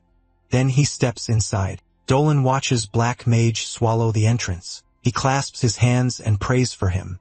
As Vincent walks down the stairs into total darkness, he notices he's been descending for a long time with no end in sight. He calls out for Julian, then remembers Julian can't hear him here. Even after 10 years in prison, being alone still gets to him. Unable to find the way, he wonders if he missed something in the dark when a voice suddenly warns him not to look back. If he does, he'll lose his way and be trapped forever. Vincent pulls his sword and demands the speaker show himself. A light suddenly appears, and shadows rise up. They take the form of Shadow Clan assassins, and one man introduces himself as Melanon. He says he's been waiting for the one seeking the truth. Surrounded, Vincent has no idea what's happening. Melanon tells him to overcome the Samian and face the truth. They were left there by that wish waiting for 500 years, and now he must prove himself and set them free. Vincent asks how he's supposed to do that. Melanon says only his swordsmanship can free them. So Vincent decides to use Idenka swordsmanship. He cuts through the shadows with the first form, Crescent Slash, declaring that he's Aslan Falker's descendant. But Melanon says that's still not enough proof. The tomb shakes as the fight explodes into a fast clash. The shadows try to break his focus with their words, but he answers with lightning storm, wiping them out only for them to regenerate and surround him again. As he dodges, Vincent realizes his attacks aren't stopping them, then Melanon strikes from behind. Vincent remembers the warning not to look back, so he takes the hit. Melanon tells him to give up. He isn't the one from the prophecy.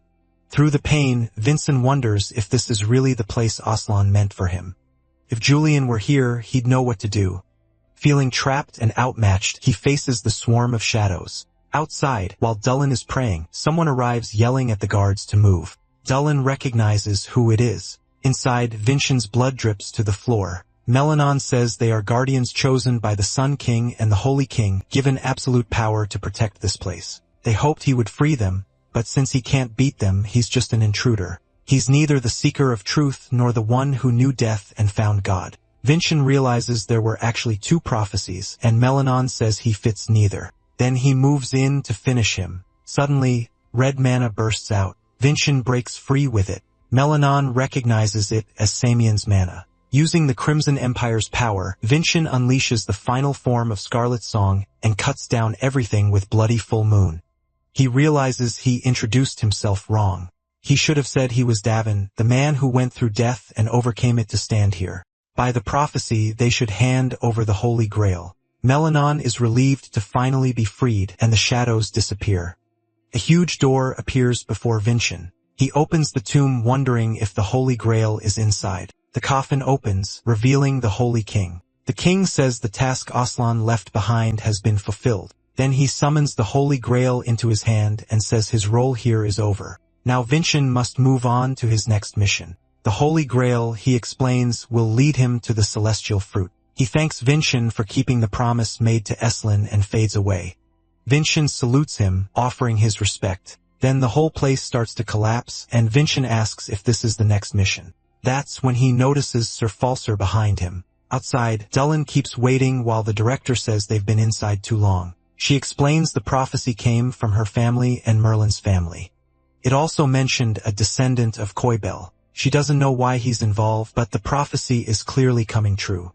So she worries about Merlin because if Vincent is the seeker of truth, Merlin may not come back alive. Vincent notes that Falser was Eslin's original family name, so it's strange that lines still remained after dropping it. He asks what happened to the Falsers, and Merlin explains that some Ejek families carry a prophecy about a mission left by the first patriarch. A Falser descendant must sacrifice himself in the tomb for the Ejeka who remembers that name. Vincent is stunned by that. Then a rock falls toward him, but Merlin slices it apart at once. He says the tomb lasted 500 years, but now it's about to fall. There's only one way out: destroy the pillar holding up the tomb. That collapse will open a small escape path. Vincent rejects the plan and suggests finding another way, but Merlin refuses, summons the lightning giant, and accepts his fate. Vincent warns him he'll die. Merlin says that when they first met, Vincent promised to remember his name. That made his heart shake because his moment had finally come. He says there's no greater joy than finishing your mission before death and calls Vincent a great student as he attacks. But Vincent blocks the strike and asks if those are really his last words. Does the name Falser mean that little to him? If he were the Aslan Falser, Vincent knows he'd never throw his life away for some mission. Aslan was a kind child who cried over the unfair pain Davin suffered. He would never abandon his own descendants like this. Merlin yells that if this keeps up, they'll both die. Vincent says they can both survive because Merlin was planning to spend all his power making a path for him. If Vincent moves faster, Merlin won't need to use everything. He starts focusing, activating all his blessings. Merlin sees the traces come together, and Vincent bursts with power as he gives Merlin the signal. Merlin draws his sword and destroys the pillar. With the opening made, Vincent rushes for the exit. But just as he gets close, his power suddenly runs out. As he starts to fall, Merlin catches him with a smile and tells him to find the truth no matter what. Then he uses his lightning and throws Vincent out of the tomb. Vincent screams for his master, but then a beam flashes past. The director cracks her whip, shattering the debris and wrapping it around Merlin's leg.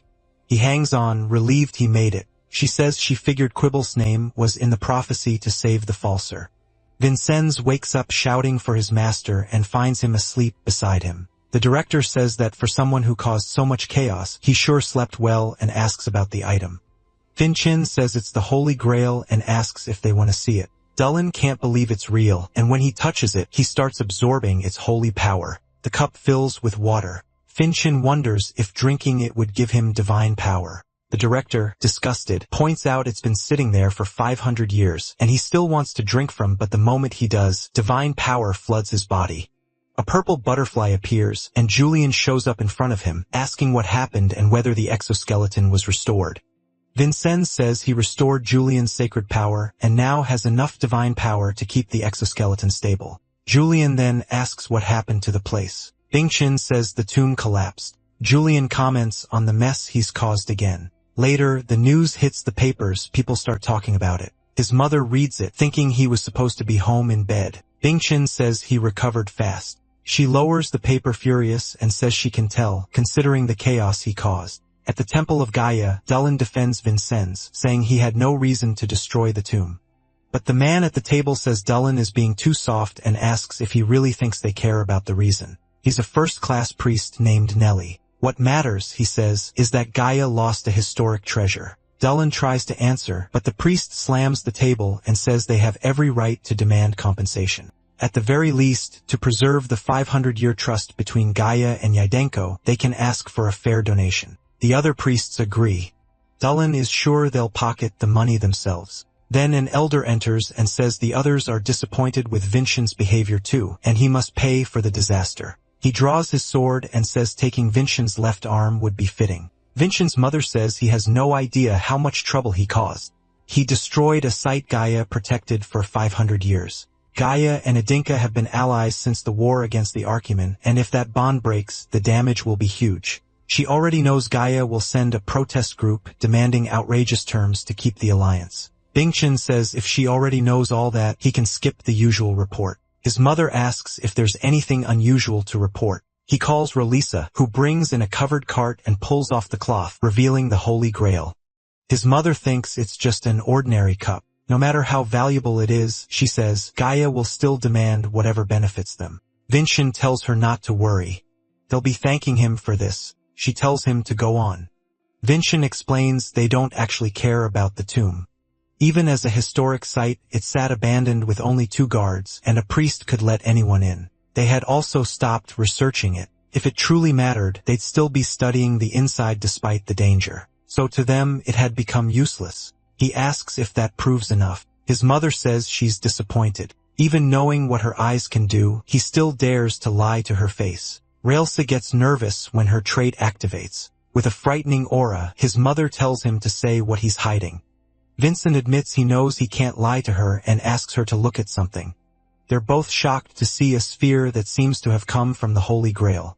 His mother asks if it could be fake, but Raelsa says it's far too old. With this, they can completely turn things around. A few days later, the priests arrive. Nelly says that Boy won't get away with this, and mocks Dullin for believing in the Holy King's power. That's how this ends, just because he believed in him. Dullin says he's making a huge mistake, but the priest insists he's right, already dreaming about becoming high priest. The elder asks if what the matriarch said earlier is true. She says yes and thanks him for letting Vincent take part. If Vincent fails, she'll kill him herself. The elder says she really believes in Vincent. He thinks all this talk is pointless and would rather see what Vin does when the moment comes.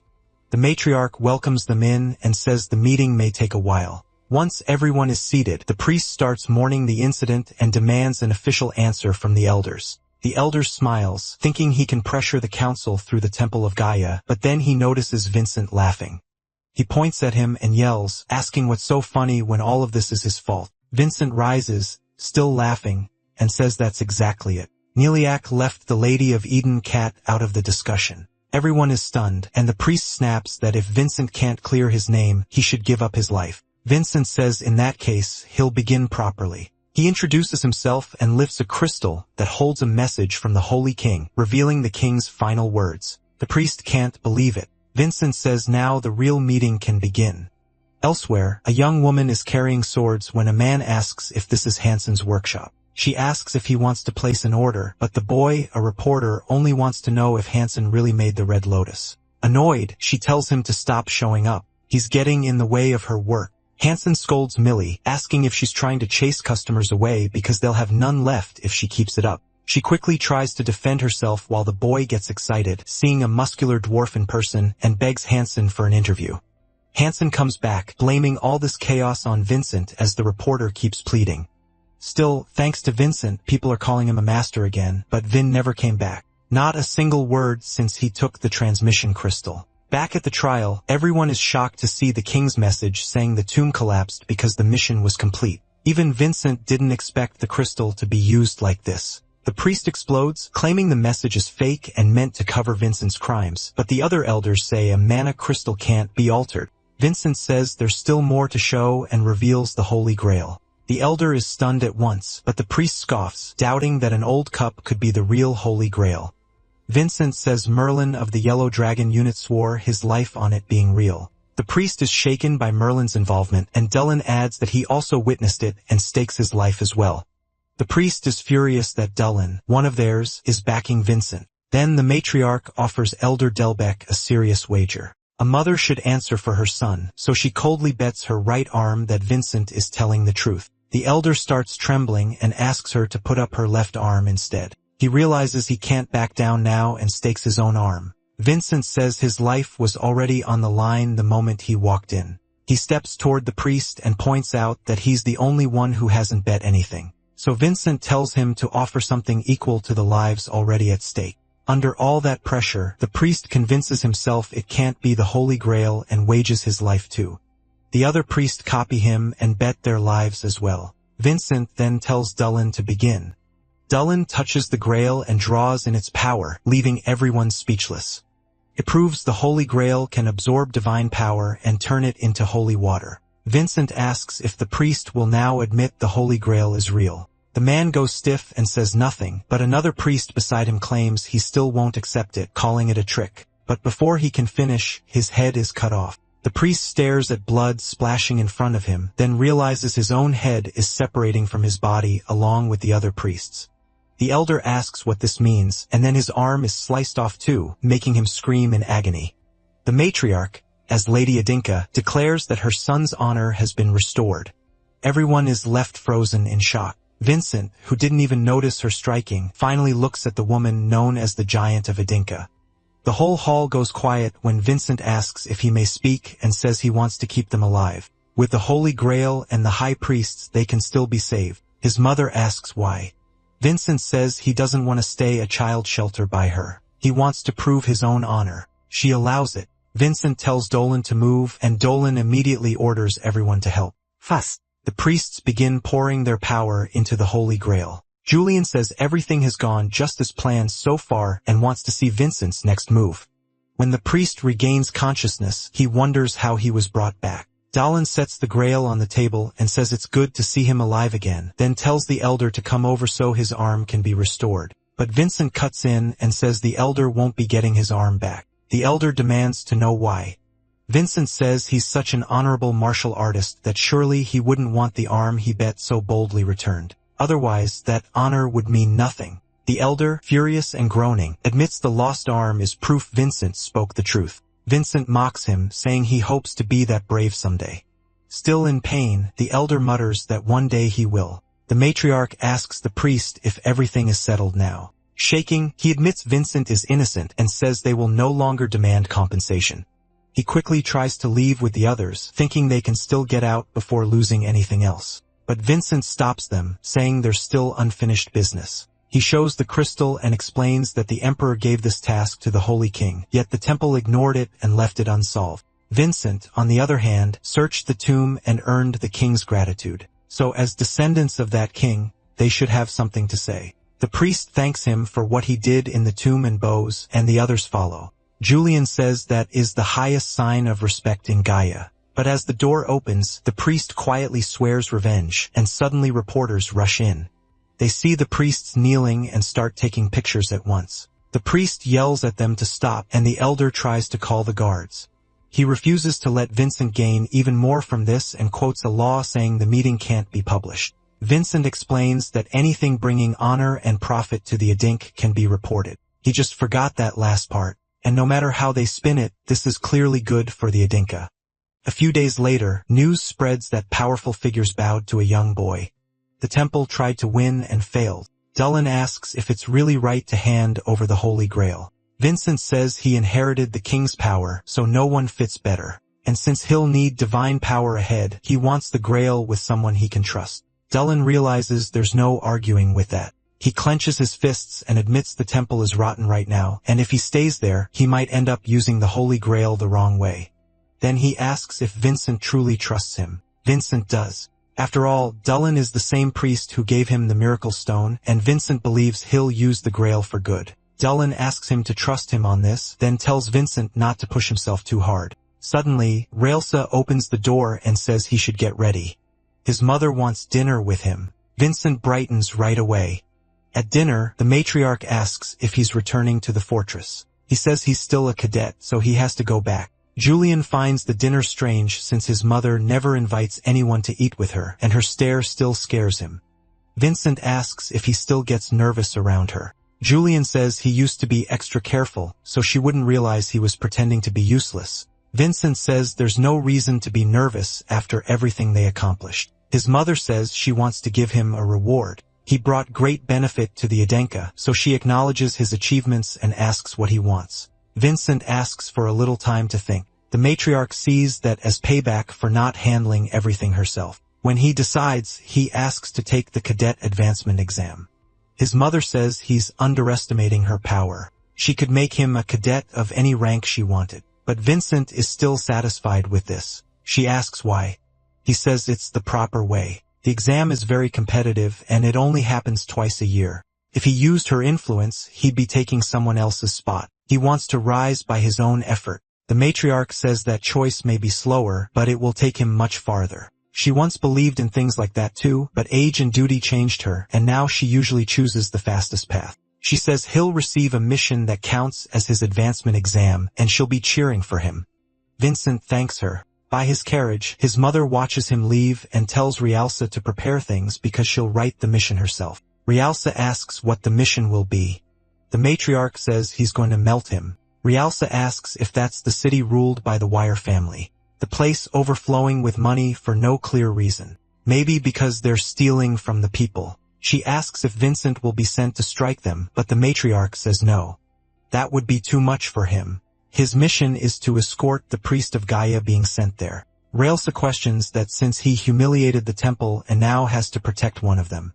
The head of the Wire family is greedy and might even bribe that priest to kill Vincent. The matriarch agrees he'll be in danger and remembers that Vincent always chooses the right path. It's risky, but that's why it's called an exam. Back at the academy, the director welcomes him and congratulates him for achieving something amazing enough to make her emotional. Vincent says she seems really happy.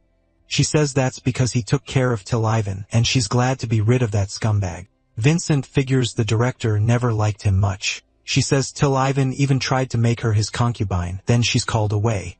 When she returns, she gives Vincent his mission and says he leaves in 3 days.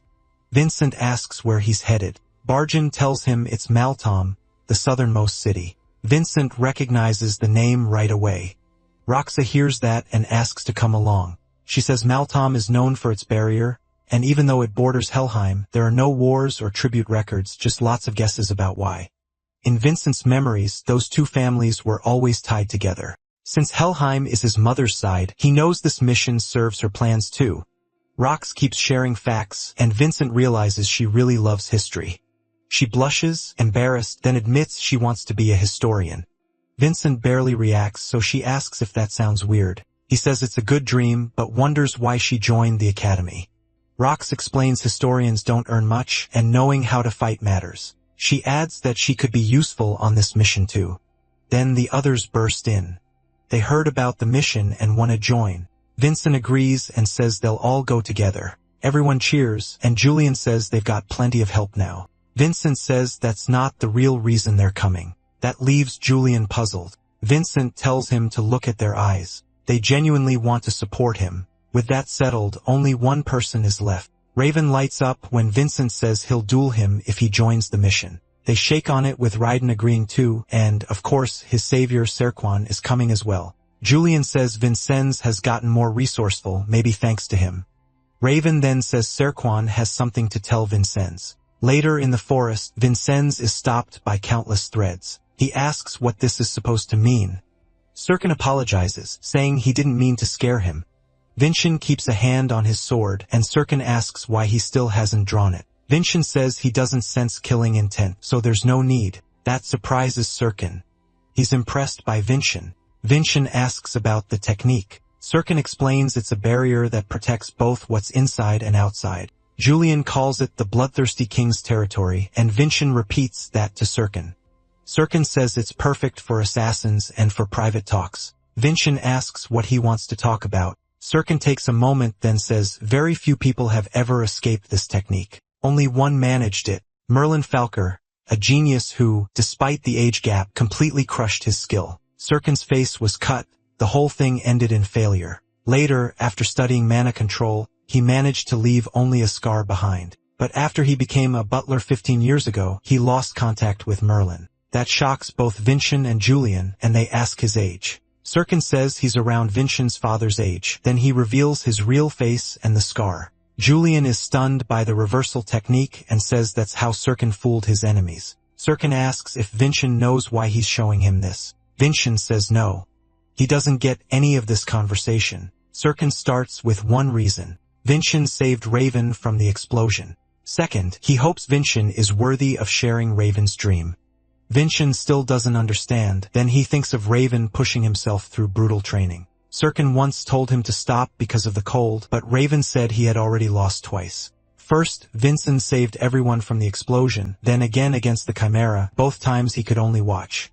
He grips his spear tightly and says having a stronger rival is amazing. He wants to grow stronger with Vincent as the goal. Serkan is grateful because Vincent can push Raven even higher, so he tells Vincent to keep getting stronger for Raven's sake. But if Vincent ever turns pathetic, Serkan says he'll kill him. Vincent calls that a pretty scary warning. Then he asks what that technique has to do with any of this. Serkan says he made it to build a body that could endure Merlin's lightning. It doesn't just change appearance. It reshapes mana circuits, muscles, and bones. He knows Vincent has been holding back because of his body. Since Vincent dying would be a problem, Serkan offers to teach him the method. Vincent is thrilled and accepts. Julian gets excited too, saying this could stabilize the exoskeleton even more and give Vincent another defense besides divine power. Serkan asks for one promise. Vincent says he won't promise to stay Raven's goal forever, but he does promise that one day he'll surpass the Scions. Serkan decides that's more than enough. As Vincent meditates, Serkan focuses his mana into him. 3 days pass and Vargon gives a report. With everyone ready, he says the exam is happening at Dolan's request. Lady Adinka approved it as an advancement exam, and he hopes they all do their best. As for the results, Serkan reminds them the director handles that, so they'll find out later. After saluting with absolute glory, they leave in carriages through the snow. Julian says that even with teleport gates, the trip will still take days, and Vincent notes that in his time, journeys like this took years. Julian says that even with teleportation portals, it'll still take a few days, and Vincent says people used to spend years traveling. By the 4th day, they reach the 5th portal. There, a boy starts shouting about the high price. The woman insists that's the normal rate. He yells that they're cadets from the Crimson Tower traveling on duty.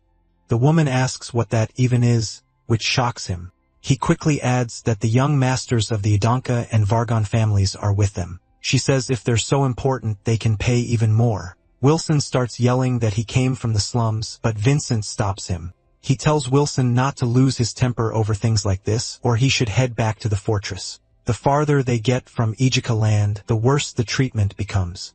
Vincent realizes this trip won't be easy. On the 6th day, they travel down a narrow road. Roxas tells Vincent to look. She points out Maltum's barrier, built 200 years ago during the maritime battle.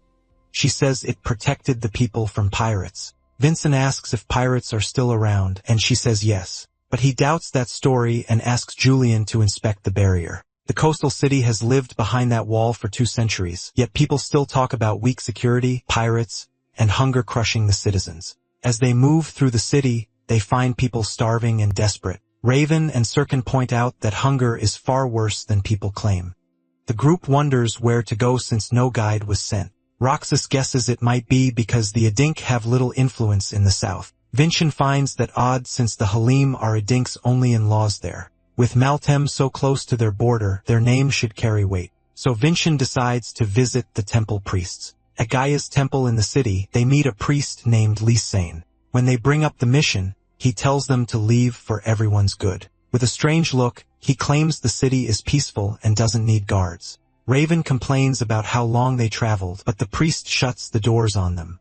Everyone is stunned that he brushed them off. Roxas asks what his problem is, while Vincent asks whether Julian finished checking above. Trembling and worn out, Julian finally returns. The distance weakened his powers, leaving him exhausted. Vincent asks about the barrier's condition. Julian says it has no damage at all. No spell marks. Nothing. So the pirate stories were probably made up. Vincent realizes something else is going on, then a huge explosion hits. People panic at once, thinking pirates are attacking. Bombs start falling all around. Vincent asks if it really is pirates, but Julian says no. There isn't a single ship on the horizon. The priest suddenly throws open the doors and tells everyone to take shelter inside. Citizens rush in, greeting him warmly. Vincent notices how calm the priest is. Remembering his earlier words, he realizes the man seems sure no one inside is in danger. Even during these attacks, that means he knows the raid is fake. Then Vincent remembers a place the priest mentioned earlier. Elsewhere, Merlin looks out over the land from a tower. Bacteon asks what he's thinking. Noticing how much Merlin has recovered, Merlin says he once swore to fulfill his duty at the king's tomb, because he thought it was his destiny, but Vinci changed all of that. After that, Merlin realized he had never thought about life beyond that duty, so he didn't know what to do next. Vagin says his own family also forced him into a hard place, and a child helped him through it. That let him face what he truly wanted. Merlin asks who the child was, and Sirkin quickly says it was Vincent. If Vincent changed Merlin's fate, Sirkin says maybe he can also help him find his answer. The next day, the group reaches a camp for the homeless. Two men stop them there, saying the land belongs to the Wire family. Vincent says they're from the Crimson Tower, but the man replies that without a proper reason, no outside family can enter. Then he points beside him and says that's exactly his reason. The priest snaps that he already said guards weren't needed. Vincent says he's just following orders, but the priest keeps telling them to leave. Vincent realizes the man is stubborn, so he pulls out his level 2 priest token and says he wants to inspect the place. The priest slaps it away and orders him to leave again. By ignoring church rank like that, Vincent knows there's definitely something hidden here. Suddenly, Raven dashes past everyone and throws open the door, shouting that there are tons of boxes inside. The guards are baffled since they were watching the whole time. When Raven moves to inspect one, a large man grabs him, warning him not to touch the boxes. Sirkin puts the man down in seconds. Finchin says if the man gets hurt, they'll all have problems. He explains they're the priest's guards, here for an inspection, and if anything looks wrong, they can report issues with the Wire family facility. That makes the men nervous. While the priest curses under his breath, the big man finally says, "Fine. If that's the reason, then as long as they're with the priest, it's allowed." He introduces himself as Edmund, the manager. He tells them to follow him and look around. Vincent thanks him for cooperating. Edmund says there's not much to see, and the place is peaceful, which immediately catches Vinci's attention. The others ask what's in the boxes. The priest says they're all filled with magic stones, materials used to make magic crystals. He adds that the homeless get food and shelter in return for refining them. Stones and the priests treat the workers' injuries since refining them is dangerous. Roxas asks how homeless people can handle work that normally only mages can do. The manager says it's possible because of a Via family method, though he doesn't know the details. His friends add that this is why the family makes so much money. Those stones sell for a lot. Soon, they reach the work area where people are breaking down minerals. The manager claims he's helping them as much as he can so they can stand on their own someday. Then he leads them to the final stop. It's the roof overlooking the barrier. Vincent asks about the buildings nearby. The man says they're for storing and maintaining the stones, but Vincent can tell that excuse is weak. Then the priest shows up and tells them to head back and rest. That night, Vincent watches those buildings. In the forest, lights reveal people being moved like slaves. The captors rush them along before sunrise. Then we're introduced to Helio, a martial artist from the Wire family. One man begs to be let go, saying he isn't homeless. He says the priest put him there and reminds them he has a daughter. Helio knees him, dropping him to the ground. Then he asks where the man's house is, saying he'll bring the daughter too. The man breaks down crying on the floor. Helio warns everyone not to even think about escaping. A boy with lifeless eyes keeps mumbling that he wants to go home, but suddenly he's caught. When they arrive, Helk says the real work starts here. He forces them inside, warning they'll be beaten if they resist. Then he asks for the count, and his partner says there were 10. Help counts them himself and finds only 9. He yells that one got away. Just then someone comes out of the forest, claiming he fell and got lost. It's Vincent in disguise, wearing a nasty look now that he's finally caught up. 2 hours earlier, the group had already figured out they were lying since magic stones can't be mined like that. The girl guesses the homeless camps are hiding something. The other two searched inside and found the whole facility suspiciously clean. Vincent is sure they still missed something. He brings up the mountain warehouse and grows more suspicious of Edmund. His senses were too sharp for a mere manager. Those were a killer's eyes, just like during the ambush. He quickly decides his mother sent him for a reason. Something is hidden there, and tonight he'll sneak in alone and expose it. Raven reminds him they'll get suspicious if he's missing. Vincent then looks at Sirkin, already thinking of a fix. He asks if Sirkin can use his reversal technique to turn into someone smaller. Not long after, Sirkin is uneasily disguised as Vincent. Meanwhile, the others stay in the church during a sermon. The priest smiles, thinking everything is under control. Raven asks if Sirkin is alright since he looks nervous. The girl tells him to act more like an elder and speak the way Vincent does. He sighs, admitting his young master saw through him again. Then we cut to a filthy dark cell. A mercenary throws Vincent inside in a rage. He hits the floor hard. The guard curses him for being a hassle, saying he thought he'd lost one of them. After shoving the boy in, he orders them to stay quiet. Julian trembles in fear, but Vincent says he's used to places like this, so it isn't that bad. Suddenly, a blue and purple mana circle appears, and a magic mole pops out. It asks if he's alright. Vincent says he's fine. He got inside without being caught, and now he needs to gather all the information he can. A man suddenly screams for help, shaking the bars and begging to be free because he isn't homeless. It's the same man from earlier, now crying as he gives the full address of his home, begging them to at least let him feed his daughter. The mercenary walks in and orders him up, holding a pill with a creepy smile. He says it's time to eat. Vincennes quickly senses something is wrong with it. The man asks what he's waiting for and tries to force the pill into his mouth. Julian panics and warns Vincennes not to eat it since they don't know what's in it. Vincennes says the fastest way to learn is to test it himself and swallows it. Julian stares in shock, asking what kind of idiot would do that, while the man orders the rest of the pills given to the prisoners.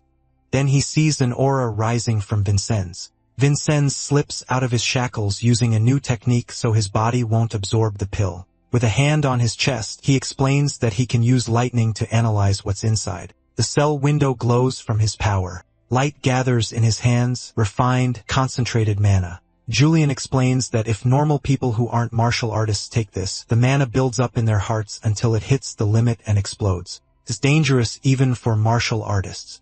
Vincennes still can't figure out why they're kidnapping people and making them take it. But for someone like him who can store mana in his heart, it could be a strong supplement. A few days later, the prisoners line up and enter the tower. Vincennes thinks it's strange they've never brought anyone here before. The mercenary says they've reached the destination. He points at a door leaking black and red energy and orders them to go in one at a time. The first prisoner steps forward, shaking with fear. Then the others follow with their heads lowered, already hopeless. The mercenary grumbles, annoyed by so many failures. Soon, the second to last prisoner steps up. The old man, terrified, he walks to the doorway and crosses over. Inside, he keeps moving forward. He wonders what this place is, as creatures with red eyes surround him. Their sharp teeth and dark aura close in, and soon that power starts eating away at him as he screams in pain. The mercenary laughs, glad at least one finally worked. As the man breaks down completely, he keeps repeating his address and saying he'll be home to see his daughter soon. Julian and Vincent grow tense. Vincent suddenly understands and recalls what he knows. It's a contract with the evil spirit of Davin. The old man screams even louder, like he's about to die. Vincent can't believe a normal person could make a deal with an evil spirit. Then he remembers the pills and why they were packed with Mina. All at once, chains appear and wrap around the man's neck and arms. The mercenary says the manager will be happy. One of them succeeded, and the chained man now looks possessed. Then a guard orders Vincent to go in. The mercenary smirks, hoping for another success. He shoves Vincent toward the door. The moment he steps inside, Vincent realizes he's in danger. As mana surges at him, once everything turns pitch black, he drops the disguise and returns to normal. He realizes the spirit is trying to steal his heart by using his darkest memories. He sees his family looking down on him from the moment he was born, with his father and mother looming over him like they'll seize him.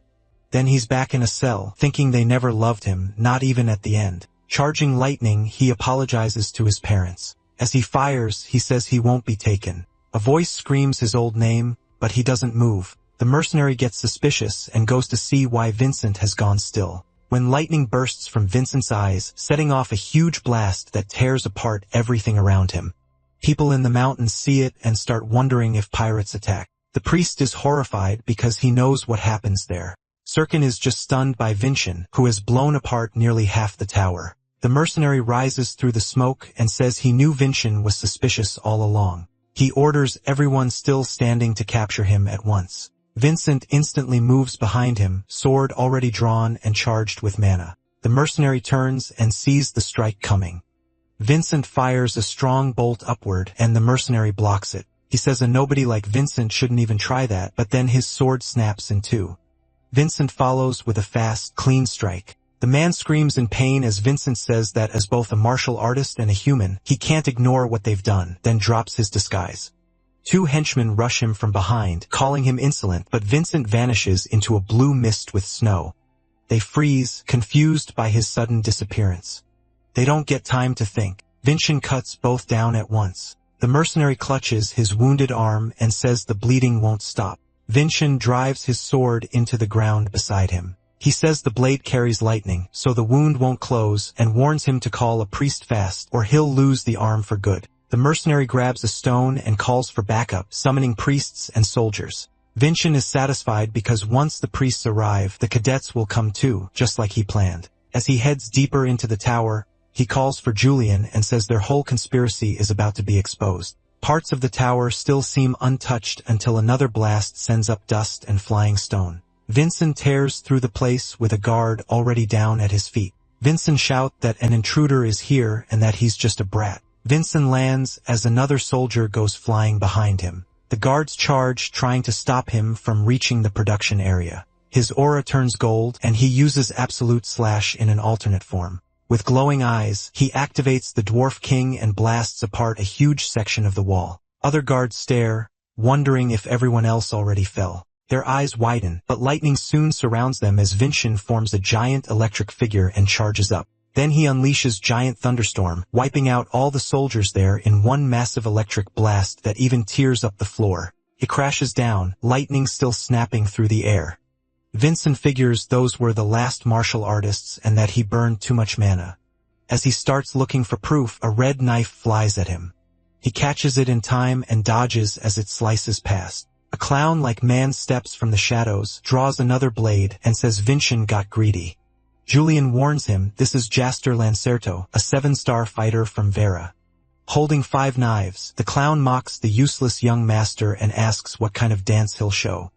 Julian adds that Jaster is one of the 5 strongest in the Vera family. Jaster talks about the gap between them, but Vincent can already tell this man is different. Compared to Relisa and Serkin, this 7-star is far weaker. Vincent points his sword at him and says it out loud. Jaster freezes for a second, then lunges with his knives. He throws a storm of blades asking if Vincent will keep talking once he's dying. The knives tear up the ground. Through the smoke, Jaster spots Vincent's hair and laughs, bragging that this power gap is absolute and talent means nothing. Then Vincent speaks right beside him, arms folded, saying the mask looks even uglier up close. Jaster is stunned and realizes the one who blocked his attack below was Serkin, using threads to hold the knives. Vincent reminds him he said he was weak compared to other 7 stars. Now shaken, Jaster wonders how there can be 2 of them. Serkin rushes in with a dark aura, threads whipping forward. Jaster is cut down before he understands what happened, while Vincent watches his body hit the ground. Serkin asks if everything went the way Vincent planned. Changing back, Vincent says Serkin's arrival and Jaster showing up too worked out perfectly. He guessed the mercenaries had backup plans after Sirkin showed his strength in the abandoned fields and knew Raven wouldn't ignore this kind of evil. Raven arrives, demanding to know where those bastards are. Finchin says they're gone now, and they need to search the lower floors. Sirkin sighs, realizing he got used again. Dropping down, he says they should check because he wants to know what they were hiding in the shadows of Meltem. After dealing with the soldiers, they find a room full of books. Finchin guides the slaves and asks what happened here since this was where magic stones were made. Shaking, an old man says the priests kidnapped him and forced him to make those stones. He says the dark door was used to make evil contracts with people who had mana talent, and the survivors were sent to the mines. Finchin listens in disgust and clenches his fists. The temple and the Marshall family who were supposed to protect people caused all this suffering. With rage rising, he wonders where the city's justice went. Sirkin asks how the stones were made. The old man points to a device like a crystal ball and says that Thule uses dark magic to let the stones absorb mana. Vincent stares at it, clearly shaken by everything, then puts his hand on it. Dark energy reacts at once and starts spreading. Julian jumps and asks what he's doing. As the mana wraps around him, Vincent thinks that since he survived the door and swallowed the pills, he can handle this too. The mana condenses into a crystal, and soon he's holding a large glowing stone. He asks Julian if that stone can store the information. Julian says yes. This is perfect proof. Vincent tosses it up, and blue lightning bursts from it. Back on the surface with the tower ruined, the priests are healing wounded soldiers outside when Luzin demands to know how they lost to one boy. Then he sees something ahead and starts trembling. The heroes are standing there, and Vincent looks furious. The priests shout, asking why he attacked their facility until one gets slapped across the face. Vincent asks if they feel no shame getting rich off innocent lives. With cold fury, he says they'll all be sent to the Jeremiel Tower of Judgment, and this place is finished. A voice in the purple mist says that would be a problem. Sirkin and Raven notice the air around them feels wrong. The manager appears and says his plan is only beginning. Finchin glares at him with killing intent. White hands push out of the manager's mouth. Vincent tenses at once. The man's body splits apart, and a pale long-haired being crawls out. He says he should introduce himself properly. In the purple haze, he names himself Edmund, a first-class strategist of the nightmare. Everyone freezes as the dark mist and aura swallow the area. He asks if they know what nightmare is. Julian doesn't, but guesses it's some secret group. Then Julian realizes the truth. If Edmund revealed himself, he probably plans to kill everyone here. The priest and guard beg him to save them. Instead, Edmund casts a strange spell, and a giant purple mana serpent appears. The priest is too terrified to even move. As the serpent eats them both, Edmund calmly says they did well. Furious, Vincent points his sword at Edmund and demands to know what Nightmare wants.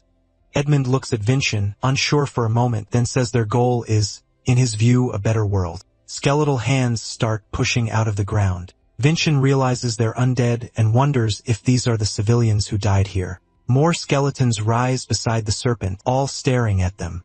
Edmund tells the king of assassins and the heirs of great families to get ready. They're about to become his puppets. The skeletons rush in, screaming, but Vincent's great sword cuts them apart. The others join in and quickly realize these undead aren't very strong. Then the Suman director appears, asking if anyone needs help, and her whip smashes through several skeletons. One look at that attack and everyone knows who it is. She says Vargen kept bothering her until she came to help with this dangerous mission. Since this is now an emergency, she stepped in, and Vincent is surprised to see her. Smiling, the director asks Edmund what he'll do now that his corpses are gone. Edmund only laughs. The next second, a huge pressure pours off him, and the serpent she turns in surprise as people start screaming to run. The tower is collapsing. A giant hand slams into the ground and shatters it on contact. Even the heroes stare in fear at its size. Edmund reminds them there was still the corpse of a powerful 7-star there, the clown. Then the giant headless body appears, carrying its own head like a sack. Sirkin recognizes Jaster. The director tightens her grip and shouts for everyone not to panic. She charges in, whipping forward, saying most undead are useless once the necromancer dies. Her whip wraps around Edmund, but he only grins back at her. That smile chills Julian. He says Edmund is probably a lich. The director snarls that she'll rip him apart. Vincent warns her not to. He's a lich. She's stunned by that. A A lich can't be killed unless its phylactery is destroyed. Tear it apart, and you only make it stronger and widen its attacks. Behind them, the clown raises its hand to strike and smashes down, blowing apart a huge area. Sirkin jumps to shield Raven while Vincent and the director dive away. Even then, the blast keeps surging forward, tearing through everything. When the smoke clears, they've barely escaped. Edmund says his collection just gained another powerful soldier. And as he strokes the serpent, he thanks them in advance for becoming his nightmare troops. The serpent lunges at them, and they dodge again. Sirkin says revived martial artists can become even stronger under a necromancer than they were alive. The director mutters that using a 7-star like that feels like cheating. Sirkin can tell the fight is turning bad. She stops on a branch and he calls out to her. He says that as the Vartican family's butler, his duty is to protect his young master first, no matter what. She gets the message. He means he'll run if he has to and thinks he's a bastard. The director says she'll leave Vincent with him so they can flee too, but Vincent refuses. He says they'll beat the nightmare here and leave with their heads high. The director looks surprised and says he's starting to sound like Vargon, which confuses him. She says they're alike because they both wear that strange smile, and neither seems to know how weird it looks. Then she asks if he actually has a way to beat Edmund. Before he answers, Edmund summons 3 serpents and says their goodbye is taking too long. Vincent dodges the serpents and says he's done all he can as a cadet while sprinting along one giant body. He leaps up, raising his sword for a huge strike that makes Edmund freeze for a moment. With battle lust in his eyes, Vincent tells him not to forget who the 7th son of the Adink is, but Edmund blocks the attack arm. He adds that he was never the real target, then ropes and whips suddenly lock the nightmare in place. 2 allies appear on both sides of the monster to back him up. They jump in and drag Vincent away. He curses at them and demands to know where they're taking him, then a bright beam of light hits his face. Raven is above them, ready with his spear technique. He dives down and drives the attack into the lich's chest. The blow launches Edmund into the air and smashes the ground hard. Raven grins and asks how that hit felt, but his butler warns that it isn't over. As Edmund slowly gets back up, purple aura leaks from him as he recognizes who he's facing. 2 7-star fighters and a family heir stand ready, but he mocks them, saying they can only stall him for a few seconds. Still smiling, he releases more aura and asks if they're crazy enough to think they can kill him. The director says they don't have many options. Vincent told them they'd all survive, so they chose to trust him. Sirkin adds that the young master is good at making people believe in him. The nightmare sneers that they're holding on to false hope because Vincent is probably already dead. Soon, the clown starts spinning its head and throwing heavy attacks. Even so, it can't land a hit on Vincent. Under pressure, Vincent calls out to Julian, asking if he's ready. Julian tells him he needs a little more time. Suddenly, the clown's giant hand appears behind him and clips his arm. Vincent drops with his arm badly hurt, and the clown laughs below him, ready to devour him. Pinned down, Vincent realizes the clown's head moves on its own. Then knives shoot from its mouth straight at him. Vincent blocks them and says he just has to hold out until Julian finishes. He vows to end the clown soon and raises his greatsword wrapped in purple aura. He swings and slashes the clown's head, but to his shock, it doesn't leave even a mark. The clown attacks again and knocks him into the air. Vincent realizes he can't recover his balance, and if this keeps up, he's dead. The clown comes in with another head strike, closing in fast on Vincent. Raven notices the huge blast and worries about his friend, but he reminds himself to trust Vincent and stay focused on the enemy in front of him. The nightmare calls out to Raven, and Raven rushes him, calling him a zombie. The clown puts its head back in place at once. With its head restored, it mocks Vincent as a foolish young master. Everything around them is basically wrecked. Vincent is still standing only because his sword is planted in the ground. The clown jumps at him and raises its hand to strike when it is suddenly cut off. The jester looks over and sees golden aura inside the wound. Vincenz says it worked. Julian's divine power was poured into his sword. Now glowing gold with chains, it reveals the Adenka chain art, the divine power of chains. Vincent remembers training with Merlin, who said chain enchantment is one of the main Adenka sword styles. Merlin also taught that there are 7 styles, just heavy, fast, and finally chain. Compared to the others, chain art isn't flashy. Merlin draws his sword and shows lightning running through the chains on the blade. That lets the user combine the power of the body with the power of the sword. It's said to be the best style for someone with many techniques because it grows stronger as they gain more abilities. Vincent smiles, thinking Aslan must have left behind the perfect style for him. The clown can't understand how martial arts and divine power are being mixed like this. Vincent tells him he should feel honored to be purified by the king's heavenly power. He focuses on merging Fulker fencing, divine power, and the art of chains. Then he triggers divine power ascension and unleashes a long-range slash of golden mana. Seeing that power rush toward him, the clown can't believe anyone could wield it. A huge part of its body is blown away by the golden strike. The flash is bright enough to be seen across the city, and the evil clown crashes down defeated. Meanwhile, the spearman says the zombie's aura is gone. The assassin admits young Master Vincent is starting to scare him. The director says that's exactly what you'd expect from Varginia. The necromancer is thrown into confusion, wondering if even a 7-star body really lost. Vincent walks up and says this is the end of his ambition. He tells him it'd be better to surrender. Edmund starts to realize how trapped he is. He remembers planning for 20 years to destroy the proud Eden cause. Instead, everything was ruined by a 17-year-old boy. Dark energy pours from him as he rages and swears he won't forgive Vincent. The force causes a tremor that spreads through the whole city. Julian and Vincent are shaken when they realize all of Meltem is trembling. The necromancer declares that the city belongs to him, and if his plan failed, he'll destroy everyone with it. But then a voice cuts in, someone holding a strange egg says it's pointless. That alone startles the necromancer just as he's about to strike back. The man calls him pathetic for showing such an ugly side just because his plan fell apart. He says the title of strategist was clearly too much for him. Then the speaker steps forward, a young man with red eyes. His appearance may look calm, but Edmund is terrified of him. Both the director and the assassin are stunned by his arrival. The bodyguard seems to know him, and Julian warns that the man is holding something. It's the Lich's core, most likely Edmund's phylactery. Desperate, the necromancer tries to bargain, begging for one more chance. The man just tells him to shut up and crushes the core in one hand. Edmund's body immediately starts to crack while he screams for mercy.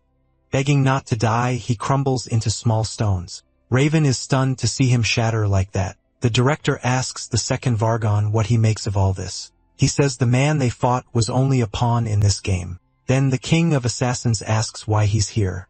The mysterious man replies that it's good to see him, making the young master wonder if they know each other.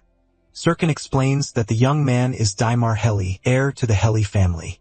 Then countless guards start to pour in and surround the whole group, forcing the protagonist to get ready. He remarks that this is a lot of guards for an uncle-nephew reunion. Julian explains these are Heli family martial artists and wonders how they arrive so fast in Vyre territory. Vincent recalls what the waifu told him, that even though the lands bordered Helium territory, there had never been trouble. He also remembers his mother saying she was too old to chase this stuff and only wanted the easiest path. Vincent realizes the Hylam family was behind everything. His uncle is impressed he figured it out that fast. The protagonist wonders if his mother's real goal was to expose the dark side of their family to the world. The man says that if he's reached that conclusion, he should step back. Vincent asks how that could possibly be reasonable. He saw a father of a 2-year-old child dragged in to be nearly sacrificed. Furious, he demands to know how anyone could call that reasonable. His uncle just watches him with a cold face and walks closer, saying he isn't here to debate right and wrong. If Finn wants no one else to die, then he should forget everything that happened. The knights prepare themselves, and the spearman asks if they're picking a fight, but the protagonist stays calm and says he got what he needed as a cadet. Now he is Vincent Adinka of the Adinka family, and that makes him their son too. After that, everyone feels a powerful aura bearing down on them. As someone approaches, the protagonist questions whether his words were true. Then it becomes clear he's talking to his mother, who arrives furious. As she walks toward her son, the guards are shocked. It's the great Versa. Even her brother asks why she's here. With a threatening stare, she praises her son for noticing her. Vincent says he was sure once Damien showed up, since she wants to replace the current helium head. His uncle warns that stopping him would be a huge mistake. The magic stones are hard to make, and he'll use them as the helium family's power source. She fires back that the family is also a martial clan, and he's using dark magic to excuse his hunger for power. He tries to pin it all on the dead necromancer and tells her not to worry about it. Annoyed, she says it's been a long time since they met, so maybe he forgot her power. She releases her aura, opens her eyes of truth, and asks how he dares lie in front of her. The sight leaves Vincent and Julian wide-eyed. Even the man stares at his sister and remembers when they were young. Those eyes look down on everything, always one step ahead, almost pitying whoever faced her. They're the eyes he hates most, and he gets ready to attack. She doesn't move as the strike comes at her. Then a beam of light tears through his arm. In his eyes, we see who fired it. The light swells into a massive blast that rips through him and explodes behind him like a bomb. Panicking, the man apologizes and says he lost control for a moment. He freezes when he realizes the one standing before him is the Adink patriarch. Vincent is shaken. One attack cleared the dark sky. That makes sense. This man is Aslan's descendant and the father of his current body. He is the living power of the Adink family. Like a loyal hound, the patriarch asks his wife what she wants him to do.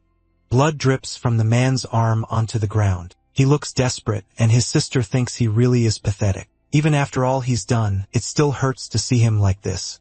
She steps forward, ready to fix the Helene's mistakes. Then she tells her brother he will answer for everything that happened here. Footsteps echo nearby, and soon more people arrive, members of the Adenka family and priests.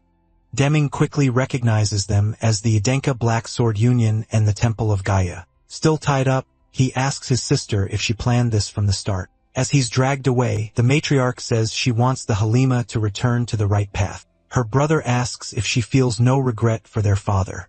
For a moment, she hesitates, but then says their father will also be held responsible and even more heavily. Khan speaks to her, but Versa just says it's fine. Even if it's late, she wants to do what she's always wanted. She orders the martial artists arrested, and the soldiers are quickly taken in. Our healer adds that the Temple of Gaia will be shut down, so no one should expect to walk away clean. If they want lighter punishment, they'll need to cooperate during the trial. Then he notices young Master Vincent and the director. He rushes over, scolding Vincent for overdoing it again. Vincent brushes it off and asks the director about his promotion. She says he did take part, but he acted as a descendant of the Adink family, and the mission was to protect Gaia's priests. Looking at their condition, she can't call it a success. The priest cuts in at once, shouting for the priest of Meltem. In a scary voice, he asks what they thought of Master Vincent's protection. They realize that if this keeps up, they'll be jailed with the Vire family and maybe even executed. So they quickly cry out that no one could have protected them better, and that the young master must be an 8-star martial artist or higher. The priest turns back saying it sounds like they truly appreciated the protection. The director agrees. If the clients are satisfied, he can advance. She gives him a new emblem and tells him he's now in the 8th position. She knows she should say something proper but can't be bothered, so she just congratulates him while the lesser god proudly cheers. Raven also offers his congratulations. And the patriarch and matriarch leave, leaving the group behind. Vin's uncle is led away in chains while a guard tells him to move faster. Damien is furious. Everything had gone to plan until Vincent ruined it. He thinks that if the matriarch had come herself, she would have hidden it much better. She probably could have, but instead, she sent Vincent. Then he uses aura from his hand to cut the ropes. He lunges toward his sister, ready to strike, saying he'll destroy her whole plan. But he isn't aiming for his sister. He's going after the protagonist. When Vincent turns, all he sees is blood spraying in front of him. The director and the assassin panic, realizing they let their guard down. They relax because the Great Khan was there. Both rush to stop it, calling for their young master, but it seems too late. Vincent can only stare ahead in shock. Then a hand reaches him, and we learn the blood wasn't his. It was his uncle's. His rage may have cost him his head. His sister quietly says she hoped it wouldn't come to this, as her brother's body drops to the floor. The director is left completely stunned. Even the man called the King of Assassins thinks she's cruel for killing her own brother. Vincent is frustrated. He couldn't react while she countered with ease. Then something catches his eye.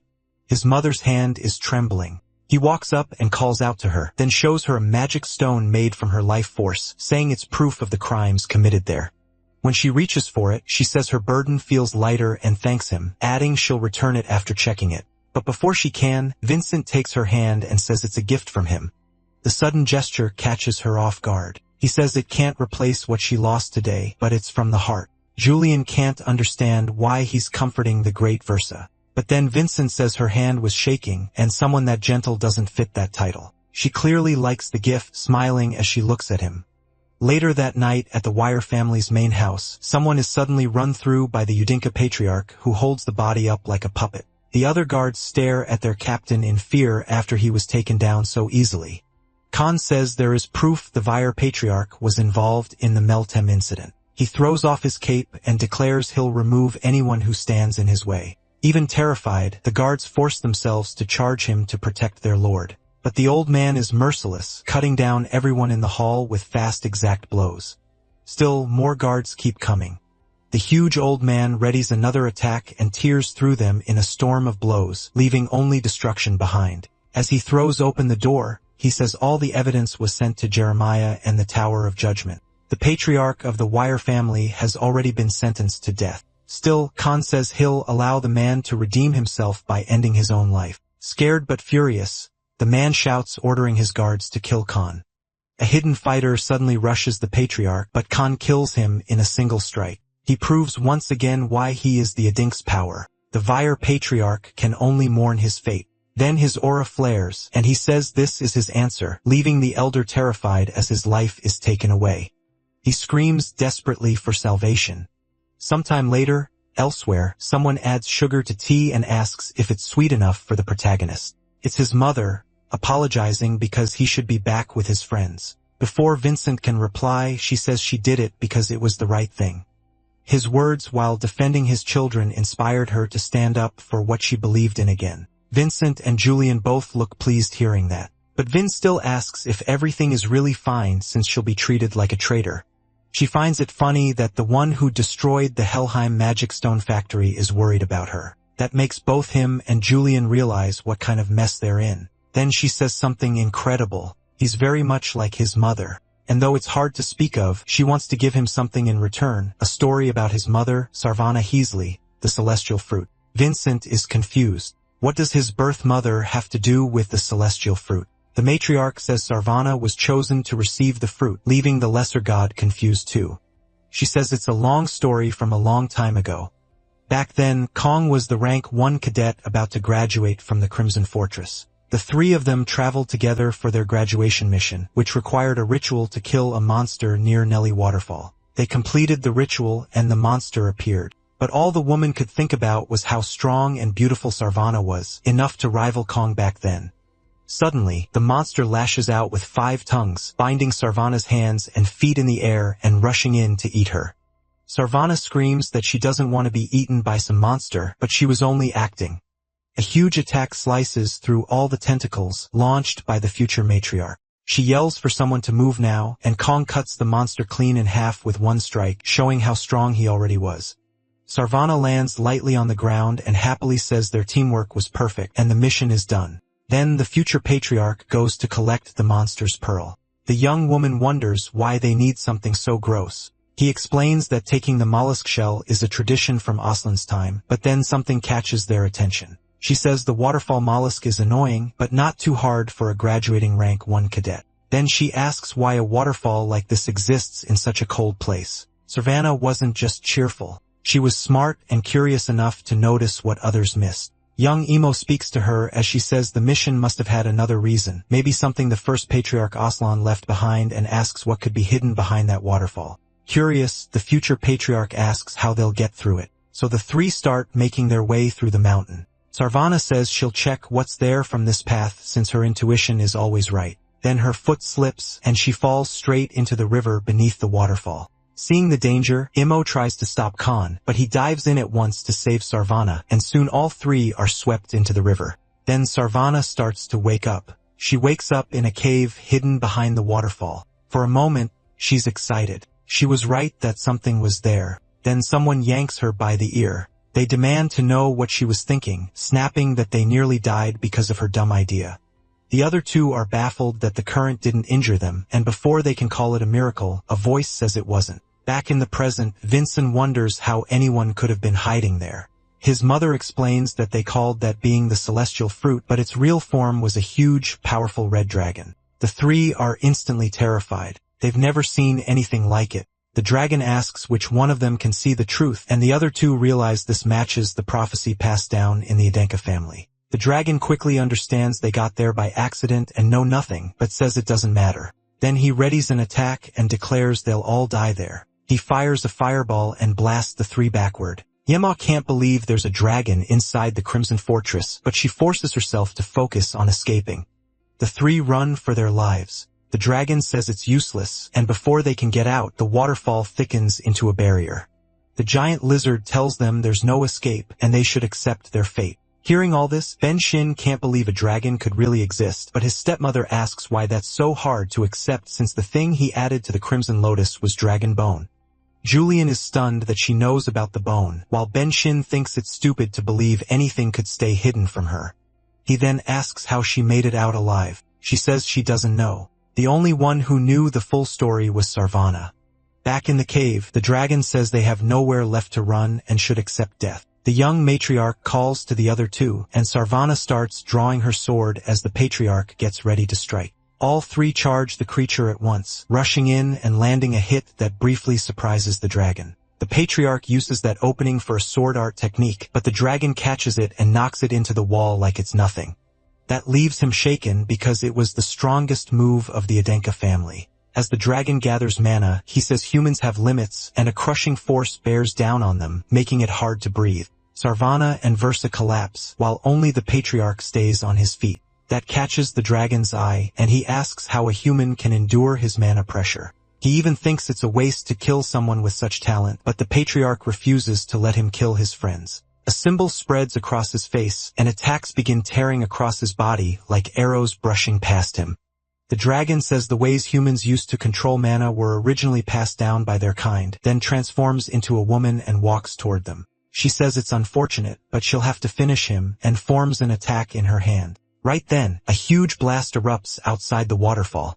Sarvana's hair flies upward, and it's revealed she stepped in front of the attack to protect the patriarch. The dragoness is stunned that a human survived her magic, and with one look, she realizes what the girl is. Touching her chin, she says Sarvana is a Risley, leaving Sarvana confused about how she knows. The dragoness says it's obvious. After all, Sarvana's family was chosen by her. Bursa says that's all she remembers, and when she woke up, they were already outside the waterfall. On top of that, Sarvana somehow was holding the celestial fruit. Hearing that, Vincent is stunned. Now he knows it really exists and that Eslin truly left it in the Crimson Fortress. But even though she survived, Sarvana's health kept getting worse. And over the next 7 years, she grew so weak she could barely live normally. Hearing about his mother's end, Julian grows quiet and sad. The matriarch says that even then, Sarvana never ate the celestial fruit. Instead, she wanted Khan to take it, but he couldn't accept gaining strength at the cost of her health. After all that, she passed away and left Vincent behind. In the end, Khan ate the celestial fruit because it was her wish. Still, Sarvana stayed in his heart forever, as beautiful as ever. Vincent notices the mix on the matriarch's face, envy, longing, and regret. He asks what she truly thought of his mother. She answers that she cared about Sarvana and envied her too. Then a memory appears of Sarvana hugging Versa and telling her everything would be okay, while Versa trembled in fear. Versa soon breaks down, and Sarvana comforts her, saying she isn't a puppet. She cries in Sarvana's arms under the rain.